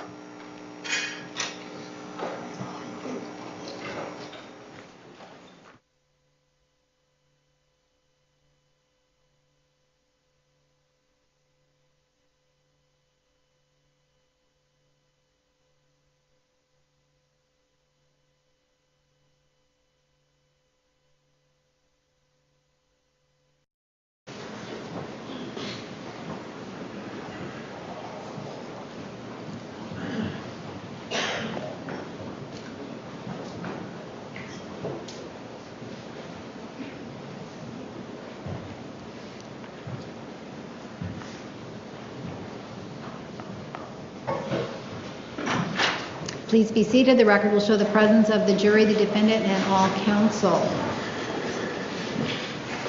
Exhibit 458 is admitted. Mr. Martinez, you may continue with cross-examination. Madam, when we left off, we were talking about the issue involving the Tootsie Pops and the Pop Rocks, and that can be referenced involving somebody named Lonnie and their baptism, correct? Yes. And regardless of whether it happened on a Sunday or a Thursday, that's the same incident because you missed Lonnie's baptism, right? Yes. Exhibit 458 is the entry for Sunday, January 20th, 2008. Do you see that? Yes. And it starts out, well, I'm at the Institute building, Dobson and Southern, the sister missionaries, correct? Yes. There are some 2 blank pages and then a 3rd page that begins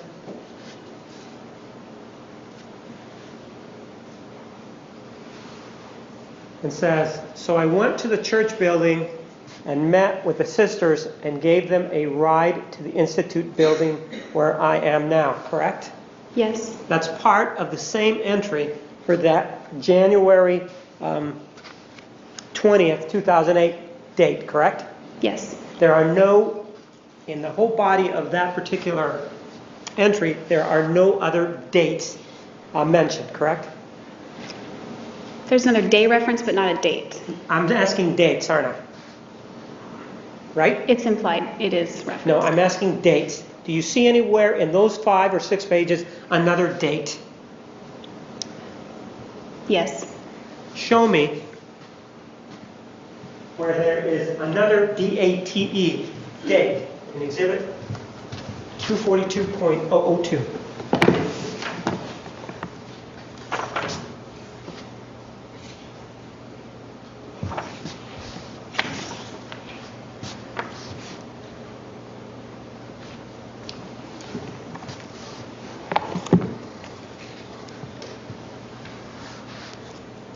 I'm counting this as a date where it says Thursday.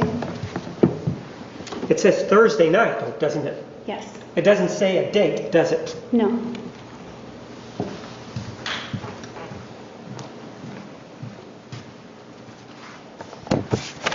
And we're getting to it when it says Thursday. That's at the lower right-hand corner of this exhibit number 458, correct? That's correct. And your testimony involving the pop rocks, exhibit number 457, does indicate that you thought it was a Thursday, right? Yes.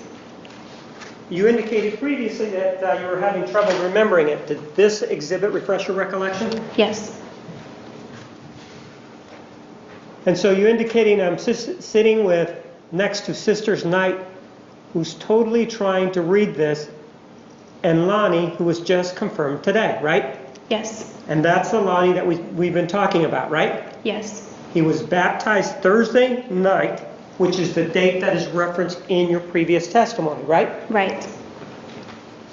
Shame on me. I was, quote unquote, wrapped up in other activities that pulled me away from attending the baptism. And the reason that's in quotes is because you're trying to get across something else other than being wrapped up, right? Yes. You're trying to get across that this involved a liaison or a sexual liaison with Travis Alexander, right? Yes. And you said namely work, but then getting prepped to go to Travis's house for the night, where we explored every naughty fantasy we could conjure up in our fruitful imaginations that we haven't already fulfilled with one another. I love him, I really do, right? Yes. And the fantasy that you're talking about involved the Tootsie Pops and Pop Rocks, correct? Part of it did, yes. Part of it, well, ma'am, this transcript that we talked about only talks about the Tootsie Pops and Pop Rocks, doesn't it? No, it mentions bubble bath. It mentions what? The bubbles. And the bubble bath is part of the Tootsie Pops and Pop Rocks, right? They were separate the same night. Same night. Is that how this reads, ma'am? The transcript, is that how it reads? I don't know if it reads that way, but Well, that's then what take it a look at 459, which is the partial transcript, and see if that's how it reads, that it's different. is.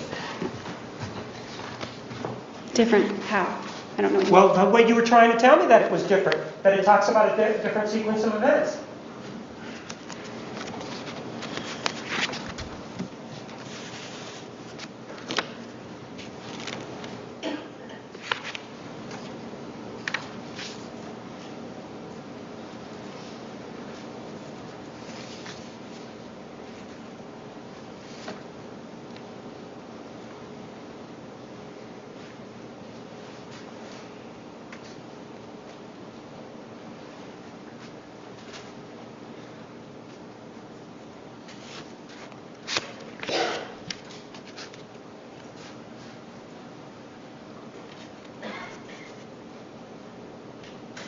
Yes, it references two different sequences. Which two events. Are you talking about the issue involving the bathtub? Yes, Isn't that part of the Tootsie Pops and Pop Rocks engagement, if you will? not in the bathtub. It didn't happen on the same day, ma'am? Same day, yes. Same encounter?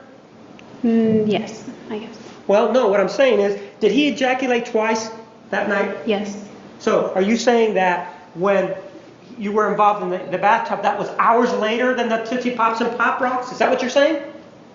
no, It was part of the same encounter, wasn't it? yes, I guess. When you keep saying I guess, you were there though, right? Yeah, I was there. And you were enjoying it, weren't you? Yes, And you enjoyed the Tootsie Pops and the Pop Rocks, correct? I enjoyed his attention. No, I want to know if you enjoyed the Tootsie Pops and the Pop Rocks. I'm not asking you about his attention. Overruled. I can't say enjoy would be the right word. Well, so what you're saying is, when we talk about the Tootsie Pops and the Pop Rocks, you're saying you didn't enjoy it, did not enjoy it, correct? I'm not saying that either. Well, there can't be a middle ground. You either enjoyed it or you didn't, right? That's not correct. Oh, so you can go, in your view, you can go through an act and not enjoy it, but also enjoy it. What are you trying to say?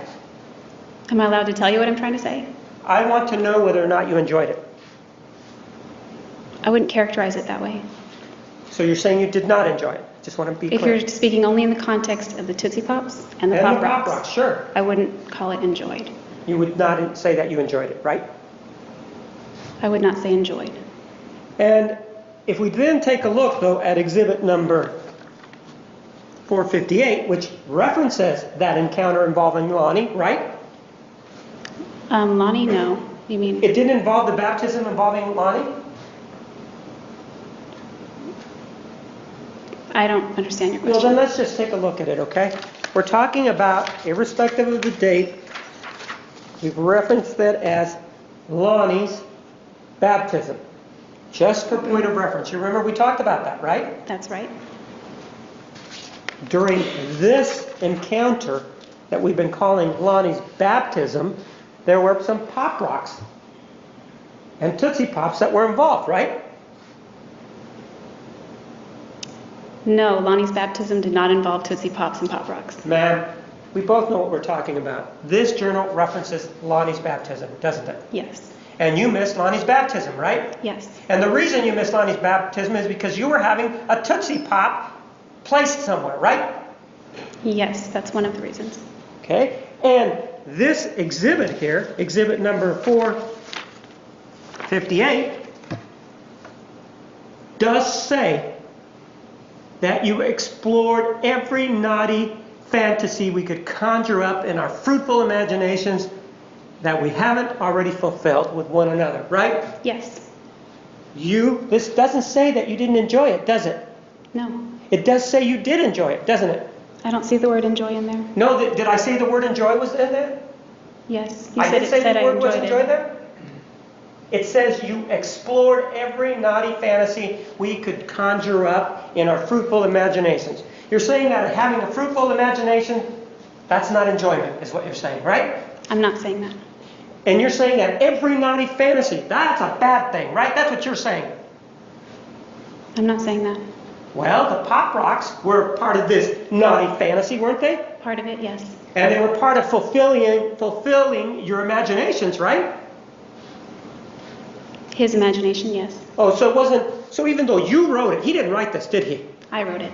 That's right. And those are your words, right? Yes. And so even though you say, haven't already fulfilled with one another these fruitful imaginations and all of that stuff, well, that doesn't really mean what it says. Is that what you're saying? I'm not saying that. Well, it doesn't distinguish between Pop Rocks and it doesn't distinguish between Tootsie Pops, does it? No, it doesn't.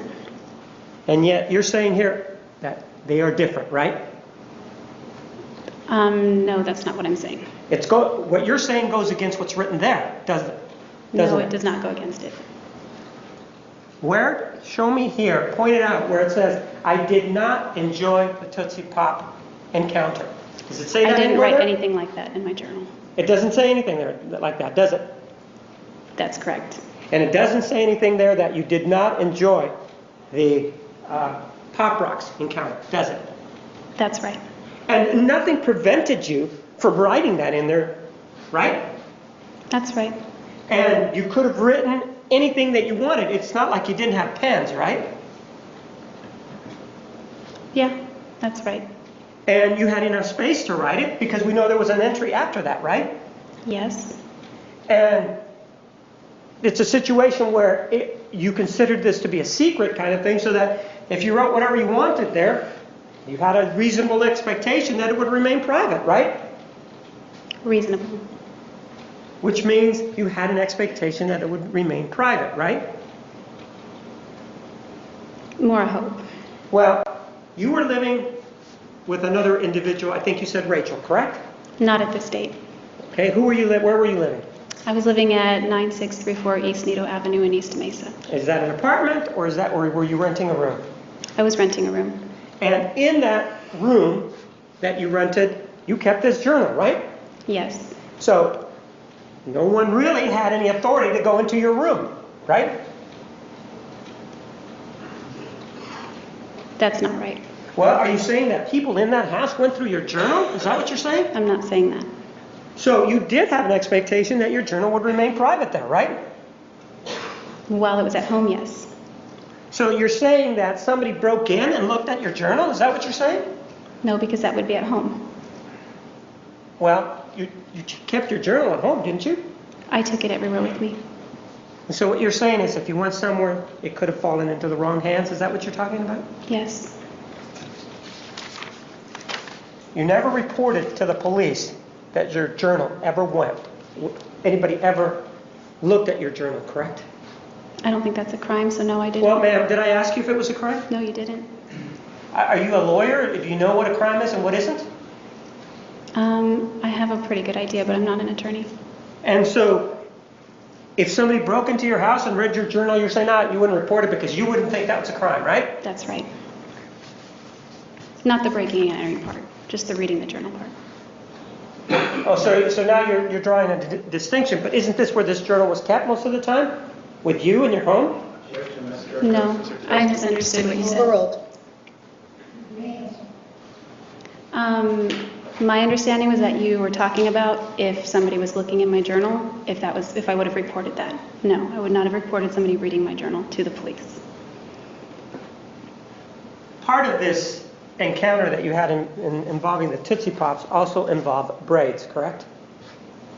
Yes. And you have a definite opinion on the braids, don't you?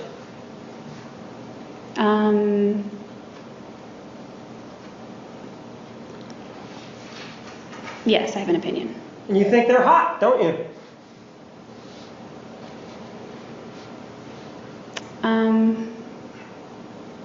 I guess. Well, no, you're the person that knows. We don't want you to guess. You think that the braids are hot, don't you? I think cute is more appropriate. Ma'am?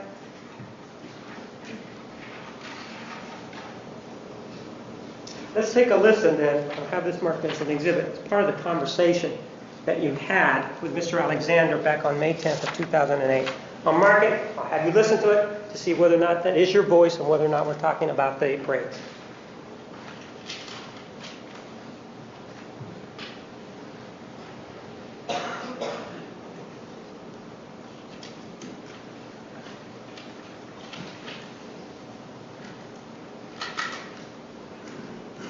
This is exhibit 460.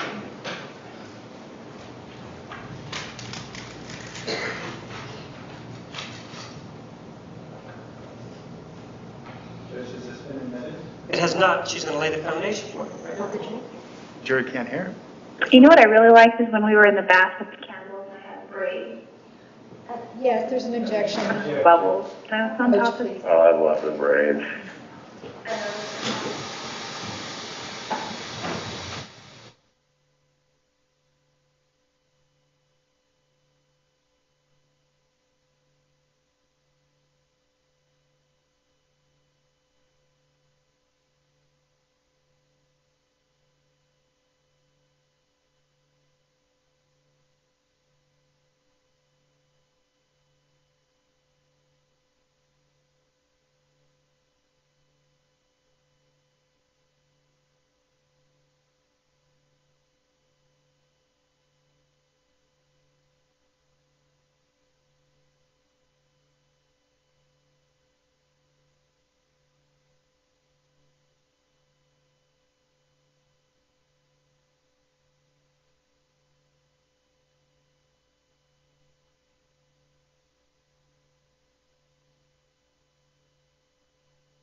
You know what I really liked is when we were in the bath with the candles and I had the braids. Some of her bubbles. And I was on top of. Oh, I love the braids. I know, those are hot.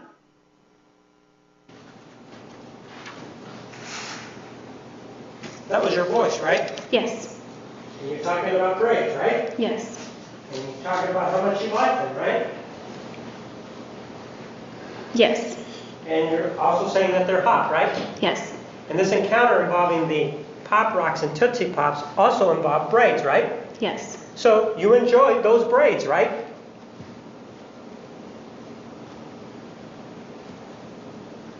I don't. It's not a yes or no answer.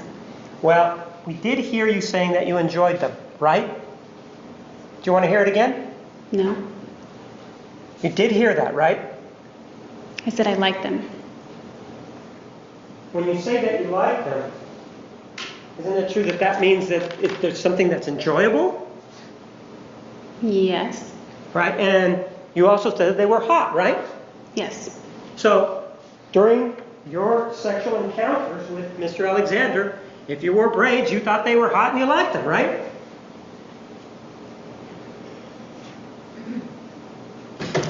I liked his attention.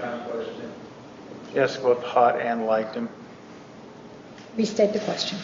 When you were with Mr. Alexander, isn't it true? If you wore braids, you liked them. Yes. And with regard to the braids, isn't it true that when you were with Mr. Alexander, you thought the braids were hot? Okay.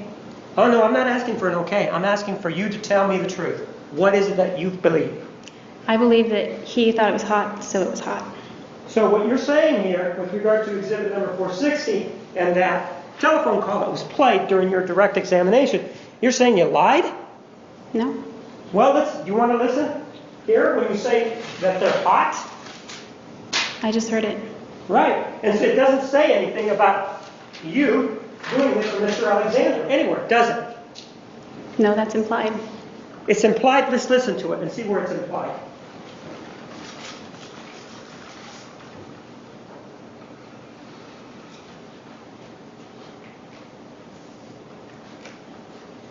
You know what I really liked is when we were in the bath with the candles and I had the braids.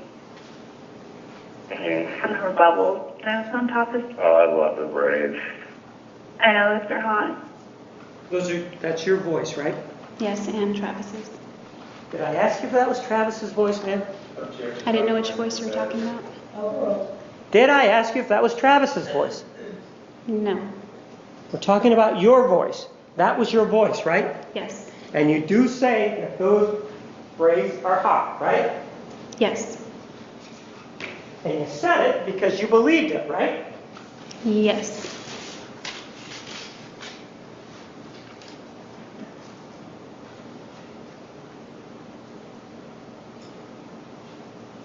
These two entries that we have here, these journal entries. Exhibit number 456. You start them out by dating them at the upper left-hand corner of each of that one, which is exhibit 456, and 458. You also date it on the upper left-hand corner, or the left-hand corner. Do you see that? Yes. And you've already told us that there are no dates in between the Sunday 12008 and Thursday 12408, correct? Correct. And you looked at the journal, right? Yes. There are no entries between those two dates, right? That's right.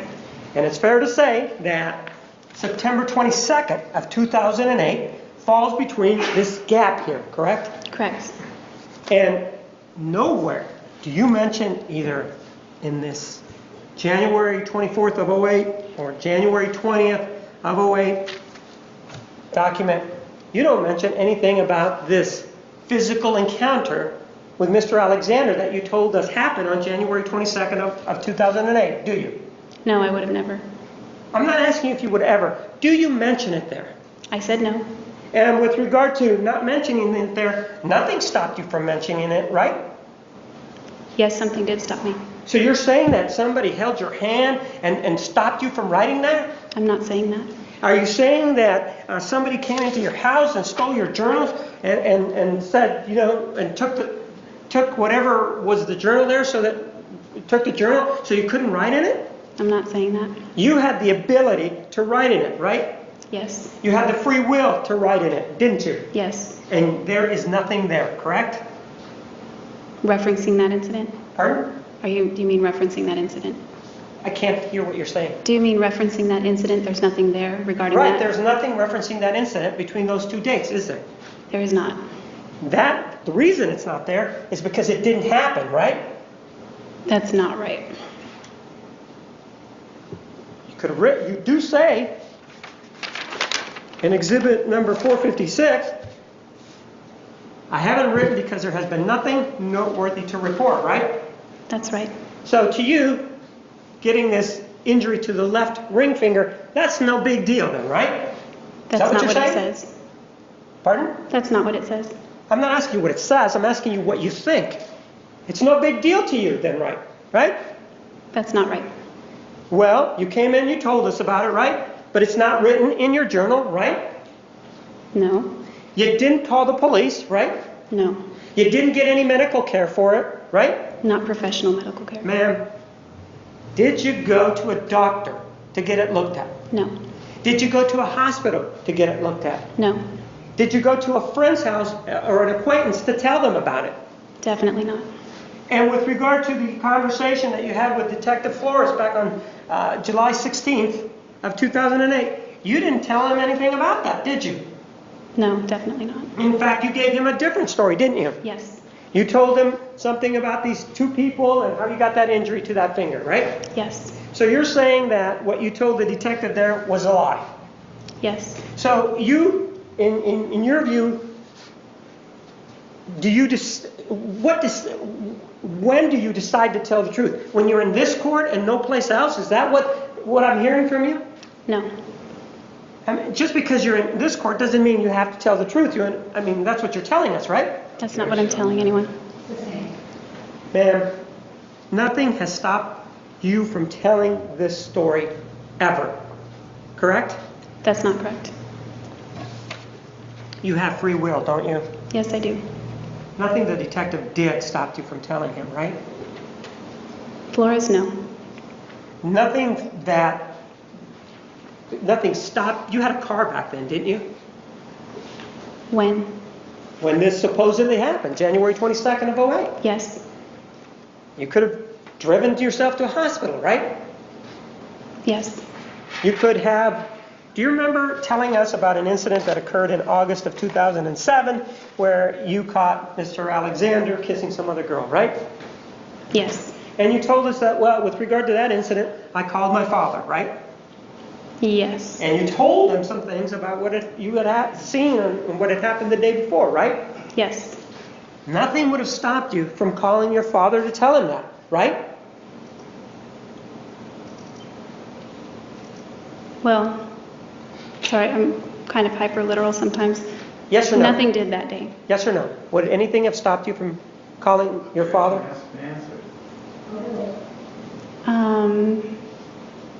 Maybe, but Well, ma'am, you didn't have any problem calling him in August of 2007 and complaining, did you? I did have a problem with it. He had to convince me to tell him. Well, you called him and you told him, right? Eventually, yes, I did. You called him and you told him, right? Yes. You could have called him and said, hey, I got this problem with my finger. You had a telephone, right? I didn't have a problem with my finger then. Well, I thought that you told us when you testified that on January 22nd of 2008 was when you had this finger injured by Mr. Alexander. Do you remember telling us that? Yes, January, yes. And so in January 22nd of 2008 or any time thereafter, you had a telephone, right? Yes. You could have called your father and could have told him, right? Could have, yes. But you didn't. I wouldn't have. No, I did not. And no one knew about this injury or this supposed or claimed injury to the little finger until after you killed Mr. Alexander, right? That's right. Ma'am, that was a significant day January 22nd of 2008, correct? Yes. It was significant for a number of reasons, including the fact that you claimed that on January 21 of 2008, you caught Mr. Alexander masturbating to some images of boys, correct? I only saw one image. It was a boy. Ma'am, didn't you say that there were images? There were more than one? There were more than one image. I only caught a So quick was view there of more one than image. one image? I'm sorry. Was there more than one image, ma'am? Yes. Okay, but you only saw one, right? One clearly. According to Yes. you. Mhm. Is that yes? That's yes. And that was the day before this supposed thing happened on January, or where he had this violent issue with you on January 22nd of 2008, right? That's right. And if we go again to this entry here of 456, I haven't written because there has been nothing noteworthy to report. That's what you wrote, correct? Correct. The way you explain it to us here, this issue involving this claimed issue involving Mr. Alexander, that's pretty noteworthy, isn't it? Not for my journal, but Is it noteworthy? Yes, in reality, I guess it is very noteworthy. It's noteworthy to you, isn't it? It is today. It's noteworthy to you, isn't it? I already answered your question. And the answer is yes or no. Yes. And it's so noteworthy to you that you waited until after you killed Mr. Alexander to tell anybody about it, right? I waited years. The answer is, did you wait until after this prosecution started, after you were charged, to tell anybody about it, correct? Objection, ask and answer. Overruled. Yes, I waited years. And ma'am, one of the things that the way you made it sound was that he had a problem, right? He did have a problem. That's what you claim, right? That's the reality. That's what you claim, correct? Okay, yes. When back then there was this problem, did you call, for example, the way you made it sound is he had this huge problem. Did you call, for example, Child Protective Service? No. I mean, you made it sound that there was such a big problem that he even went and spent the night somewhere at a friend's house and they had a child, and that concerned you. Do you remember telling us that on direct examination? Yes. And yet, you didn't go to that person and tell him, hey, he's got this issue, did you? No. You didn't go to the police department and tell him anything, right? No. You chose to keep that allegation until about 2 years ago? Is that right? I think it's almost 3 years ago at this point. No. I think it was almost 3.5, 4 years ago at this point. Pick a year. What year did you disclose? 2009 was when I first And told somebody. And you were arrested back in July of 2008, right? Yes. And when this detective interviewed you, you didn't tell him anything about it, did you? Definitely not. And you could have, though, right? In theory, yes, I could have. Ma'am, one of the things that happened with regard to this particular issue is that there was a hearing that was scheduled involving this, what time did this allegation happen? When do you claim that, we know the date, what time do you claim that you saw this masturbatory activity? It would have been in the afternoon after my morning shift. And what time would that have been, ma'am? I don't know the exact time, but it was afternoon well before it was dark. It was still light out. Okay. Can you be more specific? Was it noon? It was afternoon. All right. Was it 2 o'clock? Objection, ask and answer. Sherry says she didn't know what time it was. Restate the question. If it was so noteworthy, why can't you remember the time? It was kind of traumatic. So, what? Just because weren't your senses heightened at that time that you saw this? Didn't you get angry or upset? Objection, compound question. Were you angry? I was sick to my stomach. Ma'am, were you I was angry? not angry. Were you angry? I became angry later, but not in that moment. Were you angry at that time, ma'am? I said not in that moment. So the answer is no, right? Yes. Were you upset at that time? Yes. So if you're upset, aren't you kind of, your senses heightened at that time to know the time? Objection, she said answer the question. Overruled. Can you repeat that? Weren't your senses heightened because of this anger to at least know the time so somebody could check it out? Well, you said because of anger, but I wasn't angry at that moment. Well then, you see this, you're not angry and you're not upset, right? I am upset. Oh, you are upset. If you're upset, don't you think that that would have heightened your senses over what you just saw? My mind doesn't work like that. So the answer is no then, right? Objection, ask and answer. Overruled. It kind of moved in slow motion, so if that's heightened... Is it yes or no, ma'am? It's kind of a matter of opinion. I don't know. And I'm asking for your opinion. Again, ask and answer. She can't speculate. Overruled.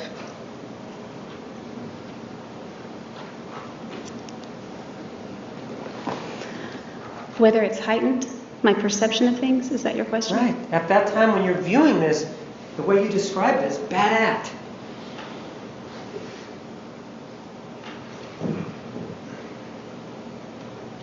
Well, I'm not sure. I mean, it's something I'm never going to forget, that I wish I could. You're never going to forget it, is what you just said, right? That's right. But you have forgotten the time. I know it was the afternoon. Ma'am, I'm asking you for the time. Objection, mischaracterized her testimony. She said she doesn't know the time. Restate your question. Sustained. You said that you'll never forget it, right? The incident. Right. And I'm asking you, isn't it true that you forgot the time? Objection again, and mischaracterized the testimony. She said she never knew the time. Sustained. Rephrase.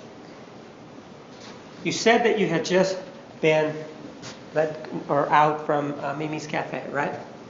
For a little while. Pardon? For a little while. I was off work for a little while. You worked at Mimi's Cafe, right? Yes. You had been working that day, right?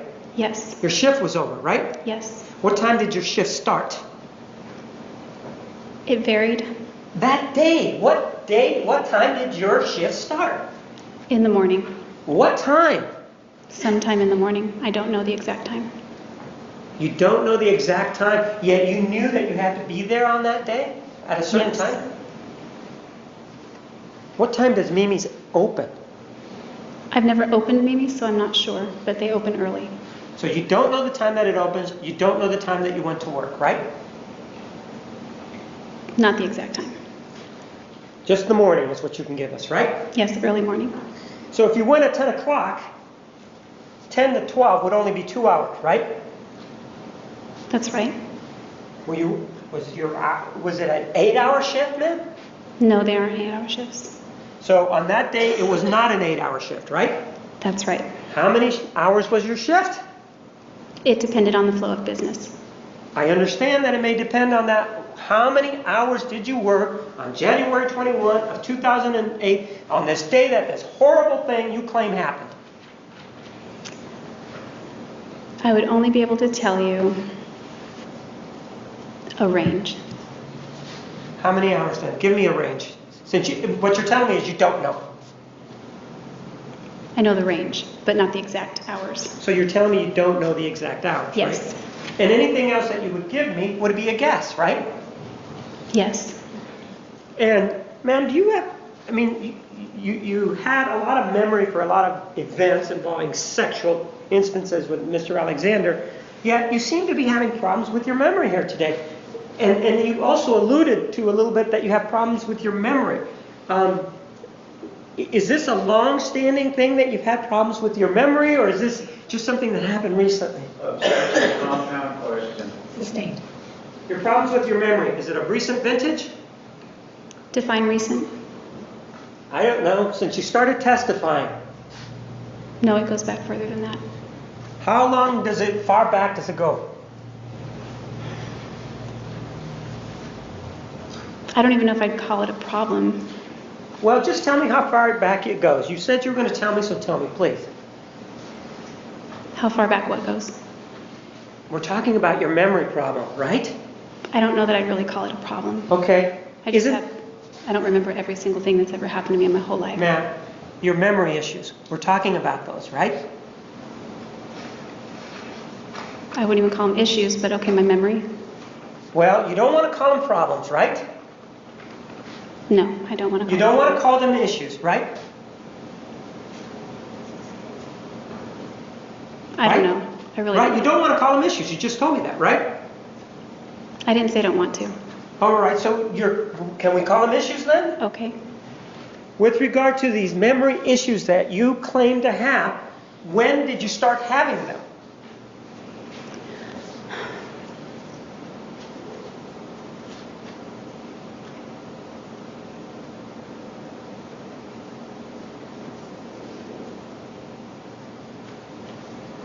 It depends on the type of memory issue.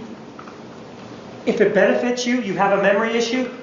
Objection, argumentative, Your Honor. Or if it hurts you, you have a memory issue? Objection, Your Honor. Sustained. Well, When it hurts, sometimes I... ma'am, there's no question right now. You say that you have memory problems, but it depends on the circumstance, right? That's right. And give me the factors. I don't want to know about a specific circumstance. What factors influence your having a memory problem? Usually when men like you are screaming at me or grilling me, or someone like Travis doing the same. So that affects your memory problems, right? It does. It makes my brain scramble.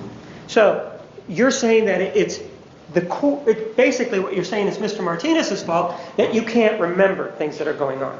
It's not your fault. I'm not saying that. You're saying that, isn't it? No, I'm not saying that. Is there something about a certain decibel of the voice that creates problems?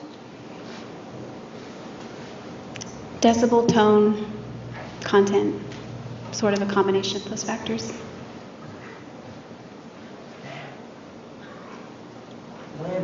Objection, Your Honor. This is just a stunt. Mere approach. You may.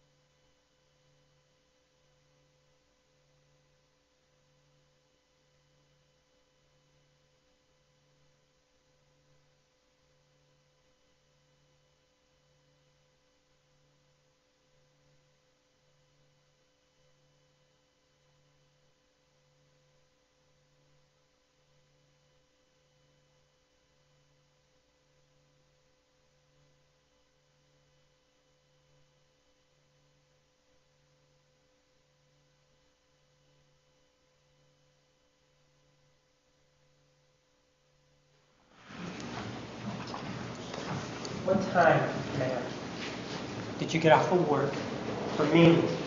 In the afternoon? Well, hold on. Let me finish the question.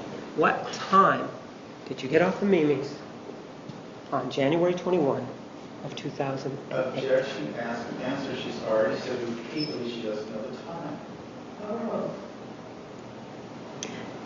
A time in the afternoon. Can you be more specific No. about the time? Why not? Because I don't think I was looking at my watch or my phone or any other clock. Where did you go after you left Mimi's? I went to Travis's house. You went directly to Mr. Alexander's house, right? That's right. And what time did you get over to his house? I'm sorry? Couldn't hear me? I couldn't hear you. What time did you get over to his house? Objection, ask and answer. She's already said she didn't know the time. About 20 minutes after I left Mimi's. And when you got there, ma'am, did you walk in? Yes. Front door? Yes. Was it open? Yes. Was it unlocked? Yes. And you said you walked in and you went straight up the stairwell, right? Yes. And you didn't say a word going up the stairwell, did you? I'm sorry? You didn't say a word going up the stairway, did you? I don't remember. Didn't call out his name, right? I might have, yes. And ma'am, in January 21 of 2008, you and he were broken up, weren't you? Yes. So it wasn't like you were boyfriend and girlfriend that you went over every day, right? We were not boyfriend-girlfriend, but I went over almost every day. Pardon? We were not boyfriend-girlfriend, but I did go over almost every day. You're mumbling, I didn't hear you. We were not boyfriend-girlfriend, but I did go to his house almost every day. And on this particular day, what were you there to do? He needed help putting boxes up in his attic. And had you talked to him about this previously? Yes. Was it via text message or was it via some other method? I don't remember. It was discussed. Was it via telephone? Probably. Well, ma'am, how could you discuss it by telephone if you were working at Mimi's? It was discussed previous to my shift. So, what time did you discuss it then? It had to do with, well, it wasn't that day. It was weeks ahead of time. It was about the Christmas things that were in his attic. So now it wasn't that day that you discussed it, right?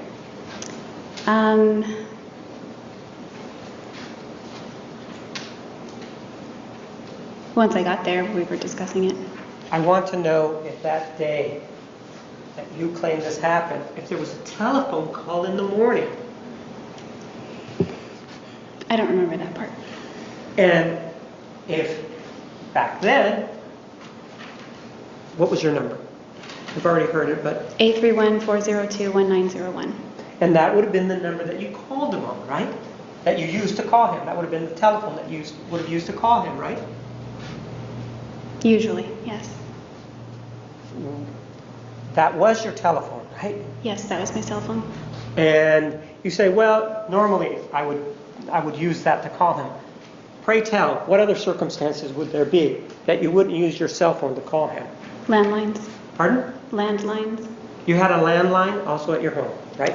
There were landlines in the homes where I lived. Pardon? There were landlines in the homes where I lived. I'm not asking about the homes where you lived. I'm asking about the homes on your home on January 21 of 2008. There was not a landline in that home. There was not one, was there? No, there was not. So you would have had to use your cell phone to call him, right? I probably would have used my cell phone if I called him that day, yes. And now you're saying you're not sure if you called them that morning then, right? I don't think I did because he didn't get up early. Ma'am, so you're saying you didn't call him that morning, right? I don't recall if I did or not. Well then, I thought you said that there was some agreement or arrangement for you to go over there that day. There was. All right, what was the arrangement? The arrangement was after Christmas, when he had packed up all of his things, to put them in the attic. No, I'm not asking about that. I'm asking about the arrangement, about the time when you were going to go over. I don't really care about what the activity was. What was the arrangement about when you were going to come over, how that was going to work? Just whenever it made sense. So whenever it made sense, you were going to go over that day. Yes, that day was a good day for us. And you don't know if you talked to him in the morning about telling him that it was that day that you were going to be over. I don't remember. And if you didn't talk to him, your coming over would have been a surprise then after working at Mimi's, right? No, he was expecting me the first time. How would he be able to expect you the first time if you didn't call him in the morning to let him know you were going to be over that day? Because it was already discussed. When was it discussed? Tell me. It was discussed multiple times in the weeks following Christmas. I understand that it was discussed multiple times in the weeks following Christmas, but in those multiple times following Christmas, did you pick a date? January 21, let's just pick December 26th. You said to him, on January 21 of 2008, I'm going to come over and help you with the Christmas decorations. Is that how it worked? No. No, it didn't, did it? You needed, if you had an arrangement, there would have been an agreement, wouldn't there have been? We weren't that formal. Well, but you just told me that you talked about it though, right? It was discussed multiple times, yes. Right. And so though all those multiple times that you discussed it, you agreed that it was going to be January 21, 2008 after you got off work from Mimi's. Is that the agreement, or is that the discussion? I don't think it was that specific at all. So what was the discussion then? Just whenever we got together to do it. So then he wasn't expecting you like you said he was when you came over that day. He was hoping I would come over to help him with those things. Ma'am, you keep saying he was hoping. How do you know he was hoping if he didn't even know you were coming over? Based on our discussions. So in your discussions, you told him, I want you to hope that I come over on the 21st? I didn't tell him that. Of course you didn't. The point is, you really didn't, you can't tell us anything about the circumstances of that day, can you? That's not true. Well, you can't tell us about the time, right? Not a precise hour and minute. You no. can't tell us what you worked at Mimi's, right? What hours, right? Not the precise hours. You can't tell us what time you got over to his house, right? Not the precise minute. You can't tell us if there was even a telephone call that morning, right? I don't remember if there were calls that morning. Right. Can't tell us anything. But you can tell us that you walked in and then there was this issue and you went in to help him with the Christmas decorations, right? Yes. And after you helped him with the Christmas decorations, you left, right? Yes. Drove away, right? Yes. Came back, right? Yes. And according to you, that's when you saw Mr. Alexander engaged in this masturbatory activity, right? Yes. And according to you, there were multiple photographs, but you saw one of them in particular, correct? Yes. And you then left, right? Yes. And you left in your car, right? Yes. And you went home and started driving around, right? I went home, threw up, cried, then drove around. Sure, you did all these kinds of things that afternoon, right? Yes. In your car, right? I didn't throw up in my car. What's that? I didn't throw up in my car. No, you drove off in your car, correct? Yes. Well, isn't that problematic since you were driving Mr. Alexander's car? I wasn't driving his car yet. We were supposed to swap cars. Well, he didn't have a car that day, right? We were switching cars Ma'am, back did and he forth. have a, my question is, He did have a car. isn't it true he did not have a car that day? No, he had a car. Well, ma'am, let's take a look at some of the text messages, okay? Okay.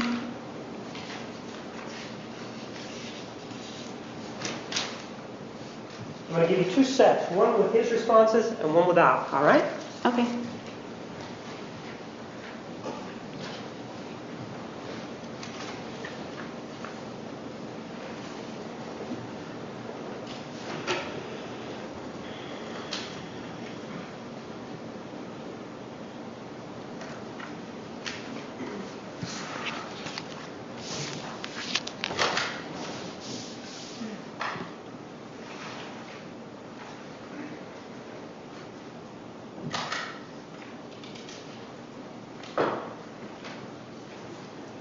Take a look at Exhibit 461.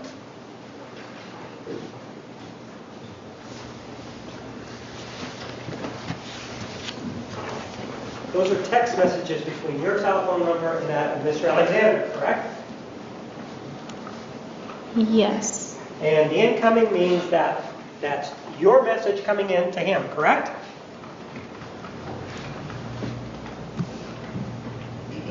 Ma'am? Wait, say that again. I'm sorry. I was Do you reading. remember previously testifying that when incoming was on these text messages that meant that was you calling or that was you leaving the message? That was me sending the message. Right. And the outgoing is him sending it out, right? Yes. You also talked a little bit about the timing on there, right?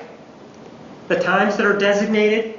Yes. You indicated that, well, it was 7 hours off, right? Yes. That copy that I've given you has taken the time to write down the actual times minus 7 hours, right? Yes. Go ahead and review it to make sure that the times that are on there are correct.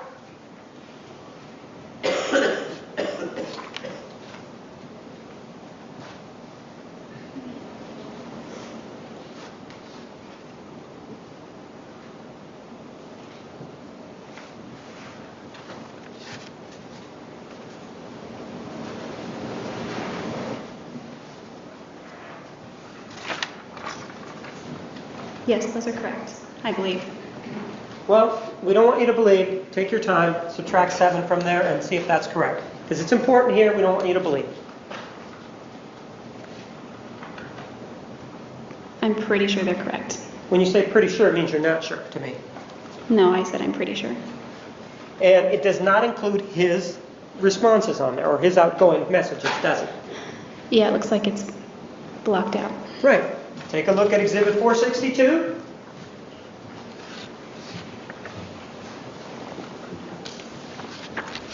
Same thing, right? Except that this one includes his responses on there, right? Yes. Okay. The times are also written in there, correct? Yes. And to the best of your knowledge, those are the accurate times that are written in there. Those are the accurate times that that message was either outgoing or incoming, right? That is right. Okay. Hang on, let me check. Yeah, they look like they match. Okay. I may have those back.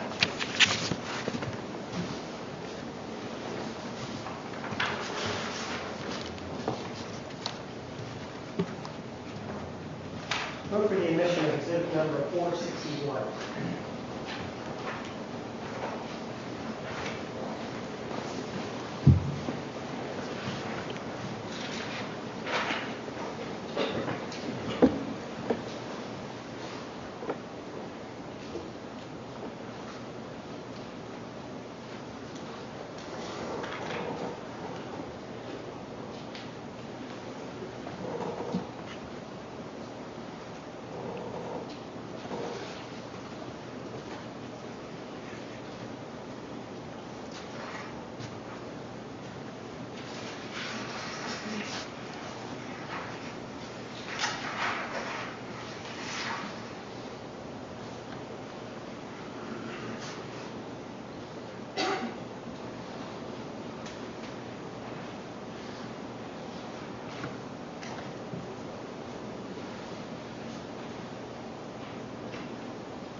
Objection to 461, Your Honor. 461 is admitted.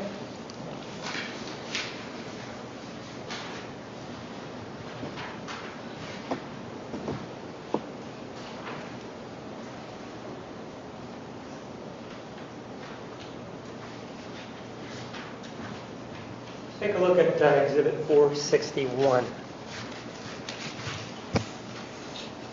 And let's talk about the times first.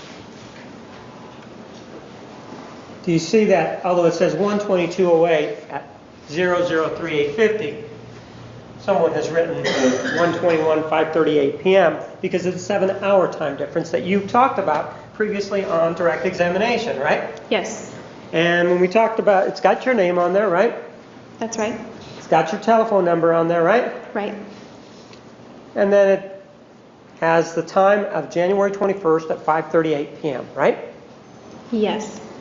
And then it says, you say, I can't remember, am I coming in for you on Wednesday at 10:30? Isn't that what it says? Yes. Then, you see the next one at 6:41 p.m., right? You claim that you have already left Mimi's Cafe in the early afternoon, right? Yes. And so, No, I didn't say early. I said sometime in the afternoon. but you can't tell us the time, right? That's right. But at 6:41 p.m., you are talking about trading cars before FHE, right? Yes. FHE stands for Family Home Evening, right? That's right. And Family Home Evening starts at 7 o'clock in the evening, doesn't it? I don't remember. Well, you were a practicing Mormon, weren't you? Yes, sort of. And you attended family home evenings. You were telling us about that, right? Yes, I did. And you attended them more than once, right? Yes, I did. And of all of those times that you attended, didn't they start at 7 o'clock? I don't remember. They were in the evening, but I don't remember the time. Would they have started at 10 o'clock at night? No, they were not too late. How long? Isn't it true that they lasted about an hour, family home evenings? Yes, roughly an hour. And then the people that were there, the singles that were there, would get together and get involved in some sort of social activity, right? Yes. Bowling, that sort of thing, right? My ward never went bowling. Movies, something like that. My ward never went to movies. Going out to dinner. It was usually at the church.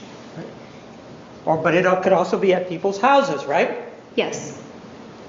And then at 7:19 p.m., you're sending him a text. Never mind, one of the stores I need to go to closes at 8 p.m. I'll just go tomorrow, right? That's right. That's evening now, right? Yes. You said that this incident involving the masturbatory conduct occurred in the afternoon, right? It did. So it would have happened before 7:19 p.m., right? Yes. And you were already gone. You were wherever, right? Yes. And you told us, though, that no, he kept calling you and kept calling you. And then you said you called him back, right? Yes, I did. And then you went out and got him something from, I think it was Starbucks or something, and you brought him something over. Do you remember saying that? Not that day. Well, then you went over to his house, though, right? I did. And you went over and then you had sex with him, right? Yes. What time did you go over to his house? It was in the evening. What time? Don't know the time. Well, if he's going to family home evening, he's not going to be around. If it starts, assume it starts at 7. He's not going to be around at 7 o'clock, is he? Restate your question. If, just for hypothetically speaking, ma'am, if family home evening starts at 7 o'clock, he's not going to be home at 7 p.m., is he? Objection assumes he had to be there. If he went, then he wouldn't be. I'm not asking if he went. If it starts at 7 o'clock in the evening, he would not have been home then, right? Objection assumes facts under them, that he was there. He went to FHE. Overruled. It wouldn't necessarily mean that, because it doesn't mean that he went. But that night Now, I'm saying hypothetically. That means assume Okay, that yes. he went to family home evening. And if it started at 7, he wouldn't have been at his house, right? That's right. And if he has become involved in this masturbatory conduct, why are you worried about trading cars with him? I think he wanted to trade the car. Man, this is not him writing that out there, is it? I wanted to do it before FHE. He wanted to trade the car. Well, why don't we take a look at his, which is 462. This is the one that includes his responses, right? Yes. Take a look at it and see who's concerned about trading cars.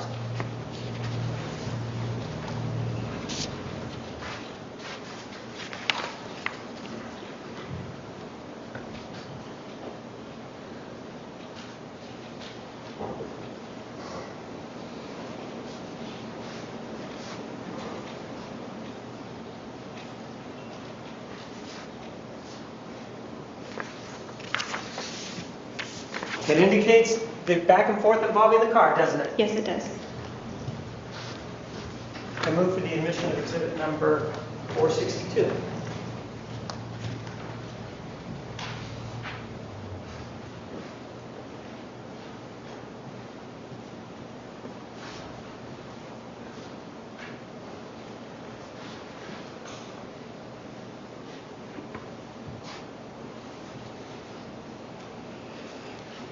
No objection. 462 is admitted. Ma'am, do you know who Alice Laviolette is? Yes. She's somebody that is assisting you in this case, isn't it? Yes. Isn't it true that you told her that the masturbatory the masturbatory conduct involving Mr. Alexander took place while he was on the computer? No, I never said that. Isn't it true that you've heard a statement from her indicating that you told her that the masturbatory conduct took place while he was on the computer? No, I've never heard her say that. Ma'am, were you here at a hearing? Objection, Your Honor. May we approach? Okay.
Text messages.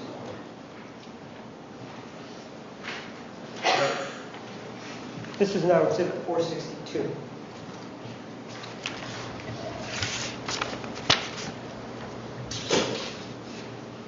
And it includes the outgoing, which is Mr. Alexander's text messages, right? That's right. And we were talking about exchanging cars before going to FHE, Family Home Evening, right? Yes. And ma'am, you did indicate something about whether or not you called them, or did you say you did or did not call him that morning? I said I don't remember. So it could be true that you did not call him at all that morning. Objection, compound question. Sustained. So it is true that you do not know if you called him that morning. So, well, let me do this. It could be you did not call him that morning. It could be because I don't remember. And again, is this issue with your lack of memory because of the questions, the way they're being posed? No. Does it have to do with the volume of the person asking you the questions? No, I think the length of time. Is it yes or no? The volume. Then that would be no. So at 7:20, you send her or send him a text message. Never mind, one of the stores I need to go closes at 8. I'll just go tomorrow. So that was 1 minute later. It's the same message that you sent before, correct? That's correct. And then Mr. Alexander sends you a text message at 7:24 p.m., right? Right. And he says, I got a ride from some peeps in the ward now. You can just go get it. Let me know when you made the exchange. Isn't he telling you that he went to the family home evening there? Yes. So he did go to the family home evening, right? I'm assuming. Well, there's nothing else that's indicated here other than family home evening, right? That's right.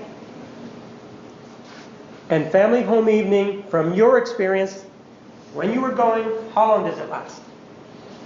Usually about an hour. Depends on the event. Sometimes there are special events that go longer.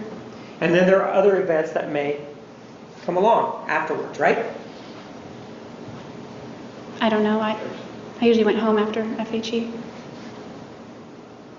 To your knowledge, ma'am, these family home evenings, did they end after the hour, or were there chances, sometimes, even though you may not have attended, that they would go on longer than that? Objection calls for speculation as what happened on January 21st. Overruled, that was not the question. I guess that's always a chance.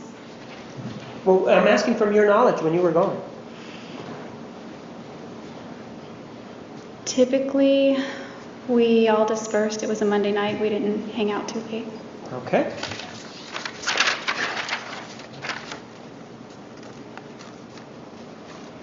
Then, at 7:25, you send him a text message that appears to be in response to that one, right? Because it's 1 minute later, right? Yes. and you say, I'm almost asleep, we'll see, right? Right. And what you're talking about is exchanging the car, right? Yes. The big concern here is exchanging the car, right? Yes. It doesn't have anything to do with what you claim you saw, right? We're talking about the car in this text message. Right. It doesn't, and the point here is that you're talking about very pedestrian issues, such as exchanging a car. You're not talking about, Travis, I saw you masturbating or anything like that, right? It wasn't a pedestrian issue with Travis. Pardon? The car was not a pedestrian issue with Travis. Well, so you're equating this issue with the car the same as him masturbating to images as kids. Is that what you're saying? Not by a long shot. No, that's not what I'm saying. Then, he's talking about, you obviously don't need it that bad. I got a ride so you could go get the car. Now you're going to sleep? That's what he tells you, right? Yes. He's made or tried to make arrangements for you to pick up your car, right? I don't remember which car I was driving. Well, he didn't have a car because he got a ride with somebody else, right?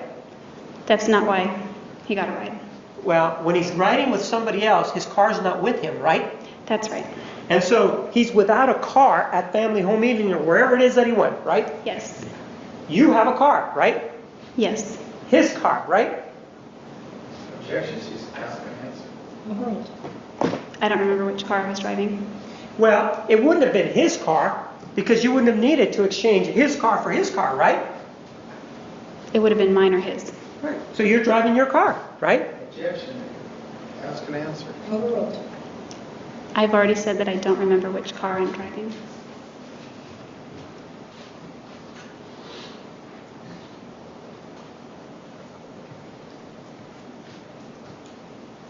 You indicated previously that after this happened, you went home and he kept trying to call you over and over, right? I had voicemails from him or missed calls. It means he kept trying to call you over and over again, right? Right. Whether he left voicemails or whatever, he kept trying to call you, right? Yeah, he did. And you didn't respond to those calls, right? Not immediately that I remember. Well- I was in the visitation center, the visitor Excuse me? center, so I had my phone volume off. You were what? I was at the visitor center, What visitor center are you talking about? the one next to the Mesa Temple. And is that where you went after this incident happened? That's where I ended up after driving. Is this where you were almost asleep? No, this was after the fact. So now you're back at home. Yes. Right? And in between then and, well, in between what you say you saw and when you were home, that's when you have all these calls, right? From the time I ran out of his house, he called. From the time you ran out of his house till what time at night are these calls coming in? Till I called him back. When? What time? As soon as I left the visitor center, I called him. Right? So you're sure that there's a bunch of calls that he made to you, and then they sort of piled up, whether they're voice messages or missed calls, and then you returned his call, right? That's how I remember it, yes. Okay. Actually, that's not the way it really went on that day. Isn't it true, ma'am, that there were actually 5 calls that day between you and him, where he called you 5 times and you called him back 5 times? Did you know that? That there were many more than 5. There may be 5 from his cell phone. I'm asking cell phone to cell phone. And you're saying that at that time you only had your cell phone, right? I only had my cell phone. Right. At the visitor center. Right.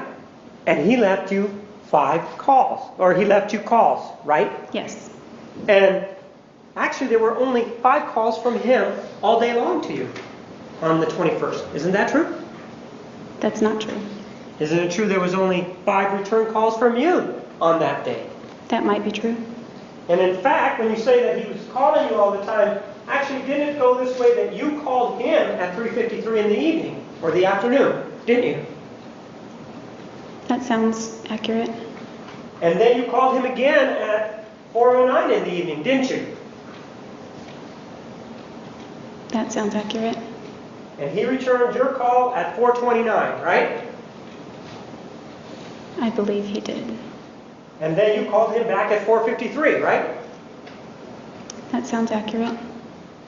Well, I thought you said that there was this issue that you were not returning his call. It looks like you're returning his call, and he's calling you back. Well, that's probably a cell phone. Well, what difference does it make if it's a cell phone or not? Isn't that a telephone call? Yeah, but he has a landline that he called me on frequently. Right, but I'm talking about on that day, the calls that were made. What was his landline number, ma'am? I don't have it memorized because it was just in my phone as Travis Alexander. So you called him at 4:53, isn't it true, p.m., and he returned your call then at 4:54 p.m. Do you remember that? I don't recall that specific, but Isn't it true he then called you back at 5:11 p.m.? Remember that?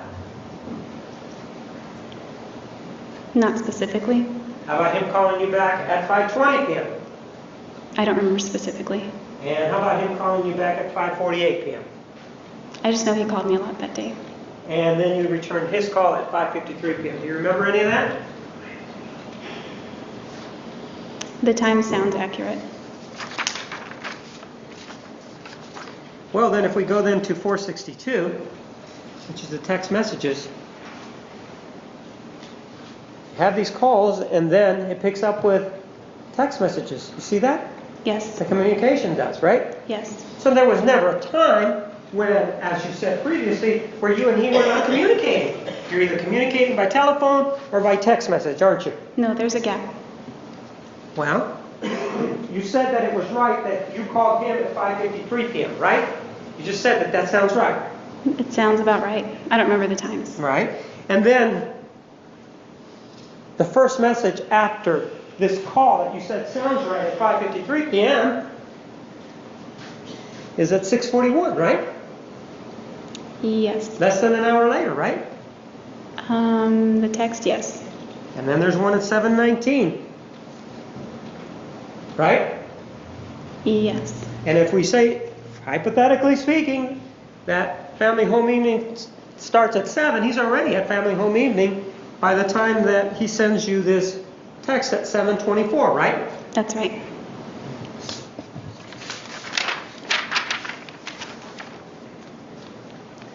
You then say, at 7:29 p.m., I fell asleep and a phone call woke me up, right? What date is that? The 21st, man. That's right. Okay. I fell asleep and a phone call woke me up. I thought you said you were at the LDS Center off of Dobson and Southern. Not by this time. I thought you were asleep. I went home and crashed. I'd been crying and I had a migraine. So, when did you go to sleep? Give us a time. I don't have a time that I fell asleep. I went to sleep after I left the visitor center. Well, when did you have time to sleep if you're calling him back and he's calling you, and then right after that, you begin texting back and forth? When is it that you find the time to sleep? Well, I didn't sleep for a long period of time. I just dozed off.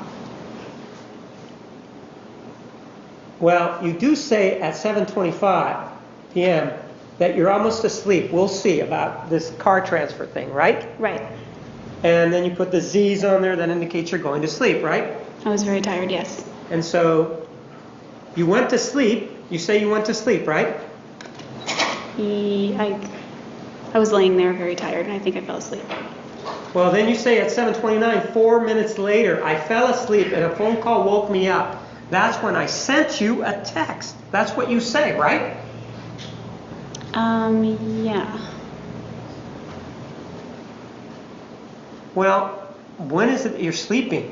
What's waking you up between those 4 minutes? What's going I don't on? think I'm sleeping right then. I don't know. I fell asleep. He wanted me to get the car. But he's at family home evening already. And he doesn't care because he's already at family home evening, isn't he? He was a little upset because he got a ride because he thought I was going to go get it. But it didn't happen, did it? No. And the big point going on here is not talking about anything that may have happened. You're not saying you're upset about anything. You're just talking about this car being exchanged, right? We're talking specifically about the car exchange in the text message. And you don't say, I'm upset, we need to talk, or anything like that, do you? No. You say you have a really bad headache, that you can barely move, right? Yes. And that's at 7:36, right? Yes. And then there's a gap of approximately 2 hours or an hour and 45 minutes, which could be with an activity with family home evening, right? Yes. And he says, all right, I'll get it tomorrow then, right? He says for me to get it tomorrow. All right, get it tomorrow then, right? Yes. In other words, make the whatever exchange of cars that's going to happen, let's just do it tomorrow, right?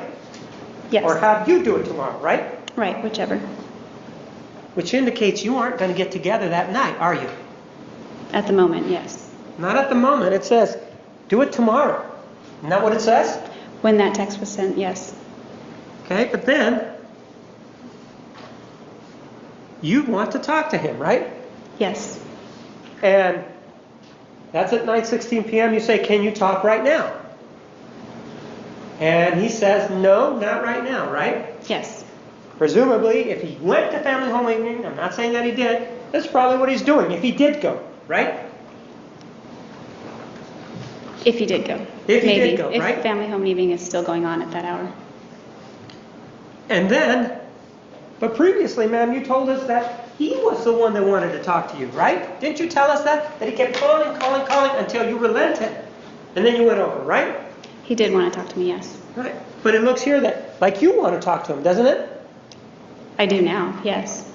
And then you're still not together at 11:33, and you sent him a message, how long, right? That's right. How long is he going to be out, is what you're asking him, aren't you? No, how long till he is ready to talk? Well, that's part of, given what we've seen about this relationship, isn't that part of your jealousy because you want to know what's going on with him that night? Objection, argumentative. Sustained. Ma'am, how long, that's you saying, how long before we can talk, right? Isn't that what it means? Yes. And then he says to you, and the times aren't there, but he does, and by that I mean they weren't written in. It says, did you use my phone this morning without asking, right? Yes. So if you got together with him, it was after 11:33, after he got done doing whatever he was doing, right? What was that question? If you got together that evening, it was after he got done with whatever he was doing. That's right. And so it doesn't seem like he's in a hurry to talk to you, does it? I don't know. It doesn't seem like he's all this, like this upset that you portrayed him, that he really wanted to talk to you about this issue that you say that you saw him engaged in, right? Objection causes speculation. Sustained. There are gaps here where he's doing whatever he's doing, and you're doing the asking how long, right? That's right. He then asks you whether or not you used his phone in the morning without asking, right? Yes. And you tell him that you did, right? Yes. And you ask why, and he says nothing, right? Yes. There's an issue about the deposit, and in fact, you're asking him if he made the deposit, right? Yes. And he told you that he did, right? Yes. Is he giving you money there? What's the date? Pardon? What was the date on that one? The 22nd. I don't know what we were referring to there. Well, you do say, your text message does say, did you make the deposit? Yes. And he said yes. And then you said what? Thank you. I'll make it up to you soon. It looks like he lent you money there, doesn't it? Yes. Any idea how much money he lent you? He lent me money in small increments. I don't remember. And he would do it if you needed it, right? If he could, he would. Yes. And if you needed it, right? Yes. Now, the next day, that same day at 3:36 in the afternoon, You say to him, I'm going to need a ride. I'm off at 4 p.m. Text me. Still the issue with the car, right? Yes. Where's your car? Probably parked at his house. How'd you get to work?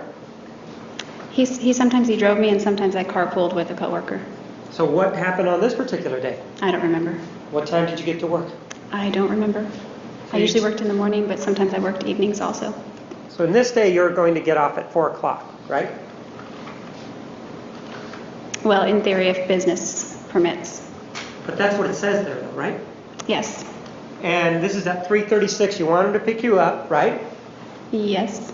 How long was your shift usually? 4, 6, 8 hours? Depending on the flow of business, typically it was 4 to 6 hours. All right. And then at 4:04, you send him another text message and you say, scratch that. They're keeping me here till 5 p.m. Can you pick me up then? The lunch offer from my voicemail still stands. What are you talking about? For him to pick me up. Pardon? For him to pick me up after work. No, I'm asking about the lunch offer. I'm not asking about him picking you up. I felt really bad for him and everything that happened, so I was just trying to make him feel better because if I were in his shoes, I'd want to jump off a bridge at this point. So what about the lunch offer? What are you talking about? That's what it was. I offered to get him lunch. Well, it's 4 o'clock in the afternoon, though. Lunch usually is noon, right? Well, not for Travis. And then he says, sure, I'm almost off, yay. Are you eating? If so, just sit in the counter, right? Right. Throughout this whole text message in between you and him, there's no discussion about anything that may have happened on the 21st, is there? Not in text messages, definitely not. The answer is no, right? No. And in terms of the phone calls that you claim that were being made, there wasn't this barrage of phone calls from him that you didn't respond to. Actually, it was more give and take, wasn't it?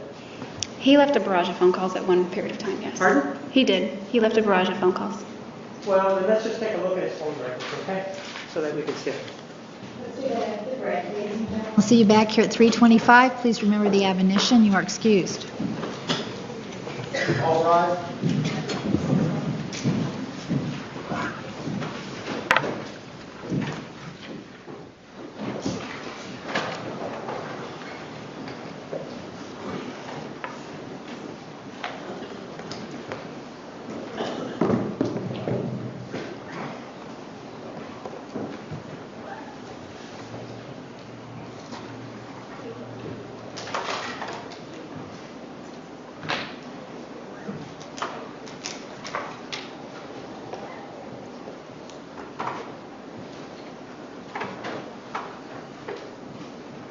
Record will show the jury has left the courtroom. Ms. Arias, you may step down.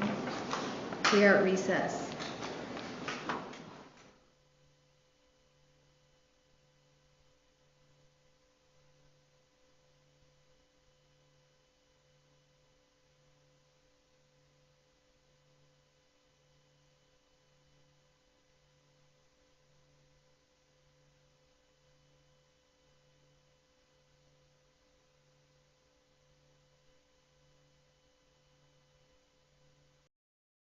Nowhere in your journal do you ever mention anything about Mr. Alexander in this incident that you claim involving masturbatory conduct, correct?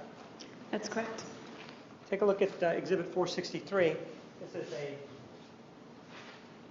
listing of the telephone calls between you and Mr. Alexander, or from Mr. Alexander's telephone.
Okay, I understand that those are not your own records, right?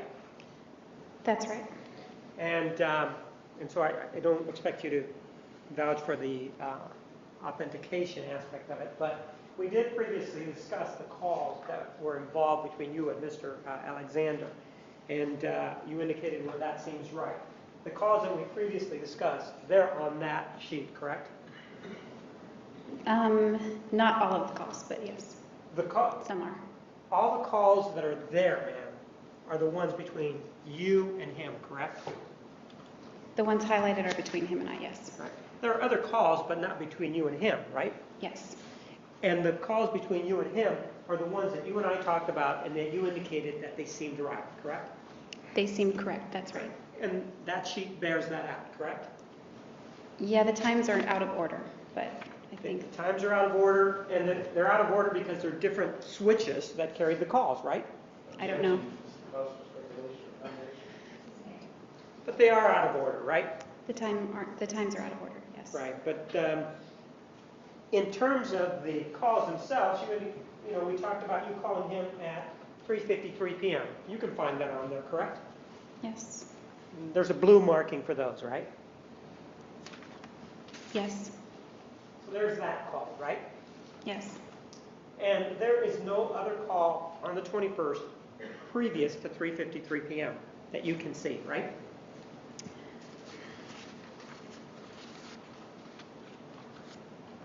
You mean from me to him? Right. Or from him to you, or from you to him.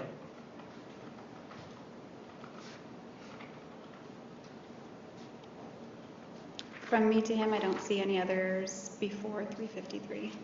Right. And the last call that was made by Mr. Alexander on that telephone, and we talked about these calls, was at 7:11 p.m., right? There are no calls from his phone after that.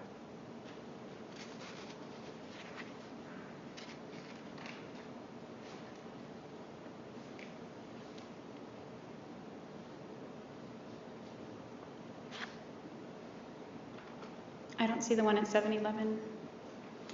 Okay, let me find it for you. The last call period that he made, not just to you, but to anybody. Maybe Oh, that was on the confusing. 21st? Right, to anybody. Okay. That is the last call that he made, right? There may have been others that called him, but that's the last call that he made. Oh, I didn't look at who was calling who. It looks like this is the last call from a cell phone on the 22nd. Or 21st, my apologies. Ma'am, this issue involving your allegation that, if I may have it back, your allegation that Mr. Alexander was engaging in masturbation while viewing images of boys and girls, that was subject of a hearing back in August 8th of 2011, wasn't it? I believe it was. Well, then let me show you a Partly. document to make sure that we're clear. And if I could have it certified.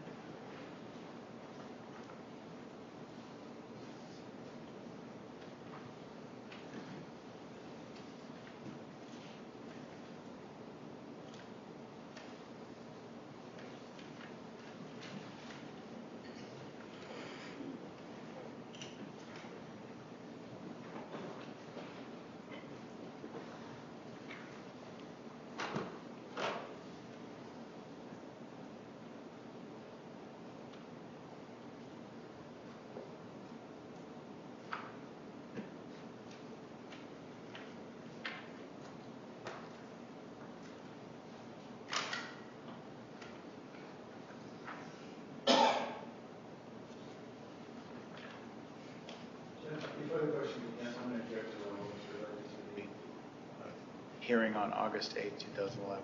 Approach, please.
though, is you wanted to give this magazine to Ann Campbell, right? That one and another one. Right. The Star magazine, correct? Yes, it was Star. Well, let's look at the other magazine.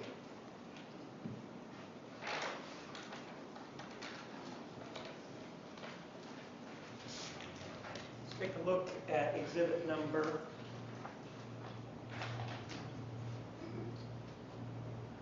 466.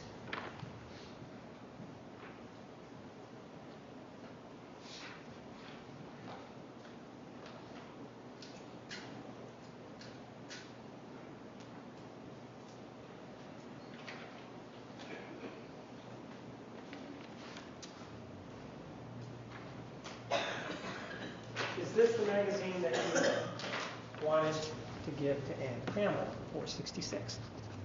That looks like it. Well, it's got your name as the addressee, right? Yes. And it is a Star magazine, correct? Yes, that's the one. And this is the one that went along with the photography magazine, correct? Yes. I move the admission of exhibit 466.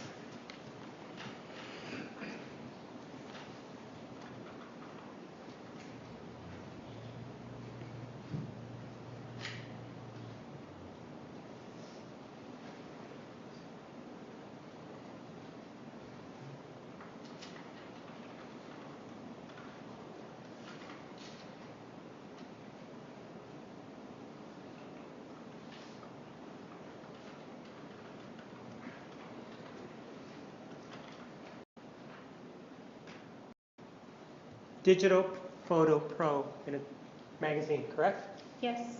And you previously indicated to us that you're very interested in photography and that sort of thing, right? Yes, I was. And that for many years prior to your arrest that you were involved in that sort of thing, right? Yes. You took photographs at weddings and all that, and other kinds of photographs, right? Yes. And here is the tag that's on there. It does have your name on there, right? Yes. Now, inside this magazine, on page 6, we just look at it, leave the printed numbers to the side and the red numbers to the side, there is some writing in pencil. Can you see it? Yes. And can you tell us, if you can, what that says? Mark Stanek, 520-256-1178, ABC in parentheses. And you know who Mark Stanek is, right? Yes.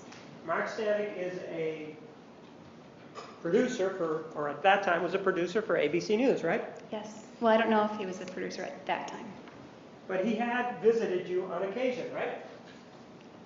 Yes, about 4 years ago. Right about the same time that this was going on. Well, let me just show you exhibit number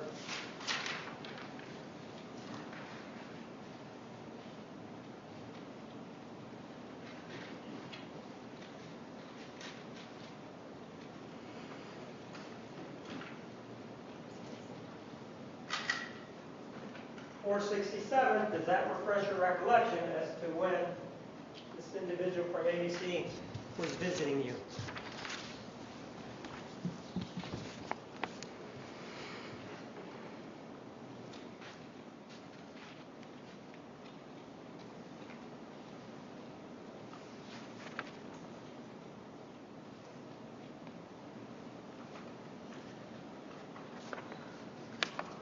Yes. And what dates did he visit you? July 8th, 2009 and September 17th, 2009. Okay. And that's the same individual that's mentioned there, right? Yes.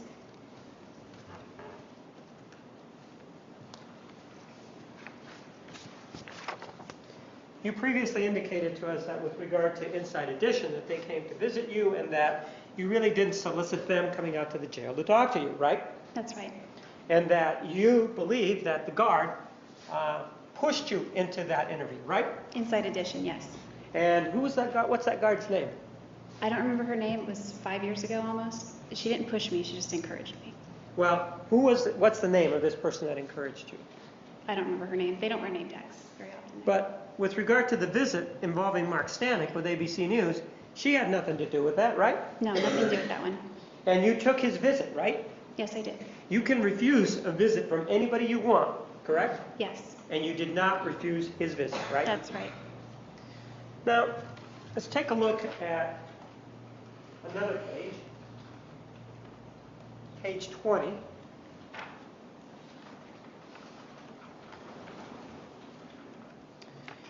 And there are some words there on page 20.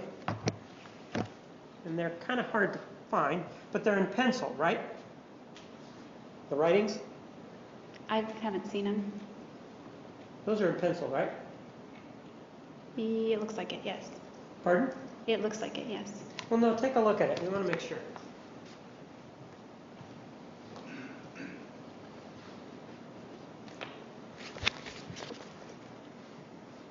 Yes, it is. And where you are living currently, they do not allow pens, right? That's right. They only allow pencils, right? Yes. And on this page number 20, it says, read it for me. You testify so. Okay. Page 37.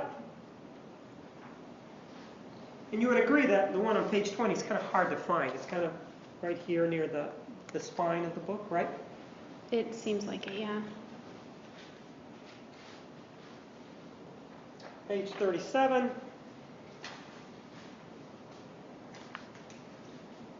Has some more writing on it.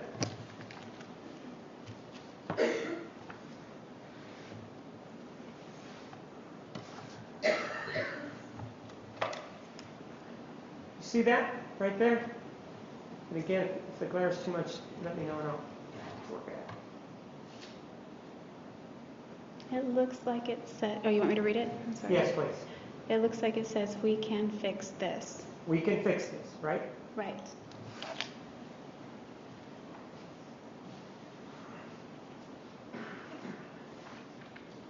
Page 40.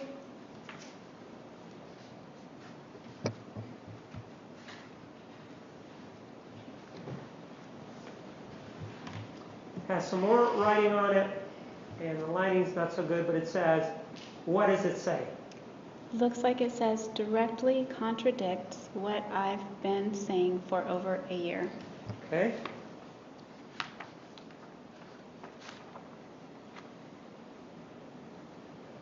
And the publishing date on this item is August 2011, correct? That's correct.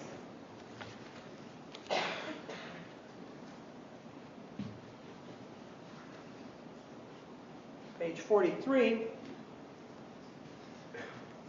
says what? It says, you fucked up what you told my attorney the next day. Okay.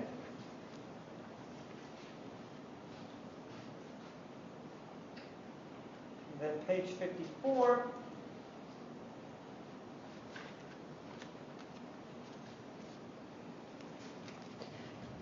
says what? Interview was excellent, must talk ASAP. And 56 says what? Get down here ASAP and see me before you talk to them again and before. Doesn't seem to make much sense, but let me mark an exhibit for you.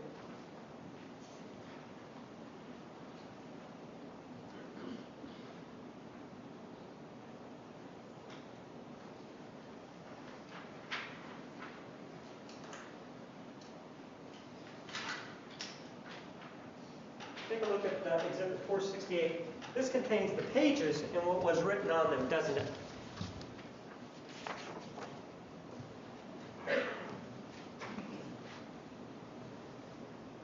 And if you need the book, let me know.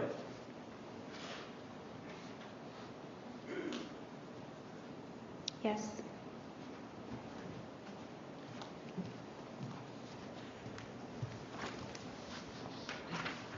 I move for the admission of the Exhibit 468.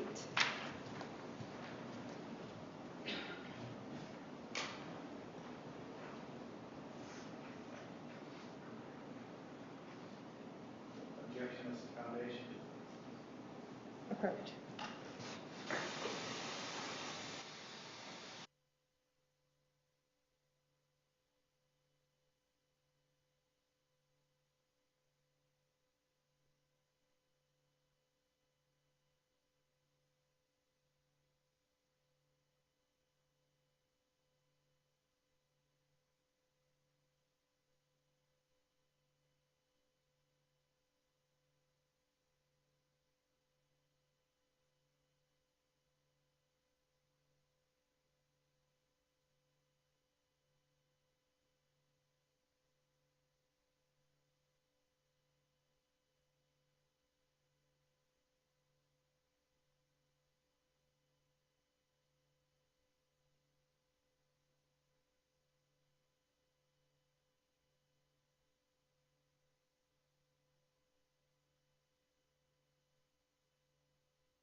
Correct in the magazine.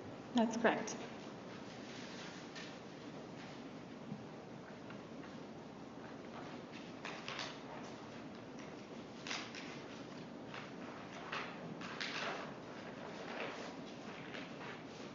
Let's take a look at the Star magazine, which is Exhibit 466.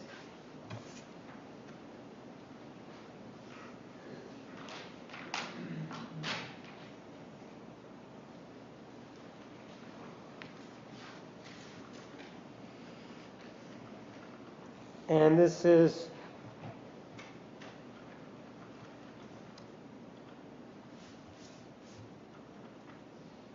addressed to you, correct? Yes. And the date? Can you see that February 6, 2012? I see July 25th, 2011 up in the corner and February 6th, 2012 there.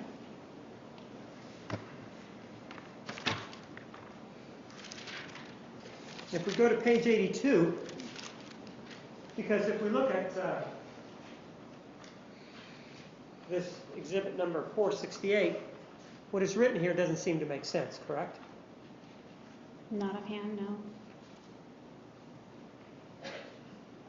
But if we then go to exhibit 466, there are some numbers at the bottom of that, and they're in pencil, aren't they? Yes. And what are those numbers, ma'am? My understanding is that they're page numbers. That may be your understanding, but what are the numbers? Oh, I'm sorry. 43, 40, 56, 20, 37, 54. Okay.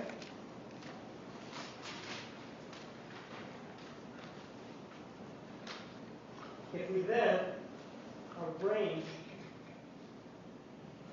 with an exhibit 468, according to those numbers, ma'am, I want you to take a look at an exhibit.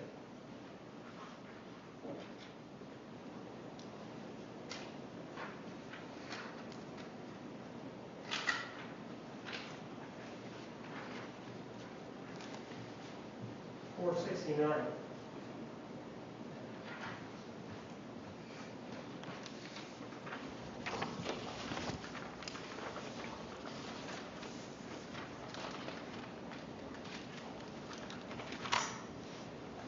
Does Exhibit 469 have those statements in the order as set out in the Star magazine?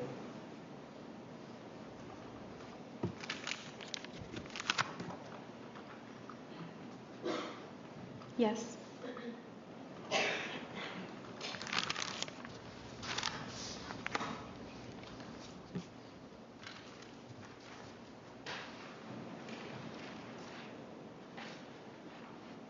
Move for the admission of exhibit number 469.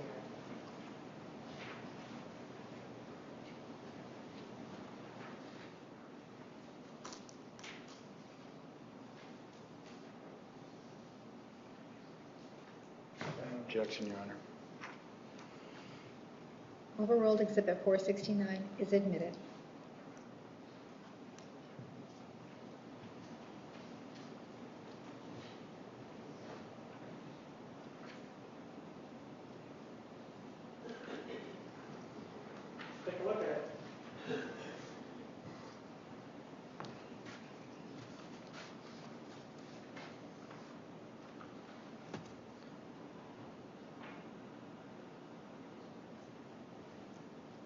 Read it, please. You fucked up. What you told my attorney next day directly contradicts what I've been saying for over a year. Get down here ASAP and see me before you talk to them again and before you testify so we can fix this. Interview was excellent. Must talk ASAP. And ma'am, this was written in these two magazines 4 days, when you attempted to transfer them, 4 days before a hearing on August 8th of 2011, correct? I don't know when they were written. Well, this magazine, the Star magazine, as well as the photography magazine, you attempted to transfer those back on August 4th, 4 days before this hearing, right? Just the magazines, yes. And I know you keep saying just the magazines. The magazines have your name on them, correct? Yes, I'm only allowed to release my own property. Ma'am, I understand that, but those magazines have your name on them, right? Yes. And those magazines were in your possession on August 4th of 2011, right? Yes. And those magazines you had with you when you went to meet with Ann Campbell, right? I brought them almost to the visit, but they don't go with me to see her. Excuse me? They don't go with me to see her. They get passed off to several different I officers. understand, but you brought them from your cell, correct? Yes. And you, at that point, at some point during the visit, requested that these magazines be given to Ann Campbell, right? Yes. These two magazines that we're talking about here, correct? Correct. And that was actually done. And you're trying to tell us about the process. Why don't you tell us what the process is? The process is when you want to release property, you have to fill out a request. You have to state your request fairly specifically, what you're releasing, the title of what you're releasing. At least those are the rules now. They've updated it. It was more generic then. And then it is given to an officer who inspects it and then gives it, when it passes inspection, it's given to a sergeant who approves it, and then it's passed off to either, I think it's called, there's a control center. It's given to that officer, and then it's given to a visitation officer. So when the visitor leaves, they pick up the property and go. And that's how this, and you attempted to use that process to get these magazines to Ann Campbell, right? Yes. And shortly before August 4th, do you know somebody by the name of Matthew McCartney? Yes, I do. Shortly before this August 4th date, and by shortly I mean within the month, you know that Mr. McCartney was interviewed by the prosecutor, right? I think it was around that time. You were in contact with Mr. McCartney about the interview, right? In other words, you let him know that this interview with the prosecutor was going to take place, right? I think my attorney let him know. Well, isn't it true that in a telephone that you spoke with Mr. McCartney on the telephone about the requested interview by the prosecutor, Juan Martinez? I believe that is true. And that interview took place within approximately a month of this August 11th date of the hearing, right?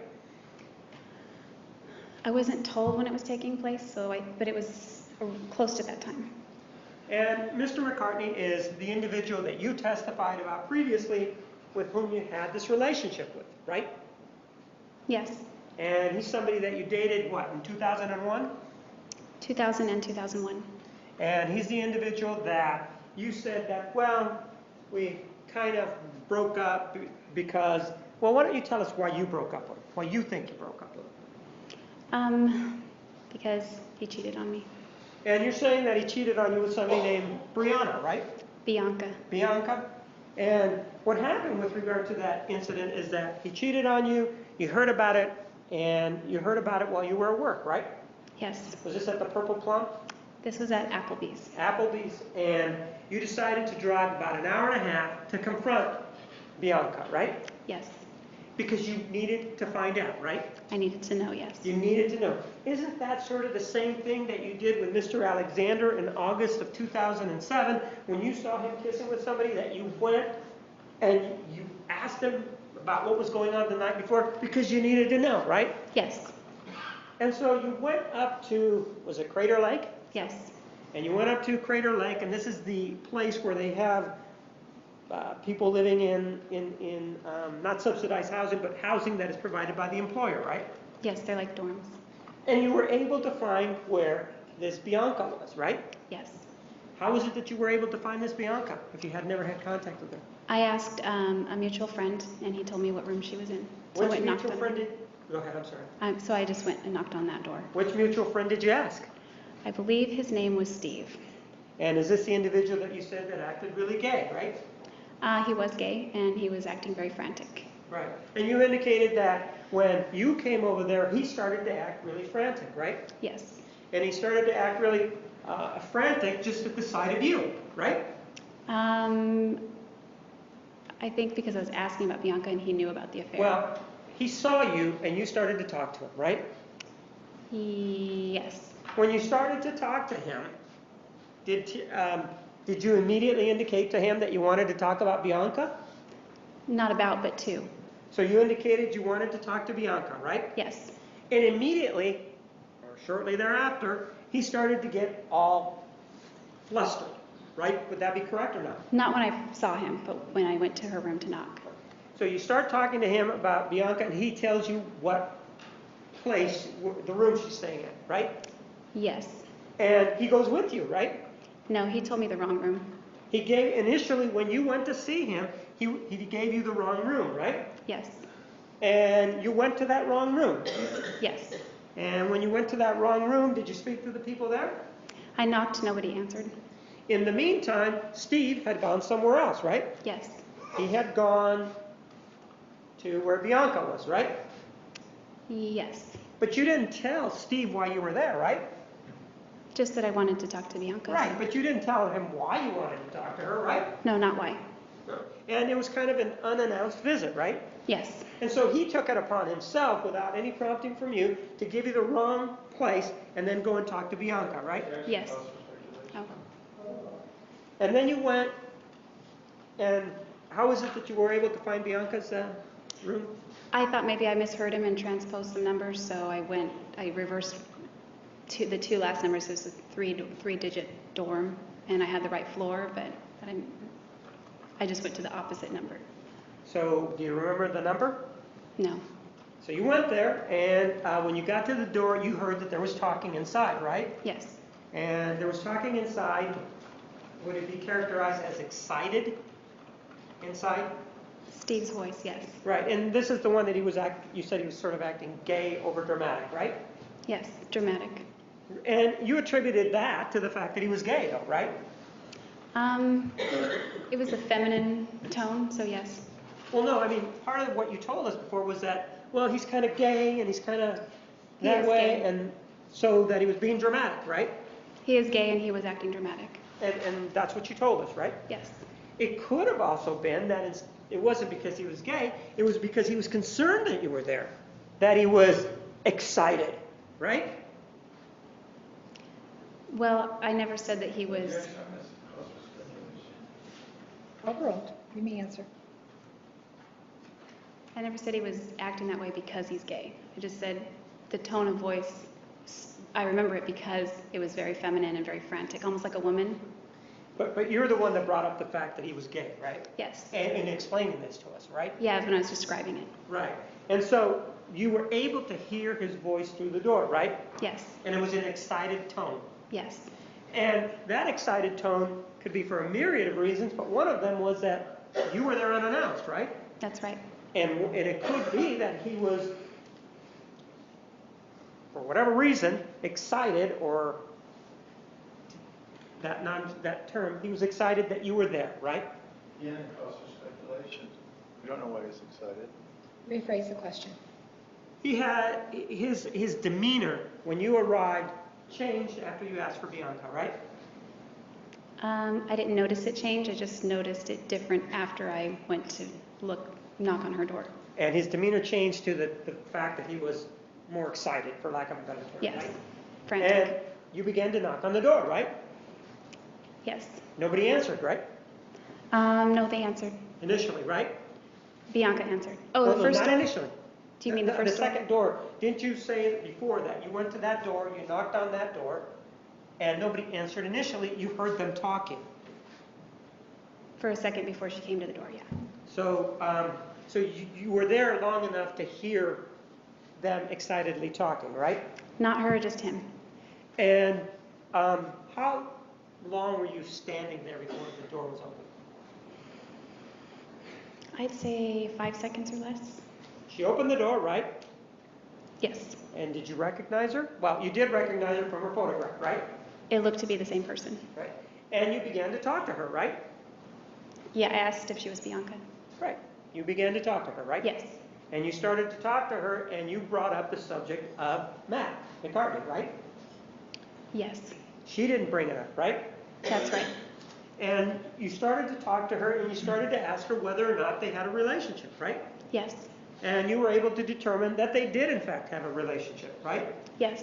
And you were able to determine that they, in fact, had been intimate, right? She indicated they had not had sex, but intimate somewhat, yes. And, ma'am, at that time, when this was going on, you weren't living with Mr. McCartney, right? No, I was You in had- Ashland. Pardon? I was in Ashland. And he was where?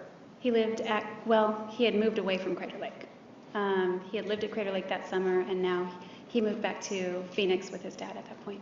And your belief was that you and he were still boyfriend and girlfriend at the time, right? That was my belief. Actually, he may have had a different belief, as you came to know later, right? Yes. He did not believe that you and he had a relationship, but were not boyfriend and girlfriend at the time, right? I don't know if that was his belief. Well, you've spoken to him about it, right? Yes. And based on your conversation, don't you have a belief that at that time he didn't think that you and he were boyfriend and girlfriend? Based on that conversation, my belief was that he knew he had Pardon? messed up, and he was very sorry for it. But how long did this conversation take with Bianca? We actually sat and chit-chatted for about an hour. And this was at your request, right? Initially, yeah, I initiated the contact. And for an hour, you received information about what her relationship was with Mr. McCartney, right? He wasn't the whole conversation, but initially, yes. Well, you weren't there to visit with her because you'd driven an hour and a half, right? Can you say that again? Well, you weren't there just to chit-chat with her, right? That wasn't the point of the drive, no. I mean, you wanted to find out what the heck was going on with Mr. McCartney, right? Absolutely.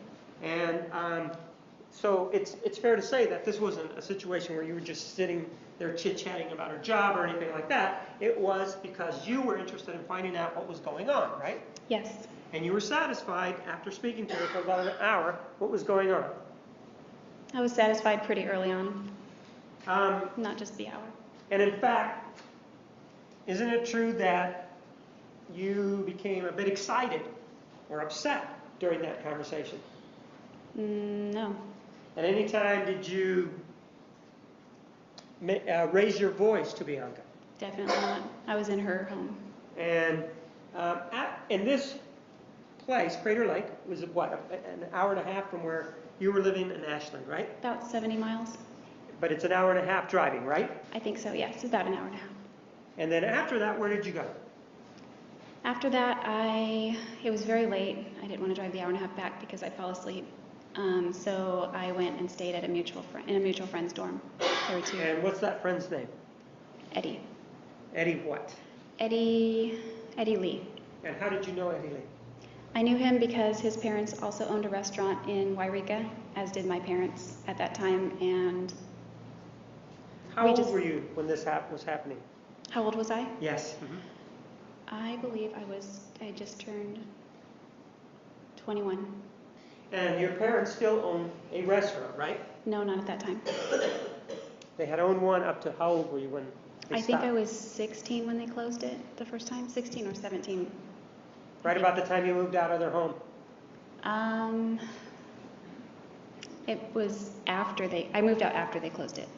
And growing up, they had more than one restaurant, though, right? Yes. And how many restaurants did your family have? Total that I know of,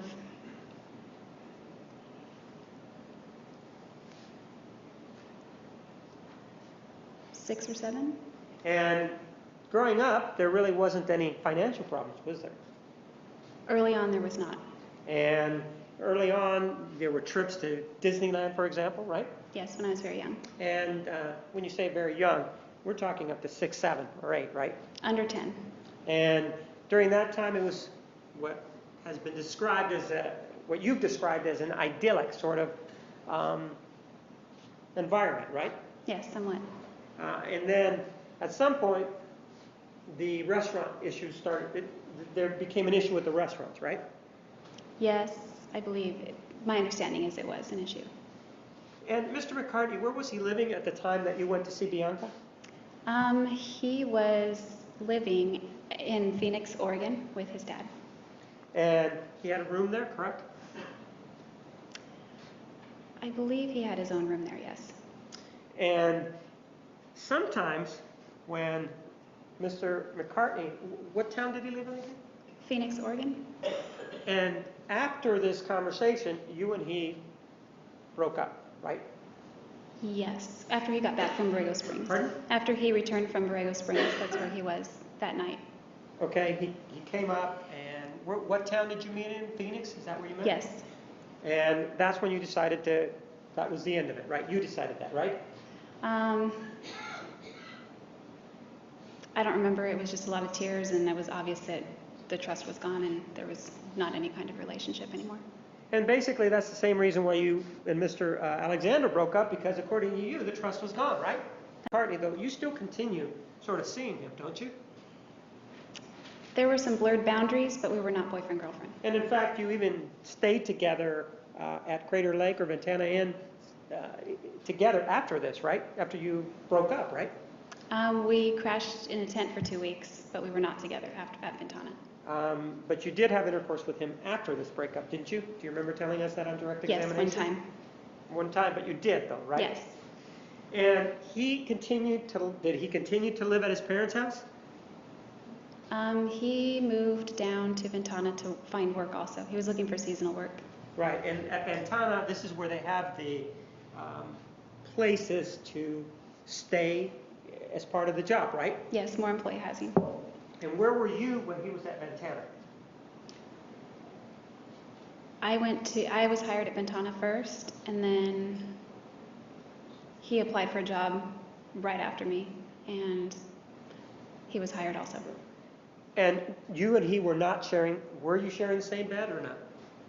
After I got housing, no, we were not. Right. Isn't it true that after you got housing, though, you would, when he wasn't around, go over to wherever he was staying and stay in his bed? He didn't have a bed, he lived in a tent, and no, that's not true. So, how long did you continue to see him? Well, we were no longer romantic. We just hung out more like friends. But you've continued to be friends up to this day, though, haven't you? We've sort of lost contact, but yeah, we're still friends. And, well, you at least had contact with him involving the interview with the prosecutor, though, right? I believe I did, but I know my attorneys did for sure. I'm not interested in what your attorneys did. I'm interested in what you did. Isn't it true that you had contact with him, right? Yes. And when you made your trip down from Wairika to kill Mr. Alexander, you stopped in the Monterey area, didn't you?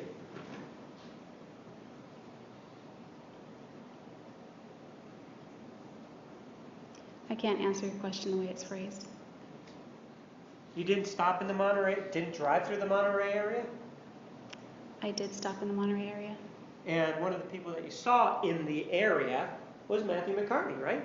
Yes. And did he live in Seaside then? I believe he lived in Pacific Grove. And that's the same? Or Monterey. I mean, the border is they were right next to each other.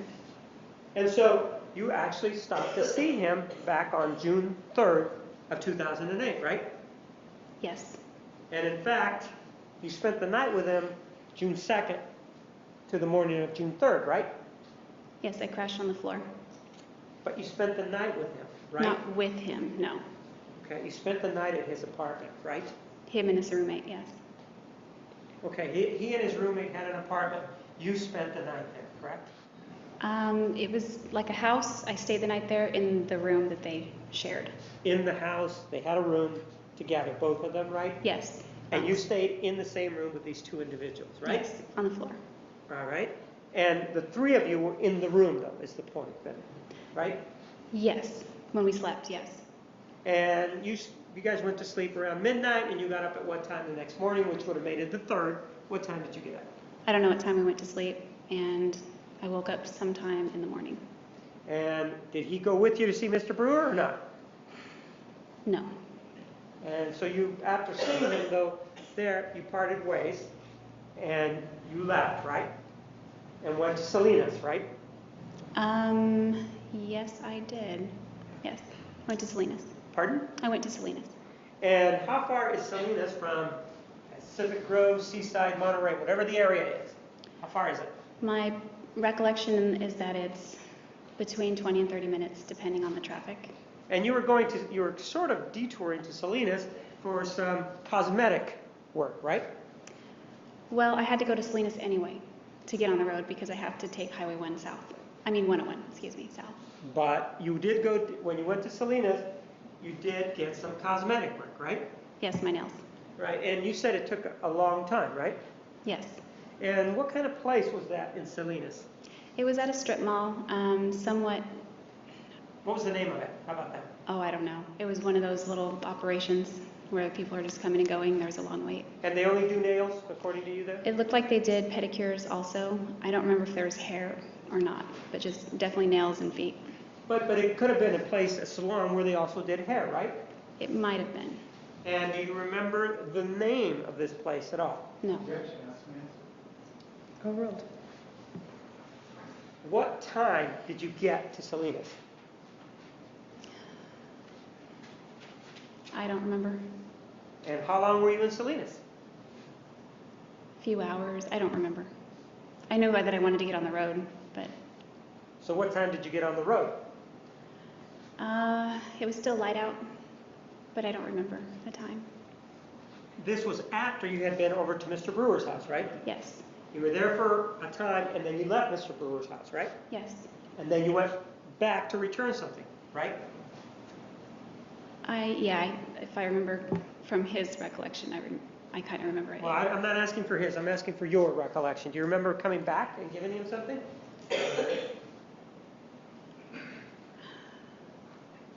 I remember... I don't actually remember it. Then I don't want you to tell me if you don't remember anything. Yeah. Judge? Yes, all right, ladies and gentlemen, Monday, 10:30. Please remember the admonition. Have a nice weekend. You are excused. All right.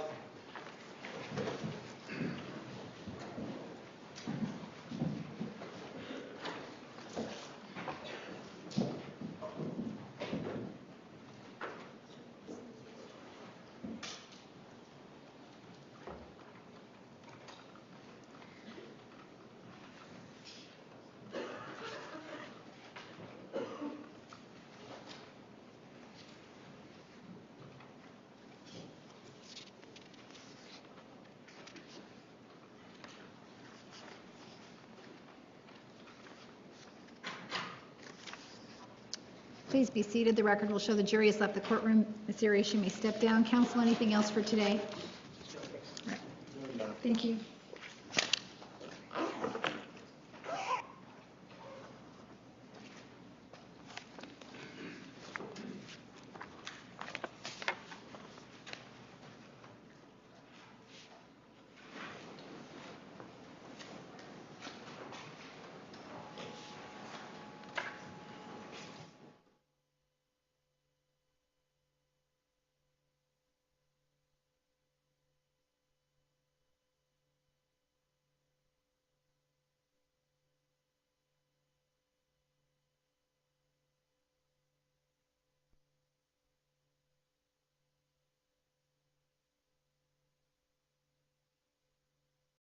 Mr. Dave Paul, according to what we've seen on television through the HLN network, Mr. Hall provided a video of Mr. Alexander at a shooting range shooting guns.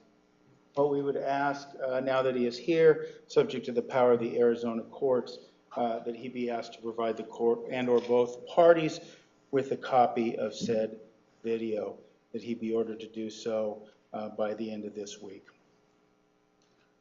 Mr. Hall, where are you, sir? Do you have any objection to providing a copy? No objection. Video to the attorneys? That's fine. When can you do that, sir? Today. All right, it'll be so ordered. Anything else? Nothing, Your Honor. I would note that we would then call him as a rebuttal witness to indicate that Mr. Alexander did not have any handguns and that any time that he went shooting, he would have to borrow them. Apparently, that's my understanding as to the handgun issue. In light of that, I suppose there's a request to have him leave the courtroom. Yes, Your Honor, that would be correct. Of course, we would object to him being called as well because based on what he has said on these television programs, he has been watching the coverage and commentating vigorously on that. So one of certainly an abundance of caution, we would have him excluded from the courtroom. But as of now, we would make a record that we do not believe he is a viable and appropriate witness given his watching of the trial. Mr. Nurmi, was Mr. Hall under subpoena to your knowledge prior to today? No, it's not that he violated a subpoena, it's just his viability as a witness because he has watched the trial. Well, that's certainly something you could cross-examine in the event that he is called. Mr. Hall, in light of the state's indication that you will be called as a witness during the rebuttal case, I'm going to ask that you leave the courtroom. In addition, I'm going to ask that you not watch anything on the media, on television, read anything about the case between now and when you are called as a witness. All right? Thank you, sir. All right, is there anything else? No, Your Honor. Ms. Arias, please take a stand.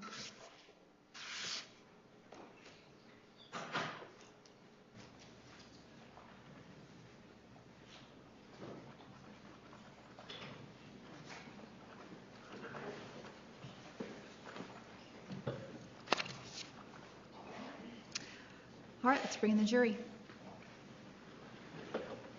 Please stand for the jury. I need some water.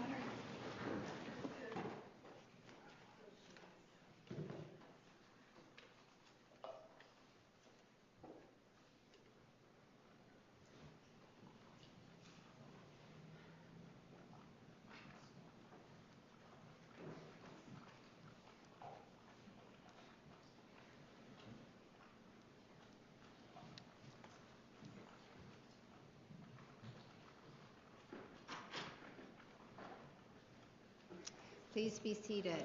The record will show the presence of the jury, the defendant, and all counsel. Good morning, ladies and gentlemen. Did any of you see or hear anything about this case in the media in the past week? I see no hands. Did anyone attempt to discuss this case with you during the past week or at any time? I see no hands. Ms. Arias, you are still under oath. Do you understand? Yes. Mr. Martinez, you may continue with cross-examination. Ma'am, you have a problem with the truth, telling the truth, don't you? Objection argumentative. Overruled. Not typically. Well, when it's to your benefit, you will lie, right? Objection argumentative. The state. Ma'am, do you remember having a conversation with Detective Flores of the Mesa Police Department back on July 15th of 2008? Yes. And this was the day that you were arrested, right? Yes. And during that time, you told him something, and let's take a look at it right now.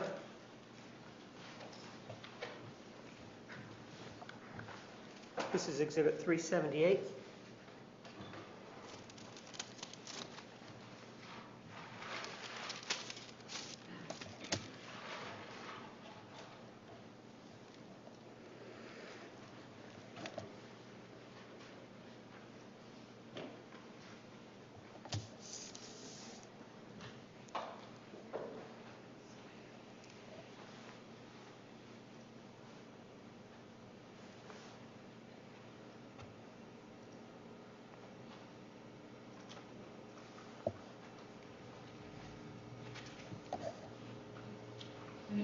It's at night and I go to sleep. Hold on, I'm sorry. Objection, Your Honor. Always.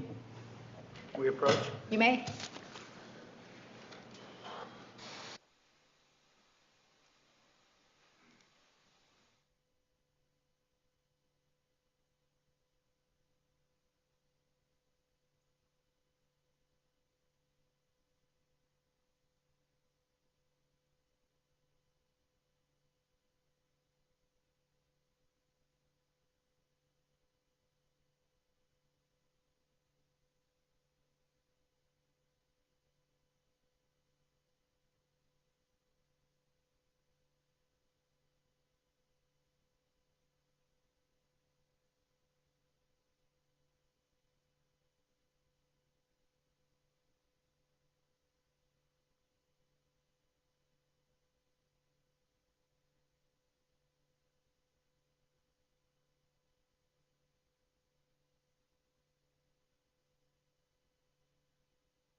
Ladies and gentlemen, you should disregard what you just saw on the screen.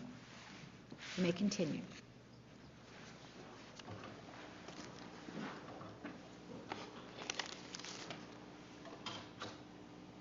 Ma'am, this is Exhibit 348.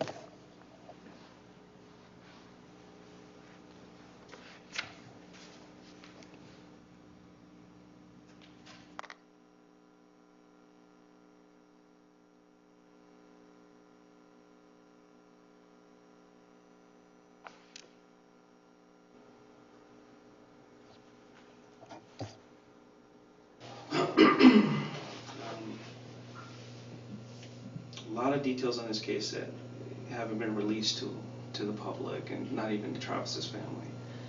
And those details are known only by us and the person who did it. Okay, and that's one of the reasons I'm here, is because I believe that you know some of these details. Okay. And I think you can help us. I would love to help you in any way that I can. Okay. Did you hear yourself telling the detective that you would help them in any way that you could? Yes. That's not true, is it? I don't know. I guess it depends on what help means. Yes or no? Were you there to help him? I don't know. Were you there to tell the truth? No. That wasn't the truth, was it? That you were there to help him, was it? No, that was not the truth.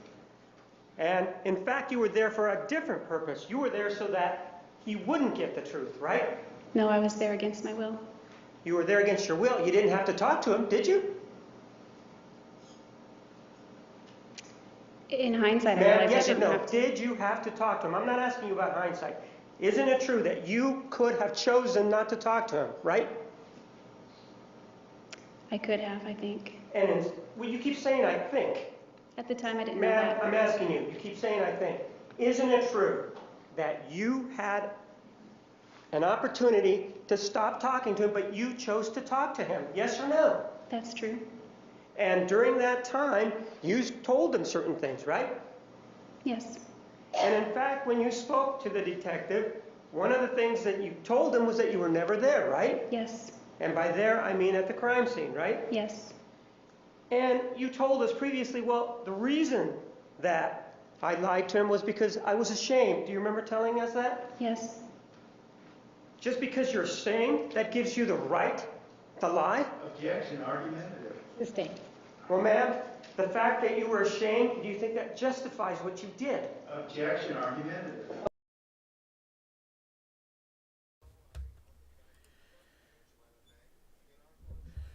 Okay, Zoe. Have a peaceful time at your work. Thank you for coming, and very excellent conversation. Thanks for being here with us today. God bless you. Yeah.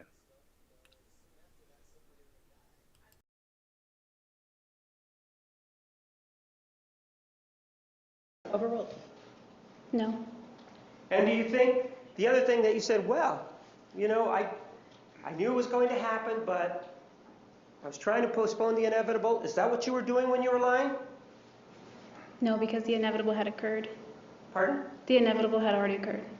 The inevitable to you was being arrested then, right? Yes. So if being arrested had already occurred, then why didn't you tell the truth?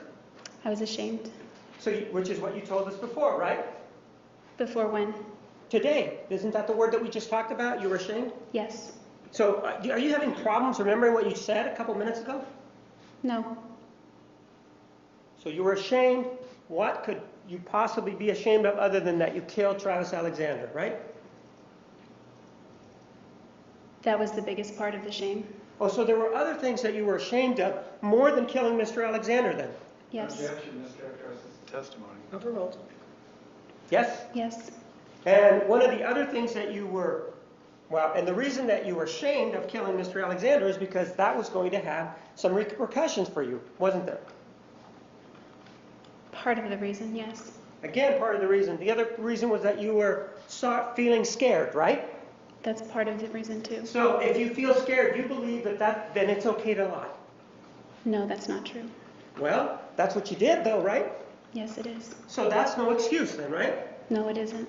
And in fact, there's nothing that the detective ever did to get you to say whatever it was that you said at the first interview, right?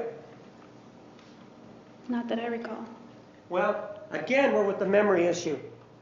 Ma'am, are you having problems remembering what happened back on July 15th of 2008? No. So he didn't do anything then, right? I can't think of any examples. Right, because he didn't do anything, right? Anything what? What are we talking about, ma'am? Are you again having problems understanding what's going on? Your Honor, if she can't understand his questions, that's... Overruled. Let me answer. I don't understand his question. Ma'am, the detective didn't do anything during the interview to cause you to lie, right? No. And the detective admonished you or gave you your Miranda warnings, didn't he? Yes. And he sat and he talked to you, right? Yes. And one of the other things that you told him was that, well, you were told us here in court was that the reason that you lied was because you were thinking about your family, right? That was one of the reasons. That's one of the reasons that you told us, right? Yes. How is it that, so then what you're telling us, if there's a good reason for it, it's okay to lie? That's not what I'm telling anyone. Well, you were saying you were thinking about your family, right? I did say that. And that's a good reason or an excuse for you to lie then, right? No, I didn't say that.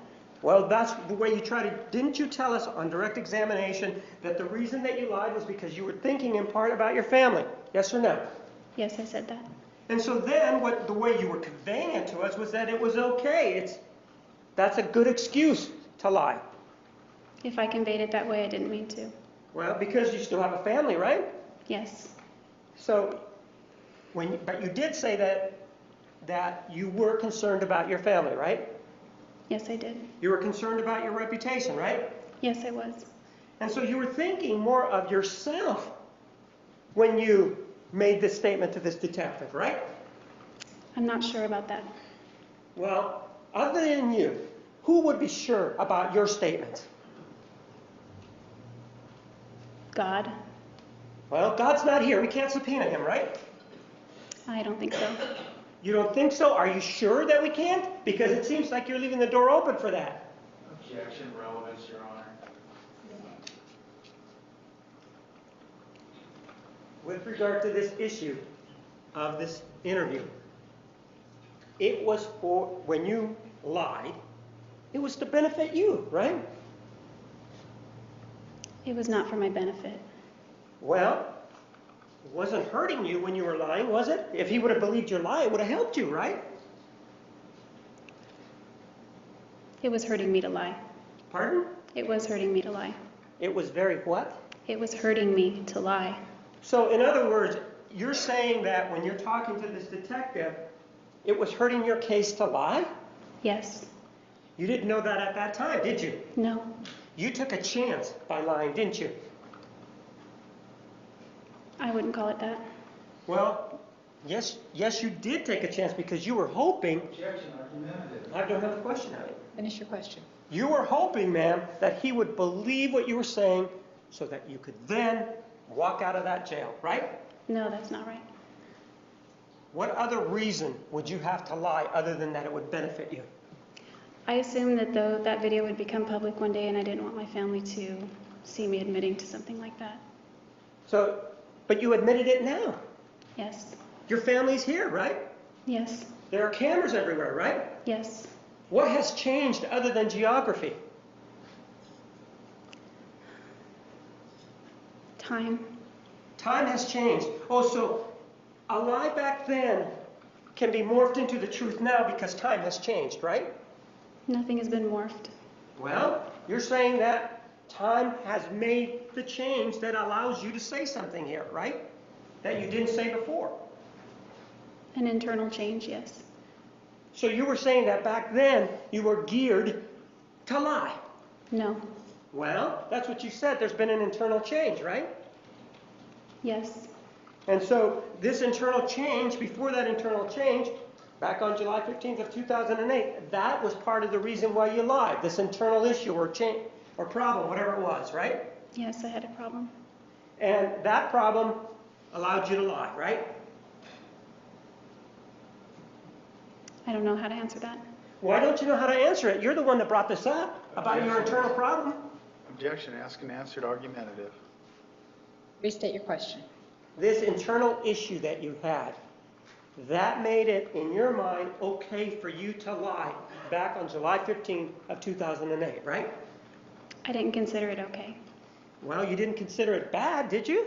I did. Well, you kept doing it over and over throughout the whole interview, didn't you? Yes.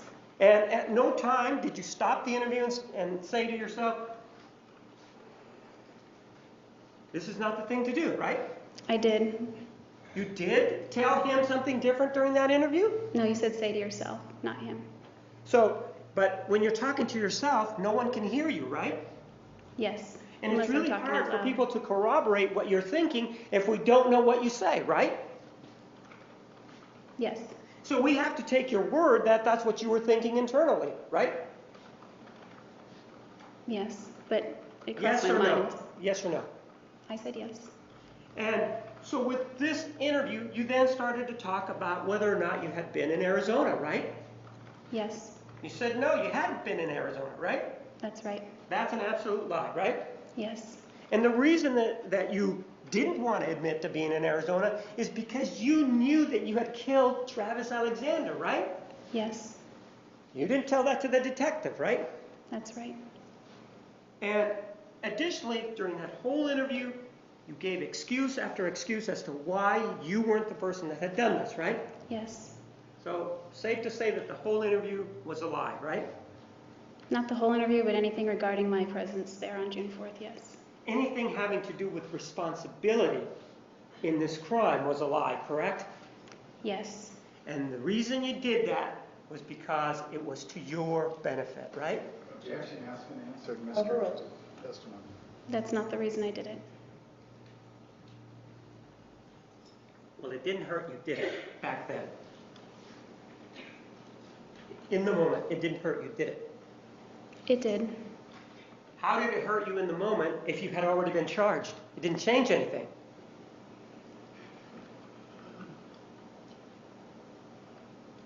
What do you mean? In the moment, at that time, how could it possibly have hurt you since you'd already been charged? It wouldn't have. It didn't change anything, did it? It did change things to lie. Well, it didn't change where you were staying, did it? No, It didn't change the fact that you were still charged, right? that's right. It didn't change anything, the fact that you lied at that point, right? That's not right. What did it change, ma'am? Tell me what it changed on that day. It probably changed my whole future. I'm not asking about your future. I'm asking what it changed on that day. Objection, she's answering his question. Sustained. Ma'am, the other, you had time to think Your about. Honor, she should be able to give the time to answer. Answer what? There's no question before. Yeah, there was. I think she answered the question. Let me continue. Ma'am, after that interview, you then had another chance to have a conversation with Detective Flores the next day, right? Yes. And again, it was a voluntary conversation, wasn't it? Yes. And it was the same situation as the day before, right? He sat down, he asked you questions, right? Yes. On the previous day, he really hadn't given you too much information about the crime, right? All right, Moki, good night. Thank you for coming. All right, take care.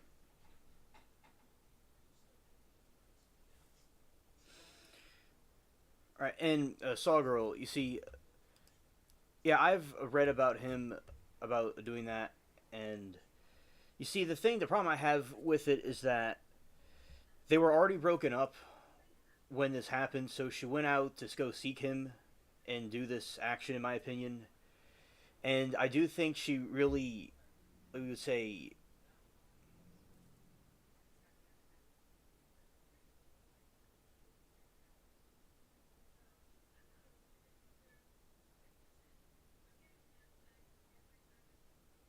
okay, understood.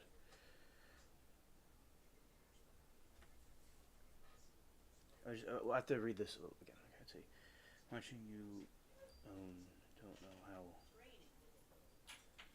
What?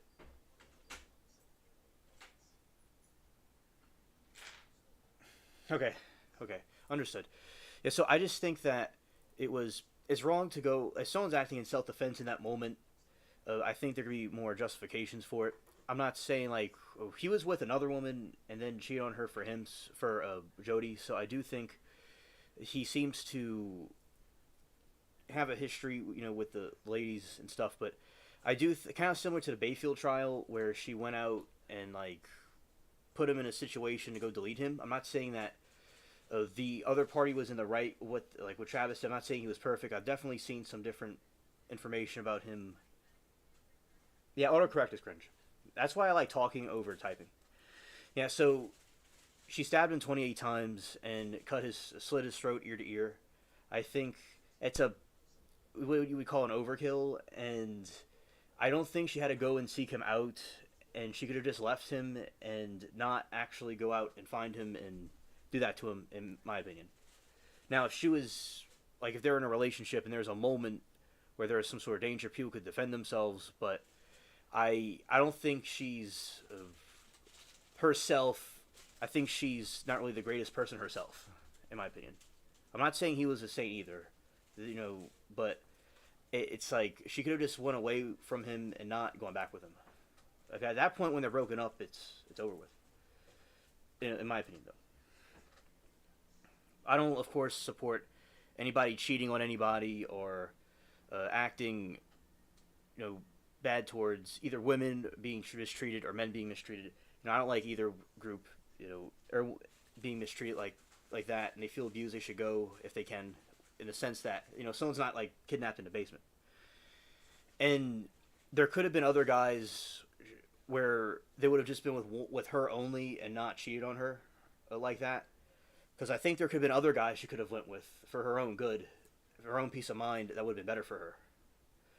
Over this, to keep on going after him and then do that, like for her own good and for Travis, everyone's own good, she could have been still out of jail, not in jail, and been with another person. But I hear what you're saying, and thank you for telling me your thoughts on this matter. I always like to hear different opinions on cases and stuff. Not too much. No. And it was actually during the second interview that he started to give you some information, right? Yes. And in fact, he showed you some photographs, right? I think that was the 16th, yes. Excuse me? I think that was on the 16th. Why don't you just pull the microphone a little bit closer? So you think that it was on the 16th when he provided you more information, right? Yes, if I remember correctly. And one of the things that you said was that somehow you weren't very sophisticated in dealing with law enforcement. You told us that during direct examination, right? That's correct. And just because you're not sophisticated or haven't dealt with law enforcement in the past, do you think that that gives you an excuse to lie? No. But you did it anyway, right? Yes, I did. And you told us that, yes, you were unsophisticated with law enforcement, right? Yes. So then what difference does it make if you're unsophisticated with law enforcement in terms of telling the truth or a lie? I don't know. But you brought it up on direct examination, didn't you? Yes, I did. And you did it because you wanted people to feel sorry for you, right? No. Overruled. No. But it didn't have anything to do with the conversation that you had with Detective Flores, did it? What? That you were unsophisticated. I don't understand. He asked you questions, ma'am, and you gave him answers on July 16th of 2008, right? That's right. The fact that you may not have dealt with another police officer before didn't change the fact that he was asking you questions and you were answering, right? Yes. It didn't change the fact that he was speaking English to you, right? That's right. And you understood what he was asking, right? Mostly, yes. Are you saying that you didn't understand what Detective Flores was asking you during that interview? That's not what I'm saying. Well, I'm asking you whether or not you understood what he was asking you if he was speaking English. I understood the English words, sometimes not the meaning of the question. Oh, so you're going behind the meaning of the question to say that maybe you didn't understand his motive for the question, right? I'm not sure if I was considering his motive. Well, you said that you're not sure about whether or not you understood the question because of what was behind the question, right? His meaning, yes. His meaning. Well, his meaning can be expressed through his words, right? Yes. He was asking you certain things, and then you were answering whatever it was that you wanted to answer, right? Yes. And you chose to change your story from the day before, right? Yes. And you chose to change the story was because it benefited you, right? No. Well, there's a reason that you changed your story, right? Yes. Because the story the day before didn't work, right? I don't know. Well, you were still in jail, right? Yes. And nothing had changed, right? Not that I remember. Well, again, I ask you, do you have problems with your memory about any events? It seems like you keep telling me that you have problems with your memory. Do you have problems with your memory? Occasionally. You didn't seem to have any problems on direct examination when you were talking to us about all the sexual exploits with Mr. Alexander, did you? I did have problems. You regaled us for days on end about his exploits, didn't you? I wouldn't say regaled. Okay, you told us about it for days on end, didn't you? I just answered the questions I Yes was or asked. no? You told us. When the question was posed, you told us, didn't you? To the best of my recollection. Is anybody saying that you didn't do it to the best of your recollection? You're implying that? Ma'am, isn't it true that what the prosecutor's implying is that you knew too much during the direct examination? If we're talking about implications. Well, then that would be false. Well, isn't it true that you had a great memory when you were on direct examination with regard to issues involving Mr. Alexander's sexual exploits? Objection, argument, you asked and answered. Sustained, rephrase. You told us a lot about you and Mr. Alexander's sexual dalliances, right? Yes. And you were able to give us dates, right? Usually. Well, a lot of the times you were able to give us dates, right? Yes. You were able to tell us what happened, right? Usually. Well, a lot of the time. For example, the first time that, according to you, you had oral sex, you were able to tell us when that was, right? Yes. You were able to tell us how it happened, right? Yes. You were able to tell us where it was, right? Yes. And that was before July 16th of 2008, wasn't it? Yes. That was in November of 2006, right? No. When was it then? A week after we met, September So when was that? 2006. It was in 2006, and so a week after you met what, in June what? Early September 2006. So you do have a good memory, right? You just showed me that you'd have a good memory for events that occurred before July 16th of 2008, right? I reviewed those things, so I memorized them. Oh, so you actually sat down and you memorized it. How is it that what did you memorize it from? Date and time stamps. I know, but what did you memorize it from, ma'am? Are you Photographs. talking that you sat down with a police report and then you memorized it? No, they were photographs. Pardon? They were photos. Family photos? Photos. Photographs. So you looked at some photographs then, right? Yes. Oh, so there were photographs of the first time that you had oral intercourse with Mr. Alexander? No. Well, then what is it that you reviewed that gives you this knowledge? Photographs of the convention in Las Vegas 2006 that were date and time stamped. So it was in July of 2006, is this when this happened, right? September. And it was in September of 2006 that were there photographs of it? Convention, yes. Were there photographs at or near the time of this oral sex that you regaled us with? I don't think so. But you do have an independent recollection of it, don't you? What do you mean by that? Do you have an independent memory of having oral intercourse with Mr. Alexander the first time it happened? You mean, I don't know what you mean. Independent of what? Do you have a memory of the first time you had oral intercourse with Mr. Alexander? Yes. So you do remember it then, right?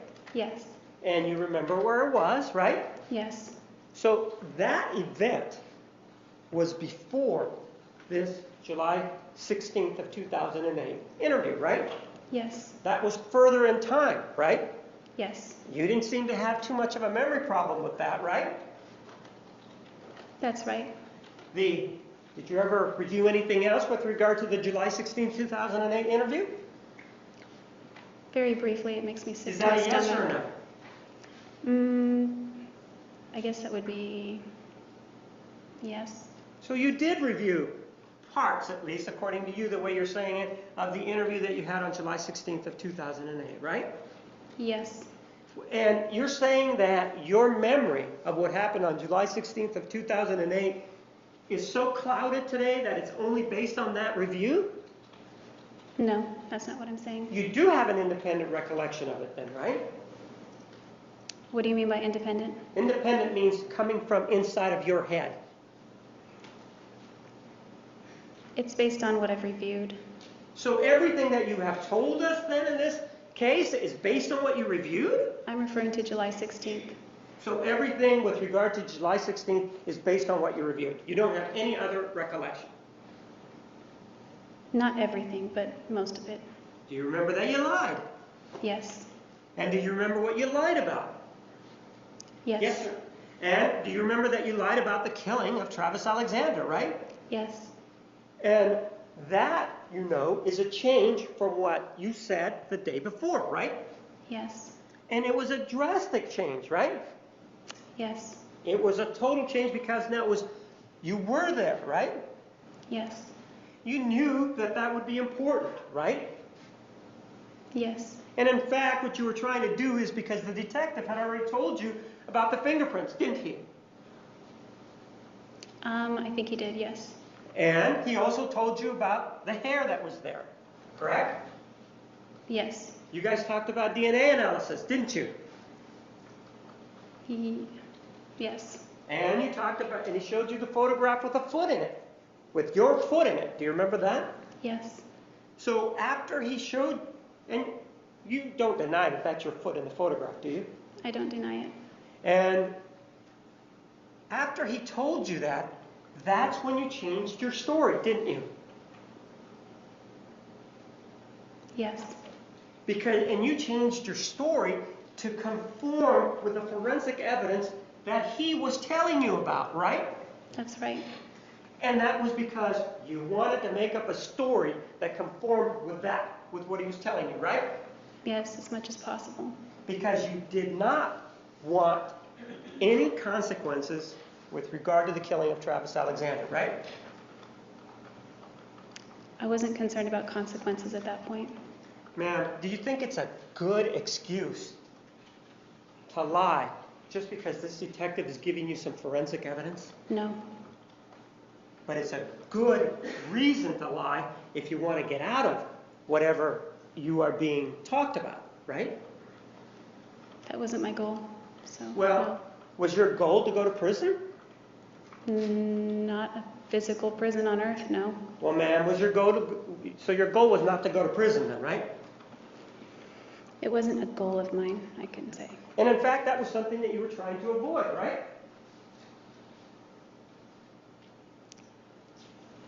I don't know. I was trying to kill myself, I think. Ma'am, you've said that many times, that you tried to kill yourself, right? In court. I don't know that many, but I've recounted a time that I did. You've said it more than 3, 4, 5 times, right? Perhaps. And in fact, one of the things that you told us about was that, well, when you were in the Maricopa County Jail, that you tried to kill yourself, right? No, Siskiyou County Jail. Siskiyou County Jail. So you do remember that. And that when you tried to do that, you took some Advil. Do you remember telling us about that? Yes. And that what you did then is you took a razor, right? Yes. And that you cut yourself, right? It was a nick. It was a nick. And because it stung so much, that you said, nah, this is not the way for me to go, right? I didn't say that. You said it stung and that's why you stopped. Isn't that what your direct testimony was? That night, yes. Right. And that's the night that I'm talking to you about, right? Yes. I'm not talking to you about any other night, am I? It sounded like you were. No. Just to be clear, I'm not talking about any other night, am I? Do you understand that? Okay, I understand that. And you nicked yourself and it hurt, right? Yes. And I think the word that you used, stung, right? Yes. To use your standard, ma'am, of how you stopped because it stung. Can you imagine how much it must have hurt Mr. Alexander when you stuck that knife right into his chest? That really must have hurt, right? Argumentative. Sustained. Okay.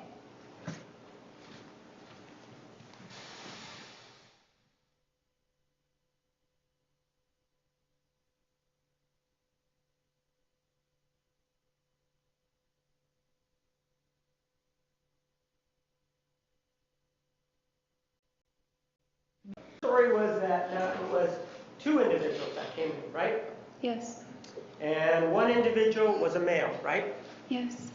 And another one was a female, right? Yes. And you know that the police are going to follow up on that, right? No, I didn't know that. Do you think that police don't investigate crimes, that if somebody provides them a lead, do you think that they don't go out and try to find out if it's true or not? Objection, Mr. Rollins. Approach.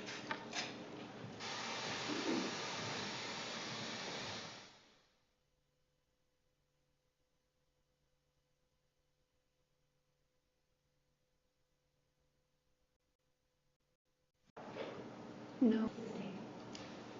Didn't consider the consequences, but yet you went even further than saying that it was 2 people, right? You said other things, right? Yes. And that was totally different than what you had said the day before, right? Yes.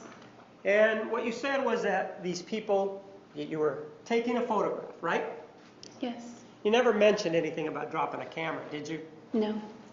And you never mentioned anything about running down the hallway or anything like that, did you? No. And what you did say is that you were down, somebody hit you on the head, right? Yes. That you heard a pop, right? Yes. And that while this was going on, you heard Mr. Alexander moaning or uttering some words, right? Screaming. Screaming. And you heard him screaming to go, you said that he was screaming to go to the neighbors, right? Yes.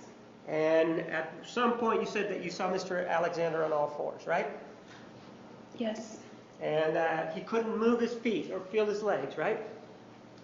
I said that he said that. Pardon? I said that he said that. But he wasn't moving, was he? According to your story, he wasn't moving, was he? I don't remember. He was lethargic is what I think I said. He said. I said that he said. You weren't able to get him out of there according to your story, right? That's correct.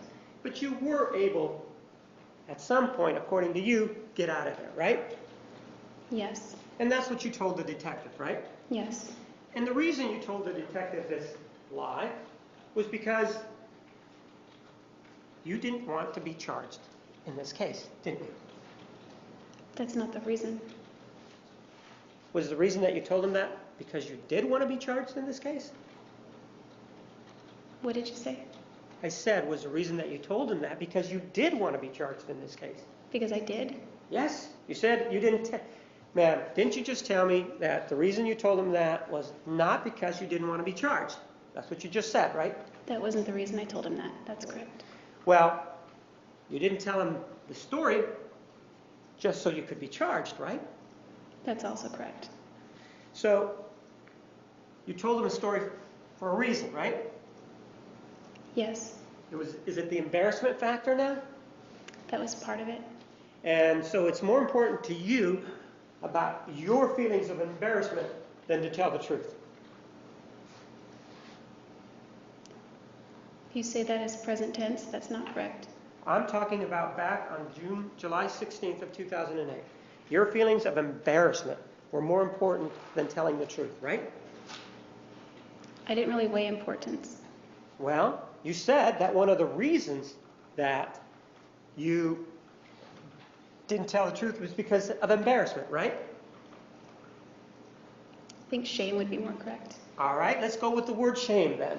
Because of you were thinking of shame back then, that's why you didn't tell him the truth, right? That's just part of the reason. The Part bigger of it. part. And that shame is what, on you? Yes. And you are ashamed because you killed him? Is that what it is? I was definitely ashamed of that and other things. But you were also ashamed that it would get out that you were the person that did it, right? Certainly. And so, to you, the fact that your feelings, in this case being ashamed, are so strong back then that that was an excuse, a good excuse for your lie, right? It wasn't the sole deciding factor, but it was a big reason. It was a big reason, but my question is much more direct than that. My question is, this feeling ashamed was more important to you then than telling the truth. I wouldn't say important, but it felt stronger. All right, to use your phrase, your feeling of being ashamed was strong back then to the point that it overrode your telling the truth, right? That's right. But that's no excuse, is it? No. Nothing that you might have been feeling at that time was an excuse to lie, right? That's right. But you still chose to do it, right? Yes. Because it would have benefited you, whether it was because you felt ashamed or because you didn't want to tell about it, right? I wasn't thinking of benefits. What's that? I was not thinking of benefits. Well, you weren't thinking of telling the truth, were you? I was thinking about it. But you didn't do it. No, I didn't. And there were this factor of being ashamed. What other factors did you consider, ma'am? I considered if I told the truth, then I would have to explain why. And if I had to explain why, then I would have to go back through our whole history, back to things that he was very ashamed of, that I was ashamed of, that I just didn't want to get out. But didn't you just, in this trial, haven't you through 8 days tell us all of that stuff? Yeah, I think it was 9 days. Okay, 9 days. You have a good memory. For 9 days, you told us all of that stuff, didn't you? Yeah, it wasn't based on my memory. Someone told me 9 days. What? What do you mean? What did you just say? Somebody told you? What? You said I had a good memory because I corrected you, but it wasn't based on my memory. Someone had said I was on the stand for 9 days, so that's why I said 9. So it isn't on. So what you're testifying to isn't necessarily what you know. Then is what you're telling us, right? It's what I believe. Well, you just said that it's what somebody told you, right? Yes. So, are you testifying based on what something somebody told you instead of what you know? In that case, yeah. Well, no, not in that case. I'm talking about what you're telling us here today. Are you telling us these things because you know them or because somebody told you? The things I'm saying right now are because I know them. Except for the number of days you were on the witness stand, right? That one, somebody told you that one. Someone told me that one, and it sounded accurate. And then, so you used that to correct the prosecutor, right? Even though you didn't remember. Yes. With regard to that day, you said that all of this stuff, information, whatever you want to call it, was out there and you didn't want it to come out, right? It wasn't out there. I didn't want it to be out there. So what you're saying is, I guess, is that you were being a good Samaritan, right? In lying. I wouldn't say that. Thanks.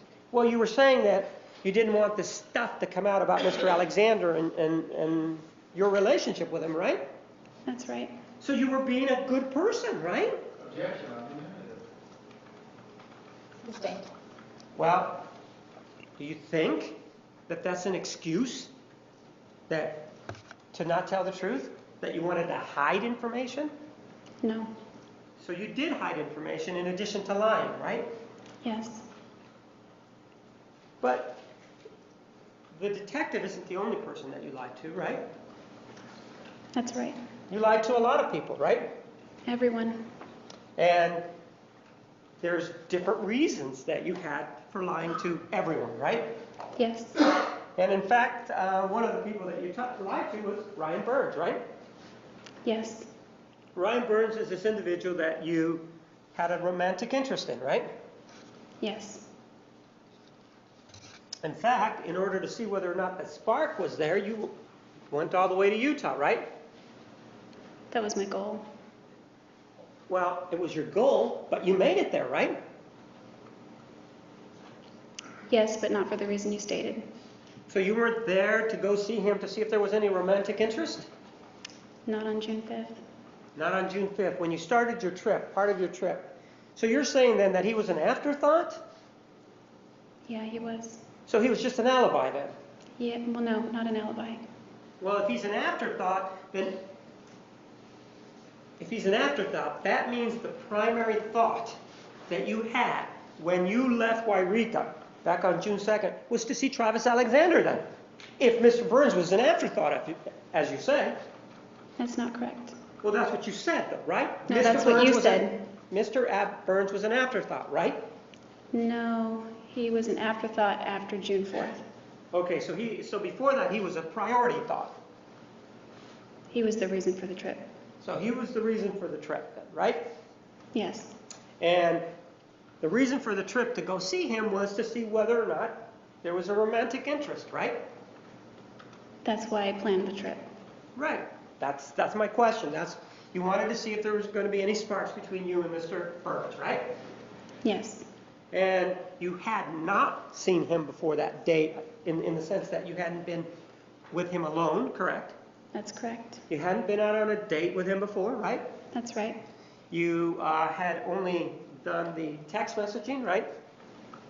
And phone calls and Well, emails. is that a yes or a no, text messaging? That would be yes. And with regard to the telephone calls, you had done that, right? Yes. And you'd done that instant messaging thing, right? I can't remember if that was before or after June 4th. Well, but you did do that with him, though, right? Yes. Do you remember sending him an instant message saying something to the effect, this is a test, before you went out to see him?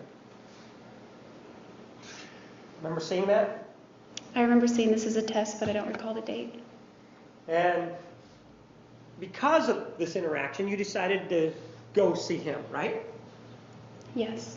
And when you got there, one of the things that you said was that, well, I needed to keep up the facade, right? That's right. So you lied about getting lost, right? Yes. You didn't get lost that day, right? I did get lost. Oh, so you did get lost. So it was true then. This trip to see Mr. Alexander, it was because you got lost. That's not why. Well, where did you get, if you could tell us, because you were lost, where did you get lost, ma'am? My understanding is it was somewhere in Not Arizona. your understanding. I want you to tell me where you got lost, not what somebody else may have told you. Objection, Your Honor, she should be allowed to answer the question. Answer the question. My understanding is that I was Ma'am, lost somewhere in Arizona. you're not being responsive. I'm asking you to tell me where you drove physically to the point where you got lost. Where did it start that you got, where does the beginning of your getting lost start? Again, I'm going to object, Your Honor. She asked the question. She was in the middle of answering and he interrupted. She should be allowed to answer his All question. right, overrule to change the question. Ma'am, when was the first time you realized you were lost?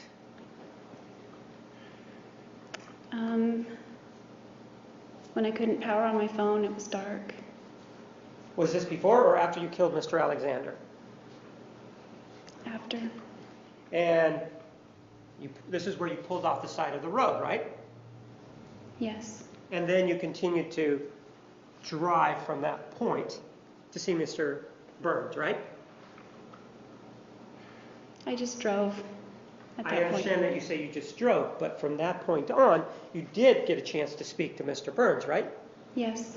And in fact, one of the first person that you actually called once you got your phone charged was Matt McCartney, right? Yes. And he's somebody that you are very close to, right?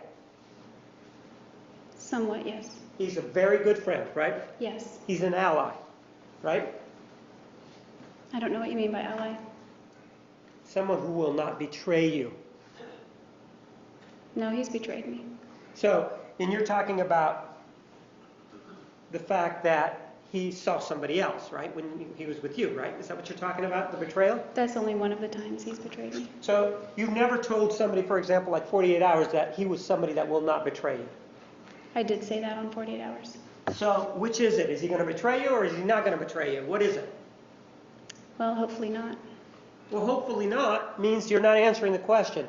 You just told us that he did betray you, yet now you're saying that in an interview with 48 hours, you said he would not betray you. So which is it? I'm going to object to the relevance of any of this.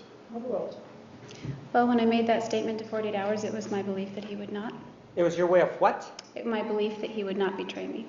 With regard to any issues that were presented at the time that you made the telephone call to him after you killed Mr. Alexander, right? With regard to that, when I said that in September versus Right. June. With regard to the call, if you told him anything, he wouldn't betray you, right? That's what I said in September 2008. And that's what you believed in September of 2008, right? In September 2008, yes. So you're out there and you try to call Mr. McCartney, and so you say that you're lost, but one of the other things that you say that you do is that you get out of the car, right? Yes. And you clean up, right? Yes. That's because you knew what you had done, right? I don't remember thinking that. Well, I'm not asking you whether or not you remember thinking that. Isn't that the reason why you did it? No. I don't think so. Well, you knew that you had killed Mr. Alexander at that point, right? It's hard to describe. Yes or no? It's a yes or no sort of situation here. It's not really. It's something. It is. It's not. So in your mind, back then, when you're on the side of the road, you don't know if you killed him, right? That's what you're saying. I can't really say it wasn't in my mind. Like, it was kind of not there. It's kind of You weren't there, right? What you're saying is you weren't there, right? That's what you just said, right? That you weren't there. That's what you just said, right? Weren't there in my head. And so if you weren't there, though, you were there enough to pick up the phone and call Matthew McCartney, right? You were Yes. there enough for that, right? Yes. You were there enough to call Ryan Burns, right? After a while, yes. You were there enough for that, and you were there enough to make a call to Travis Alexander, weren't you? Yes. So you were there for those purposes, but you weren't there to tell me about what you were thinking, though, right? Is that what you're saying? It depends on the time period. How about the time when you got out, when you started to wash your hands? By then, I wasn't thinking that. I just knew something awful had happened because I had blood on my hands and my feet. And so you knew that those were for Mr. Alexander, didn't you? I think I did, yes. You think you did, but again, you're telling us you're not sure, right? I'm not telling you that. Well, you had blood on your hands, right? That's right. And you had been driving, right? Yes. According to you, you had been at Mr. Alexander's house, right? Yes. There had been a fight, right? Yes. And you had done something, right? Yes. And this doing something had caused Mr. Alexander to bleed, right? Yes. And so if that's the case and you have blood on your hands, wouldn't you think that the blood came from Mr. Alexander? I had cuts too, so So you're thinking that the cuts could have come from you stabbing him? I didn't have any recall of stabbing him at that Well point in then, time. so you don't have any idea where your cuts come from then, at that point? No, I had cut myself on June 4th, early in the morning before we went to bed. So you cut yourself on the glass, is that what you're saying? Yes. Is this the situation where you're saying that you cut yourself on your right hand, right? Yes. You're left-handed, right? I'm both. Do you know who you're ambidextrous, is that what you're saying? Yes, depending on the activity. Well, do you remember indicating to 48 Hours that you're a lefty? Yes. So what is it? Are you left or right? Depends on the activity. And what activity do you write left-handed? I write with both, but I'm more proficient with my left.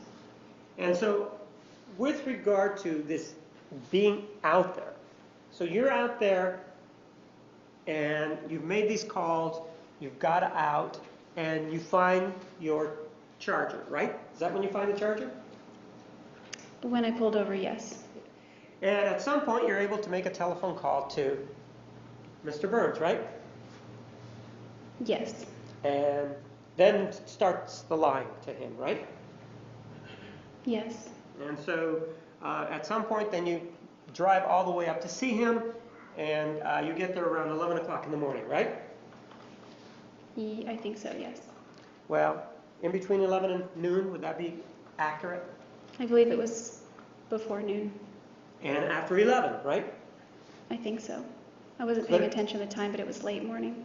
Okay. And you go up there, you have this meeting, and when you go up there to see him, you're telling us that you still don't know if Mr. Alexander is dead, right? That's what you're telling us, right? That's not what I'm saying. Well, so you do know that he's dead then? I have a, it's like I wasn't accepting it or looking at it in my mind. Acceptance and knowing are two different things. Wouldn't you agree, ma'am? I was in a strong state of denial. Ma'am, that's not my question to you. My question is accepting and knowing are two different things. Don't you agree? Yes. And so what you're saying is that you weren't accepting it. What that means is that you knew it. You just didn't want to deal with it. That's what you're saying, right? I don't know how to answer that. Well, you're the one that talked about acceptance, right? You just said that right now, correct? That's correct. And so by acceptance, it means you don't want to deal with it, right? I don't know. Well, you're the one that used that word. Why wouldn't you know? Objection, asked and answered. Overruled.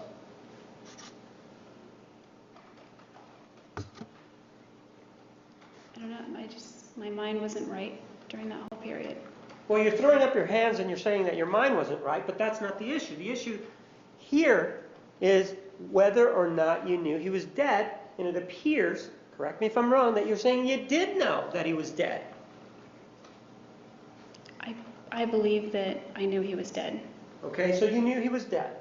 And when you went to see Mr. Burns, you were the same person that you had been before. You were happy, smiling, right? I was not, but I was trying to portray that. Yeah. You were trying to portray that to lie to him, right? Put up a facade, right? Yes, him and all my friends. Pardon? Him and all my friends. I'm asking about Mr. Burns, all right? With regard to Mr. Burns, you were trying to put up a facade for him, right? That's right. You wanted to pretend that you were happy, right? Yes. And the reason that you wanted to pretend that you were happy is because you wanted to see if there was any spark with Mr. Burns, right? That was the furthest thing from my mind at that point.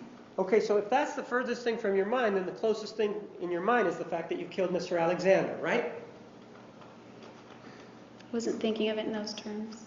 Well, but isn't that sort of what you're telling us now? It was something to that effect. And so you go on through the day, and there's this meeting that takes place with Mr. Burns and one of his associates at a restaurant, right? Yes. And you follow along, and then after that, after the meeting, you go back to Mr. Burns' place, right?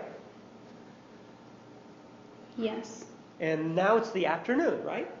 Yes. And during the afternoon, when you're with Mr. Burns, you begin to kiss him, right? Yes. And that's because you want to put up a facade, right? I guess that's part of the reason. Well, no, you said when you were on direct that that was the reason you wanted to put up a facade, right? Objection, Ms. characterizes her testimony. Restate the question. Ma'am, with regard to Mr. Burns and kissing him, was the reason that you kissed him because you wanted to put up a facade? That was one of the reasons. All right, and the other reason was that you wanted to see if there was a spark between the two of you, right? Objection, asked and answered. Overruled. That's not right. But you did kiss him though, right? Yes, I did. Knowing that Mr. Alexander was dead, right? I guess so. Well, no, we don't want you to guess. We want you to know. And if you don't know, you can tell me that. Didn't you just tell me previously that you knew that Mr. Alexander was dead? It's hard to explain. Ma'am, what is hard to explain about a person breathing or not breathing? What is so difficult? Why is that a difficult concept for you? Because I'd never killed anyone before. Okay, so because you've never killed anyone before, then you're having a problem deciding whether or not the person is dead, right? I'm having a hard time describing what my state of mind was during that time.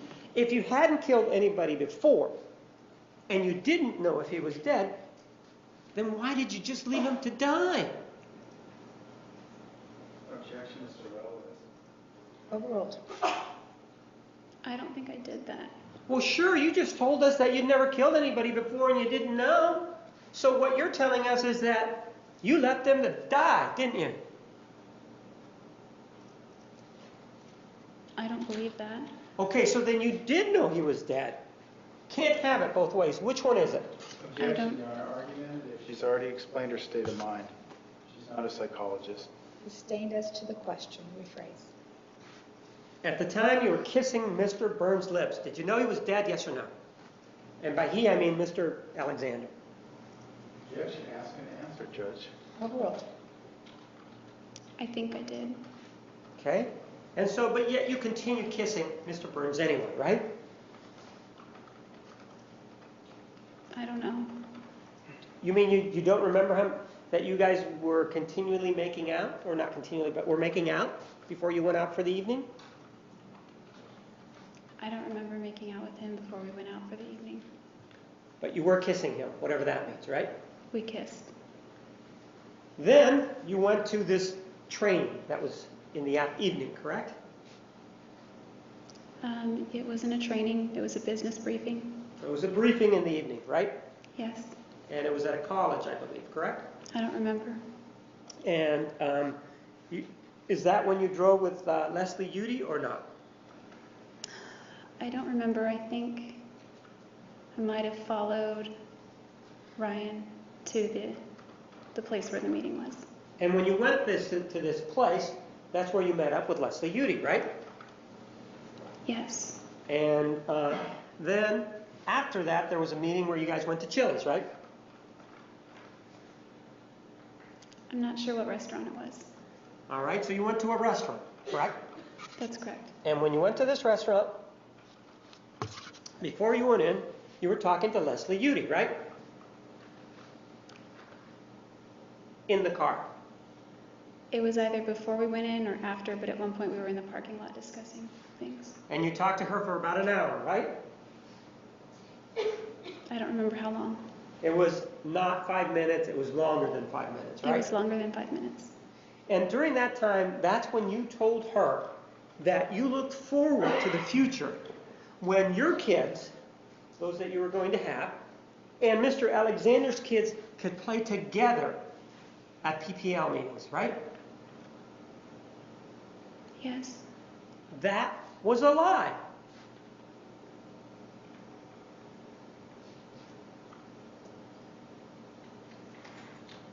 Wasn't it? Your Honor, the question is what she was hoping. It's not a definitive fact. Overruled. Can you please restate the question? You lied to Leslie Jodi when you told her that it was your hope that your kids and Mr. Alexander's kids played together at PPL events. No, that was a hope of mine. Pardon? That was a hope of mine. Oh, so you're saying that you thought he was alive at that time then, for you to have that hope? That's not what I'm saying. Well, if you're saying that, and you know he's dead, why are you lying to her? I had that hope. How can you say, as you sit here today, ma'am, that that was your hope when you knew he was dead? You can't have it both ways. Objection, Your Honor, mischaracterizes her testimony. Overruled.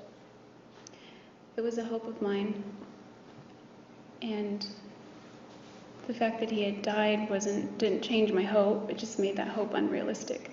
Oh, so the way you're saying now is the way you phrased it to her was that you hoped that your kids could play with his kids, not that that's what you wanted. Is that what you're saying now? Objection, mischaracterizes her testimony again. Overruled. You may answer. That's not what was said, actually. Well, if you don't know what was said, then why are you telling me that you said hope? That you hoped? I didn't say I don't know what was said. Pardon? I didn't say I don't know what was said. Well, did you use the word hope? I might have used the word hope. And if that's the case, if you used the word hope, then what you're telling us is that that was your hope even though he was dead, right? That was a hope of mine. Don't you think that that's a lie, knowing what you knew at the time? No, because I'm just stating a wish that I had. Oh, so that was your wish even though you had killed him? Yes, it was my wish. And the other thing that you told her was that you and he were great friends, right? Yes. And you never mentioned anything about what happened at his house, did you? That's right. That was omitting important information, wasn't it? Yes. Ma'am, do you know somebody by the name of Mark Jodi? Yes. He was there that night at that restaurant, wasn't he? I believe he was. And in fact, he sat next to you, didn't he? I think so, yes. So it's your testimony that you did not, knowing that he was there that night, so is it your testimony that you did not have any cuts to your left hand? I had cuts on my right hand for sure, and I don't remember about my left. So it could be then that you did have cuts on your left hand, right? Correct? It could be, but I didn't have Band-Aids on my left hand. I'm not asking you about Band-Aids. Maybe that's the problem here. I'm asking whether or not you had cuts on your left hand. I don't recall. I remember my right hand was cut. So, but it could be that you did, right? Possibly. And Mr. Jodi was sitting right next to you, right? Yes. And because you were eating, he was in a position to see your hands, right? Objection, speculation. Overruled. I would think so. Pardon? I would think so. Right, because your hands were above the table, right? Yes. You know whether or not you had gauze on your cuts. No, they were Band-Aids. So you're saying you had Band-Aids on your cuts, right? On my right hand. Okay. But you don't remember whether or not you had any Band-Aids on your left hand, right? I did not have Band-Aids on my left hand. You just may have had cuts. Is that what you're saying? If I did, I don't remember, but I guess it's possible. Well, you keep saying that it's possible. Why would you say now that it's possible that you would have cuts on your left hand? What makes you think that you might have cuts on your left hand? Nothing makes me think that. Well, then why are you saying it's possible? Aren't you really telling me that you didn't have any cuts on your left hand? Not that I remember. Okay, not that you remember means there's the possibility that it could be, right? That's what I'm saying. So there is a possibility that it could be. You don't remember. So if somebody else says that there may be, you wouldn't have any reason to quibble with that. Objection, argumentative. Proper question. Overruled.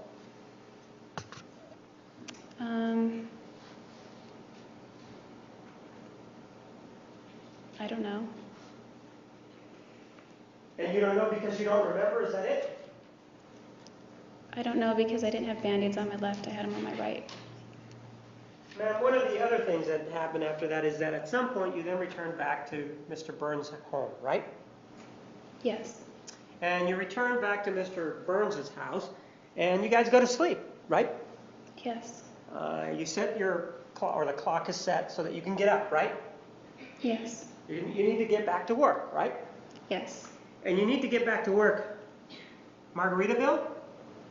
no, You never worked at Margaritaville at that time, right? I don't know that there's any place called Margaritaville, so no, So the answer is no, right? that's right. And so it's also true that if you broke a glass at work and you cut your hand, it wouldn't have been at a place called Margaritaville, right? That's right. Once you're there with Mr. Burns, you do wake up at some point, right? Yes, There's a movie that you guys were watching at some point also, correct? yes, And when you wake up, you became passionate with him, right? You started to kiss him, didn't you? not passionate, yes, kissing. You were what? Not passionate, but yes, kissing. And at some point, isn't it true that you quote unquote adjusted him? I helped him adjust himself. Okay, but if you helped him adjust himself, there was some adjusting that was going on, right? That's right. And that means that you moved his buttocks, is what we're talking about, right? No, Didn't you move his body then so that his body would be more available to yours? no, You didn't get on top of him and grind on top of him with your clothing on. no. That's not anything that you did, right? I did not grind that guy. You didn't, perhaps the Mormons, without getting too much into it, you and Mr. Alexander did this grinding, didn't you? Yes, And that means something in your relationship, doesn't it? I don't know. Well, you just said that you and Mr. Alexander did this, right? Yes, I did. And that meant that your genitalia rubbed against each other, right? Yes, So what you're saying is that your genitalia did not rub against Mr. Burns' genitalia, correct? that's correct. But you did get on top of him, right? Around the waist area. No, I got off of him. I fell asleep on top of him. And no, that's not what I'm asking you. I'm asking whether or not while you were kissing him, you got on top of his waist area. That's what I'm asking. I think I was laying next to him. You keep saying think. I want you to tell me whether or not you got on top of Mr. Burns and placed your genitalia, where it would be, I know you were clothed, on top of his. That's what I'm asking. No, I got off from being on top of him. So if you got off from being on top of him, at some point you had to be on top of him then, right? Yes, And so you were on top of his genitalia with your body. Part of your body was on top of his, right? no, I was on top of his stomach. Okay, and what you're saying is you were on top of his stomach with your legs spread or not? I don't recall. We were in the love sack. Pardon? I know you were in the love sack, but I'm asking whether or not you were straddling his stomach area. I think I might have been. Okay? You say you think you might have been, which means really nothing because you're not admitting to anything. Isn't it true that you were straddling his midsection? Objection, ask and answer. This has been the third time. Ma'am, and during that time that you were on top of him, there was some kissing that was going on, right? No, we were sleeping.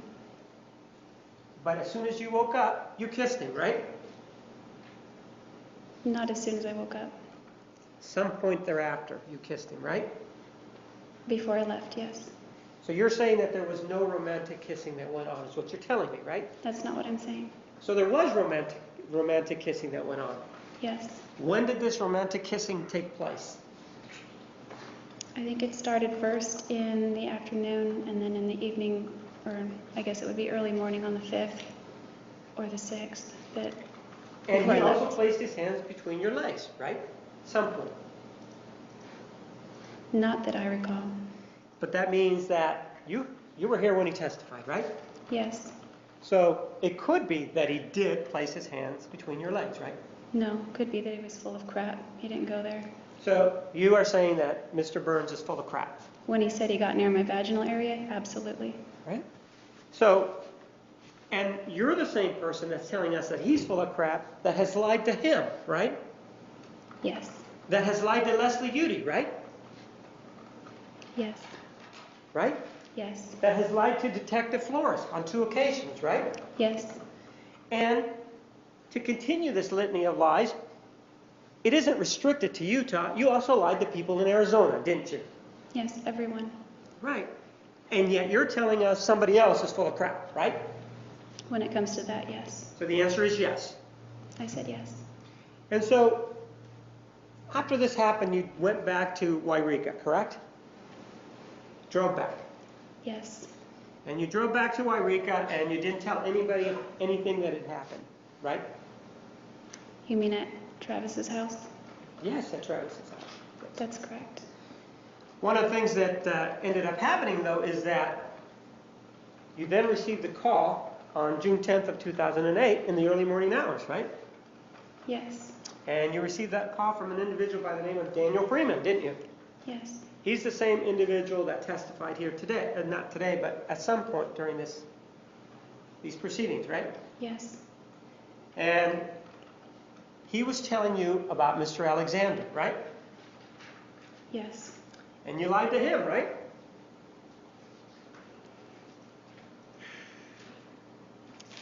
I don't know, I guess. Well, no, we don't want you to guess, man. You did lie to him, didn't you? I'm trying to recall our conversation. Well, did you tell him I'm the person who killed him? You didn't do that, did you? No, I didn't. You pretended you didn't know anything about it, right? I don't remember. He just told me. I know what he just told you. I want to know whether or not you told him that you knew that something had happened to Mr. Alexander on June 4th of 2008. Did you tell him that? No. You omitted that, right? Yes. Even though he was calling you to talk to you about Mr. Alexander, right? Yes. The conversation allowed for that sort of response from you, right? Yes. But you didn't do it. Instead, you kept it to yourself, right? Yes. He was upset when he called you, right? Objection, cause of speculation. Saint. Heard his voice, right? Yes. And you could tell from his voice whether or not he was upset. You've been around him before, hadn't you? Yes. You'd been around him many times going to his house for Sunday dinner, right? Yes. And you've also been around him when he'd been around with his family, right? Yes. With his sister Desiree, right? Yes. Had gone up to Sedona with you, right? Yes. Had gone up to the Grand Canyon with you, right? Yes. Had gone up to the Havasupai Falls, right? Yes. You had significant contact with him, right? Yes. And in fact, at some point, you even thought that he liked you, right? Yes. And in fact, you wrote that in your journal, right? Yes. So you could tell from his tone of voice that he was upset. I've never heard him upset in my life, actually. Okay, so that tone of voice that he displayed to you was foreign to you. It was gentle, the way he was talking. All right, so it was a gentle tone of voice. And in this gentle tone of voice, you never told him that you were responsible for the killing of Mr. Alexander, were you? No, I did not. You could have, though, right? Yes. He was a pretty close friend, right? Yes. And instead, what you chose to do is you chose to perpetuate the lie, right? Yes. You then started to call a religious person, didn't you? Yes. You called somebody by the name of Bishop Layton, right? Yes. And you called him and you asked him whether or not Mr. Alexander was dead, right? I didn't think I asked him that. Well, isn't that the topic of the conversation, Mr. Alexander's death? Yes. And during this time, you're calling as the grieving ex-girlfriend, right? Somebody who cares.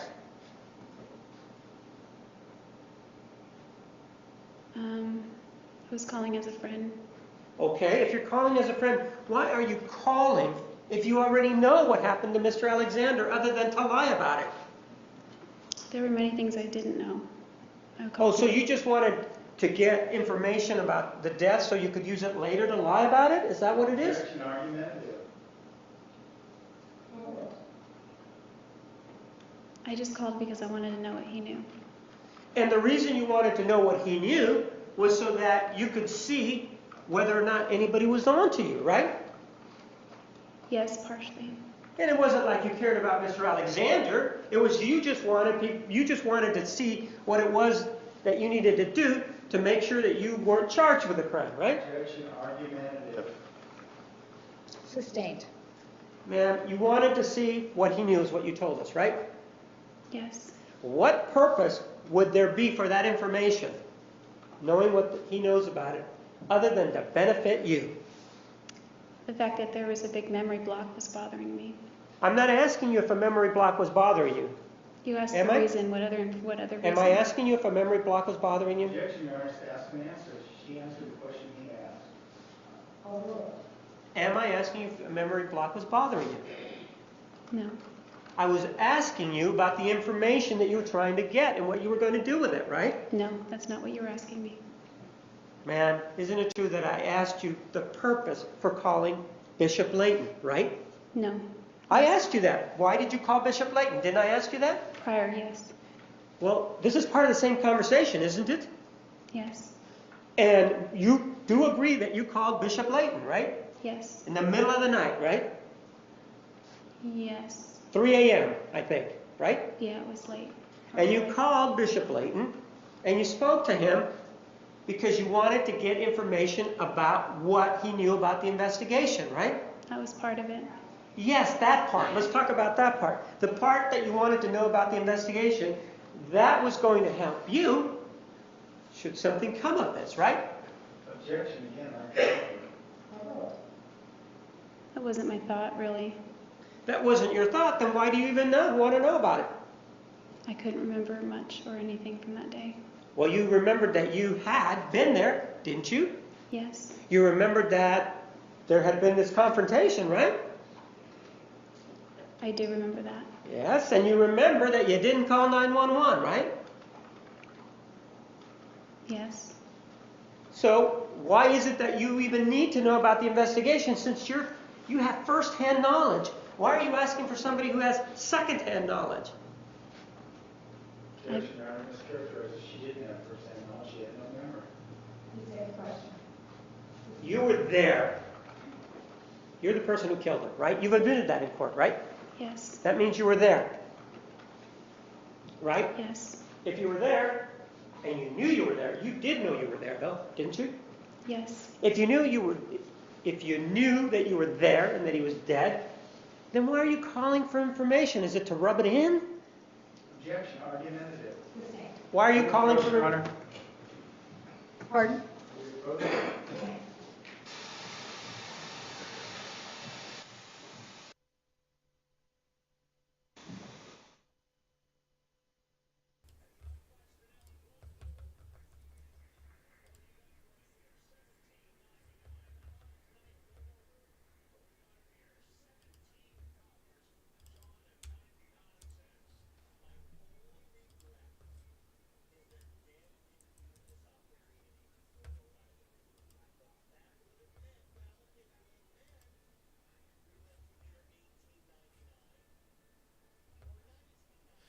Oh, she was getting scared. Yeah. There you go.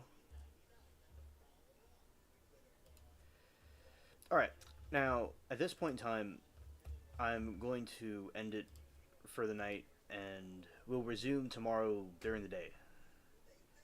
Alright, so thank you all, thank you Mermaid for coming, and everyone else, have a great day, evening, afternoon, night, and peace.